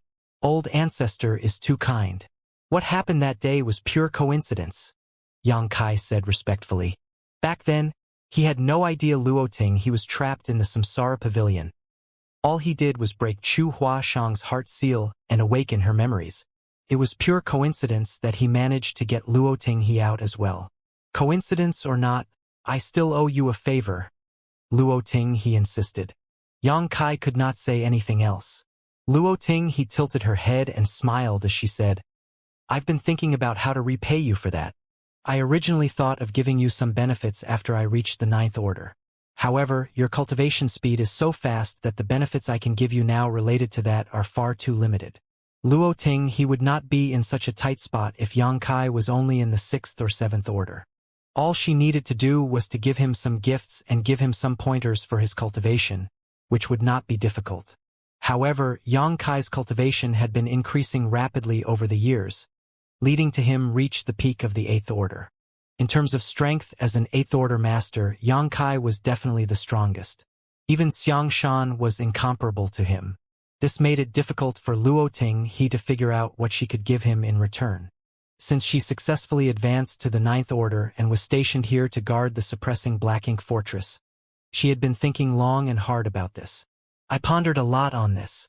Since you are always out and about, you should be constantly in danger. So, why don't I give you something to protect yourself? It might come in handy one day. Upon saying so, she did not allow Yang Kai to refuse. Her slender jade finger gently lifted and the sea of flowers that blanketed the mountain valley started to detach and turned into balls of light that converged at her fingertip. The flowing lights lingered and gathered, slowly converging into one and reconstituted into a colorful butterfly which gently flapped its wings. When the glow waned, the butterfly completely materialized. She was not finished yet, though, as Yang Kai clearly felt Luoting he's world force surging madly and pour into the butterfly. The little butterfly, which was the size of a baby's palm, was like a bottomless pit, constantly swallowing world force from the 9th order open heaven realm master. Yang Kai was immediately dumbfounded. Although he did not know what mysterious secret technique Luoting he had performed, he could tell that this senior, who came from Inyang Cave Heaven, was injecting the heritage from her own small universe into this butterfly. This was undoubtedly a huge loss to her. When this butterfly was activated, it would be as if Luoting he was present to take action. It was truly a treasure.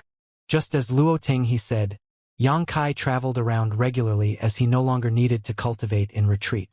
Previously in the ancestral land, he was surrounded by powerful Black Ink clan masters, and when he went to the no-return pass, he faced 2 royal lords and countless territory lords.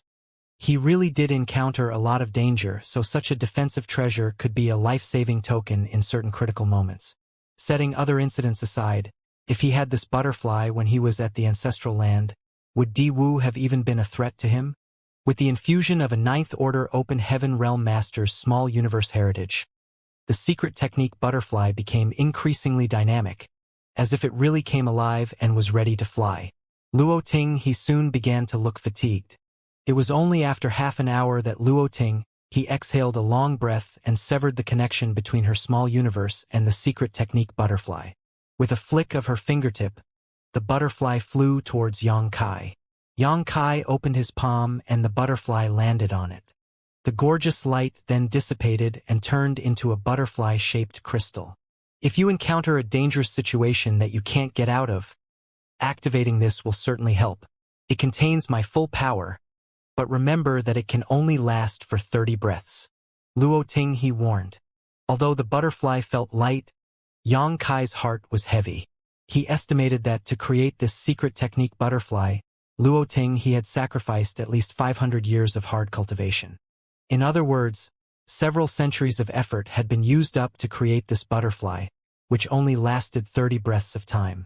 In some sense, while such a secret technique was extremely damaging to Luoting it was a potentially life-saving treasure to Yang Kai.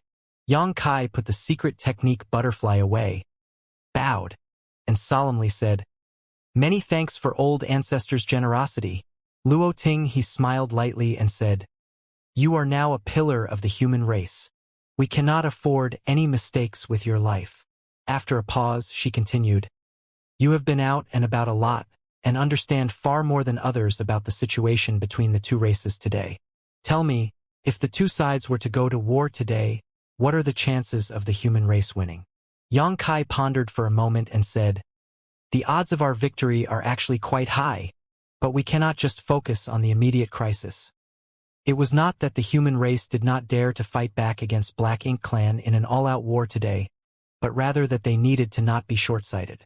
Yang Kai gave up an absolute advantage in profound nether territory and made peace with the Black Ink Clan to create a relatively safe environment for the next generation to grow up in. He did this because he realized that this was not a war that one person alone could control, and that the human race needed more masters if it truly wanted to win in the end. Later on, the scope of the peace talks extended to more great territory battlefield, and now that some 2,000 years had passed, the human race truly had nurtured many rising stars into powerful masters. The star boundary, the myriad monsters world, and even his small universe continued to witness the birth of such talents. Now, the human race had one more Ninth Order Open Heaven Realm Master, so it could be said that their situation was much better than 3,000 years ago. If a full-blown war started today, the human race would likely win. Yang Kai alone would have a huge impact as he would be unshackled, able to slaughter acquired and innate territory lords freely. Although the Black Ink Clan could create pseudo-royal lords, they would have to sacrifice a lot of territory lords to do so, which would not be worth it as a dozen territory lords were actually more useful than one pseudo-royal lord. So, if a full-scale war broke out, the human race's chances of winning were more than 70%, though they would have to pay a terrible price to achieve victory. Such a war would likely result in 50% losses on the human side. The problem was what came after. The root cause of the Black Ink Clan was slumbering inside the primordial heaven's source grand restriction. Even if the Black Ink Clan that invaded the 3,000 worlds was ruthlessly wiped out tomorrow, the problem would not be resolved until MO was completely eliminated. The human race needed to be much stronger to deal with what was to come. The suppressing Black Ink Fortress was one such preparation for that future. For the time being, delaying was the human race's best option. The longer they could delay, the greater their advantage would become. However, there was a limit to this. If Mo's true body completely awakened, the human race would have to deal with it, regardless of whether they were prepared or not. Thus, Yang Kai was willing to accept 1,200 Black Ink disciples and a multitude of resources to resolve his confrontation with the Black Ink Clan at the No Return Pass. It was not because he turned soft to them, but that now was not the time to confront the enemy directly. Speaking of the 1,200 Black Ink disciples, Yang Kai suddenly remembered that they were still suppressed in his small universe. He had forgotten to release them back at Supreme Headquarters when he was there. There was no hurry, though. Furthermore, they posed no danger as they remained in his small universe for the moment. Yang Kai had a long chat with Luo Ting, describing the situation of the two races while she listened intently. Although she was a Ninth Order Master, after leaving Azure Sun territory some 1,000 years ago, she had been stationed here the whole time. Thus, she really did not know much about the situation in the outside world. Yang Kai only knew so much because he was able to move around freely while the others could not. I understand now. Luo Ting, he nodded lightly, then smiled and said, You are so certain of victory? Have you found a way to deal with that Black Ink giant spirit god? If the two sides were go to war, the Black Ink Clan's biggest advantage was not the huge number of troops they had, or that the number of territory lords exceeded the numbers of Eighth Order Masters.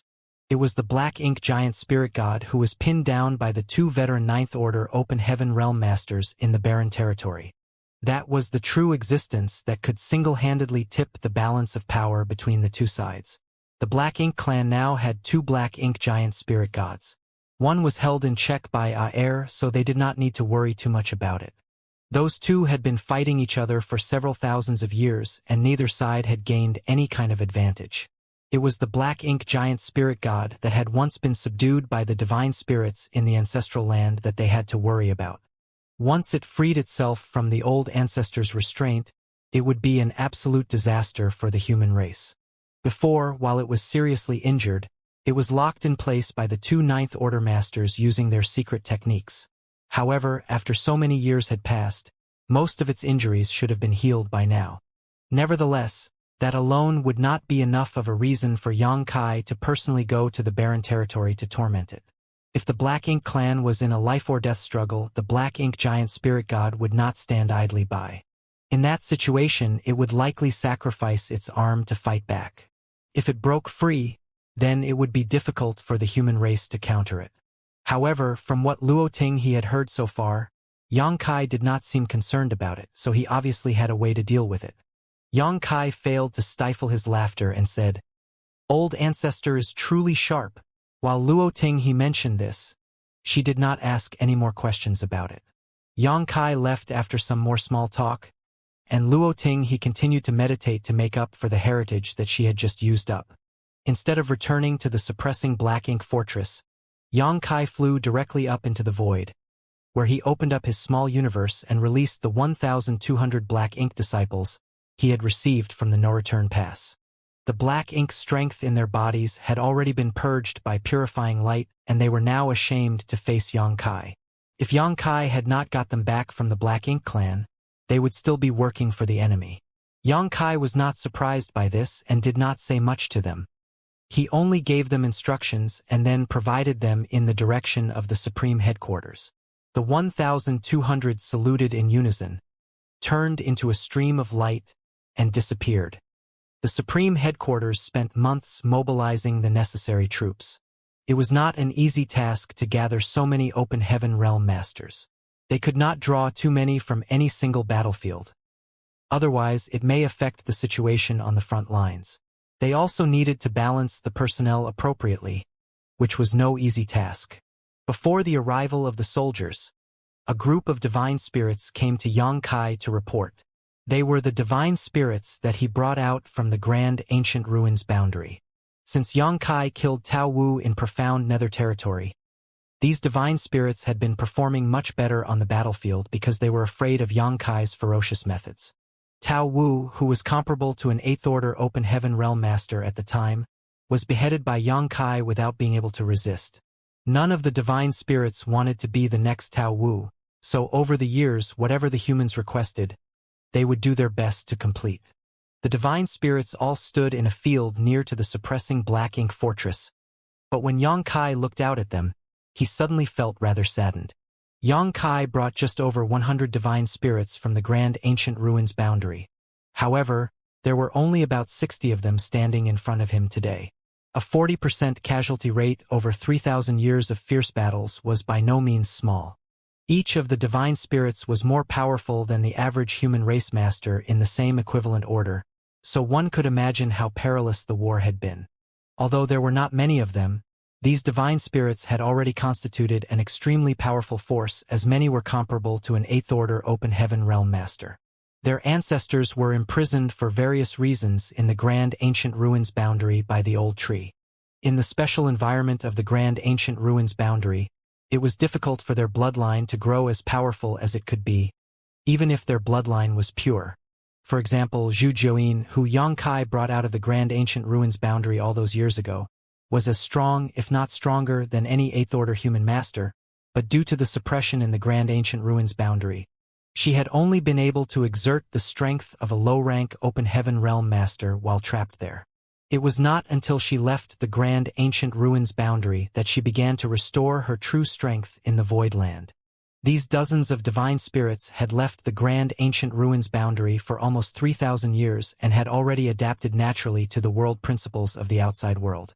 Almost 80% of them were 8th Order, while the remaining 20% were 7th Order. Among the 8th Order divine spirits, there were several whose aura was particularly strong, indicating that if there was enough opportunity for them, they could reach the 9th Order in the future, which was the peak of the universe. After so many years of constant battling, these divine spirits were very intimidating, with their cold, murderous intent lingering about their bodies, mixed with the innate might of divine spirits. As they stood here, the artifact refiners and array masters who were busy working on the suppressing Black Ink fortress tried their best to keep their distances. Unfortunately for these divine spirits, the refinement of their bloodline became increasingly difficult the higher they climbed. It was no longer like during the primordial era when the heavenly way favored the divine spirits, resulting in fewer of them being able to ever advance to the Ninth Order. Dragon Clan's Fuguang had been cultivating in the dragon pool for so many years, but in the end, it was only with Yang Kai's help that he could become a divine dragon.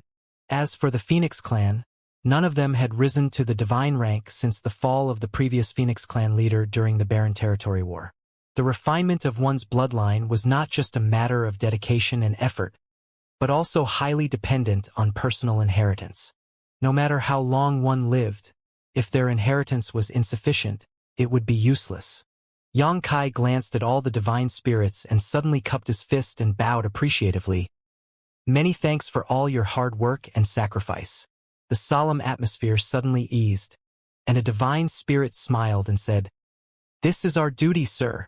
Yang Kai glanced at the divine spirit who spoke, nodded lightly, and said with a smile, "When I brought you all out of the grand ancient ruins boundary, I made a bloodline oath with you for 3,000 years, and now that time has basically passed." Upon saying so, Yang Kai reached up his fingers and began to count. A voice from below softly said, "There are 79 years to go before the full 3,000 is up." A chorus of voices said, "Yes, yes, yes." Yang Kai looked up and chuckled. "All of you remember so clearly." The divine spirits smiled. How could they not remember this, as it was related to their freedom? Yang Kai put his hands behind his back and said, "When I asked you to make that great oath, I said that I would set you free after the expiration of the agreement 3,000 years later. I have no intention of breaking my word. However, all of you must know the situation that we are in, so I would like to ask all of you now. After the expiration of the 3,000-year great oath, where do you intend to go?" The divine spirits exchanged looks with each other, and every one of them could see the indecision in each other's eyes. When they came out of the grand ancient ruins boundary, they did not know the situation in the outside world was like this, but they were no longer ignorant like back then. Now, when the 3,000-year agreement was ending, where could they go even when they were free? A divine spirit with an ox head said, "Sir, now that all life is under threat by the Black Ink clan, we have nowhere else to go. I'm afraid we can only fight alongside the human race to drive out the enemy." Yang Kai looked at the divine spirit and was surprised that it was Zhu Jian. He thought that these divine spirits could not wait to get far away from the battlefields after they regained their freedom. He did not expect them to be so righteous. He was relieved and asked, "Do all of you feel the same way?" A divine spirit yelled, "We're already riding this pirate ship. How can we get off now?" This caused many divine spirits to roar in laughter. Yang Kai nodded and said, "It is a blessing for my people and all people that you think this way. I, Yang Kai, hereby swear by my source and bloodline that in my lifetime, I will ruthlessly kill the Black Ink clan and eliminate them from this universe. When peace is finally restored, I will drink and celebrate with all of you. When that happens, you will be favored by the heavens, and perhaps restore the glory of your ancestors." At the end of his sentence, a golden illusory phantom flickered behind Yang Kai, which was a manifestation of his source great oath. All the divine spirits were moved. Zhu Jian immediately cupped his fist and said, "We are willing to serve, sir." The divine spirit also shouted in unison, "We are willing to serve." "Excellent." Yang Kai nodded with satisfaction. "I have asked all of you to come here because I have a task for you. This matter is of utmost importance, and victory or defeat in this war will depend on it. So you must think carefully before accepting it." Zhu Jian immediately asked curiously, "Sir, what task is it?" Yang Kai smiled profoundly and said, "There is no hurry. We still have to wait for the human side to finish its arrangements. When the time comes, I will send you to a place. I will explain in detail when the humans are ready." The divine spirits did not ask any more questions, and Yang Kai allowed them to disperse and find a place to rest, away from the still busy artifact refiners and array masters. The divine spirits did not respect ordinary humans as they were more intimidating and powerful. However, Yang Kai was no ordinary human. Technically speaking, he was now a powerful ancient dragon, who was just one step away from becoming a divine dragon. Days later, 6,000 soldiers finally arrived at the suppressing Black Ink fortress. These 6,000 soldiers included all sorts of talents and were enough to operate the suppressing black ink fortress like a real great pass. Mi Jingluan personally drafted these soldiers from across all the various battlefields. The 6,000 battle-hardened veterans gathered in a large courtyard, and their combined aura was truly awe-inspiring. The cultivation of each of these soldiers was no less than the 6th Order Open Heaven realm, with many 7th and 8th Order masters among them. Each one of them was battle-tested and had killed many Black Ink clansmen on the battlefield. They suddenly received the transfer order from the Supreme Headquarters and were brought here, so none of them knew what was happening and did not know what they should do. At the very least, they could see the enormous suppressing Black Ink fortress. Thus, it was clear that something big was going to happen and all of them looked forward to it. Yang Kai stood in front of the 6,000 men and women and began to look at them in detail, soon noticing many familiar faces in the crowd. Yu Rumeng, Su Yan, Shan Qingluo, Shuiyu, Jiyao. His wives were all here except for Xianing Chong, who had been stationed at the rear because of her mastery over the Tao of alchemy. Yang Xiao, Yang Shui, Zhao Yibai, Zhao Ye, Sui, all of whom were close to him, were also there. Yang Kai even saw Gu Pan, whom he had not seen for many years, and Zhang Ruoxi beside her, staring back at him with glittering eyes. The moment he saw Zhang Ruoxi, Yang Kai's heart suddenly began to race. He felt a strange impulse but was not sure what it was about. Yang Kai did not think much about it though, and just quietly said to Mi Jingluan, "Many thanks, Senior Brother Mi." It was obviously Mi Jingluan's idea to transfer his wives, Yang Xiao and his sister here. It was not so much as to take care of the people close to Yang Kai, but rather because the Black Ink clan was now targeting them. Once they appeared on the battlefield, they were always swarmed by the Black Ink clan. If it was not for the fact that some of them were proficient in the Tao of space, they would have been in deep trouble. There is no need to thank me. Mi Jingluan, whose insight was exceptionally keen, knew what Yang Kai meant. They are all heroes and this is the right time for them to contribute. Besides, the situation there might be even more dangerous than on the battlefield here. While the two of them were talking, somewhere below within the crowd, Yang Xiao said to Yang Shui, "Little Ant, what's wrong with that big head me? Our whole squad has been transferred over, so why did he leave Old Fong out? Although Old Fong is a bit laid back, he is very powerful. Hey, why don't you ask adoptive father to transfer Old Fong over?" Over the years, Yang Xiao and the others had made a big name for themselves. Since the Black Ink clan knew about his relationship with Yang Shui and Yang Kai, they had targeted them repeatedly. It was Fong Tianxia who used his mastery over the Tao of space to lead them out of danger many times. The years of working together resulted in them bonding strongly with each other.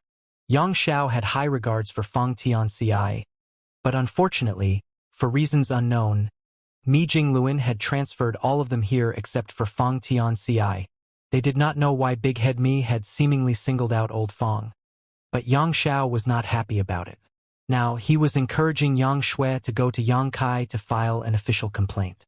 Yang Shui would naturally not want Fong Tianxia to be excluded as he had helped them a lot of times before. This time, there was no telling what kind of missions they were being sent on, but from the lineup gathered here and the massive fortress in front of them, it was obviously going to be a task fraught with dangers. They would also be much safer with Fong Tianxia by their side. Yang Shui faintly nodded and replied, "I'll talk to Big Brother when I find a chance." In front of the square, Mi Jingluan said, "Junior Brother Yang, I found an interesting person when I was making the transfers. This person was originally in the same squad as Yang Xiao and Yang Shui. He is also an 8th Order Open Heaven Realm Master with great strength and is also highly proficient in the Tao of space. Apparently, he came from your small universe, but he came to me and said that he could not accept this transfer. I asked him for the reason, but he was unable to explain clearly. He only told me to come and tell you about this." Yang Kai seemed to know what happened and asked, "Was his name Fong Tianxia?" Mi Jingluan nodded and replied, "That's him." Yang Kai said, "I have a critical task for him, so I can't afford to send him to that place." Mi Jingluan was relieved and said, "Since it's Junior Brother's arrangement, then I see no problems with it."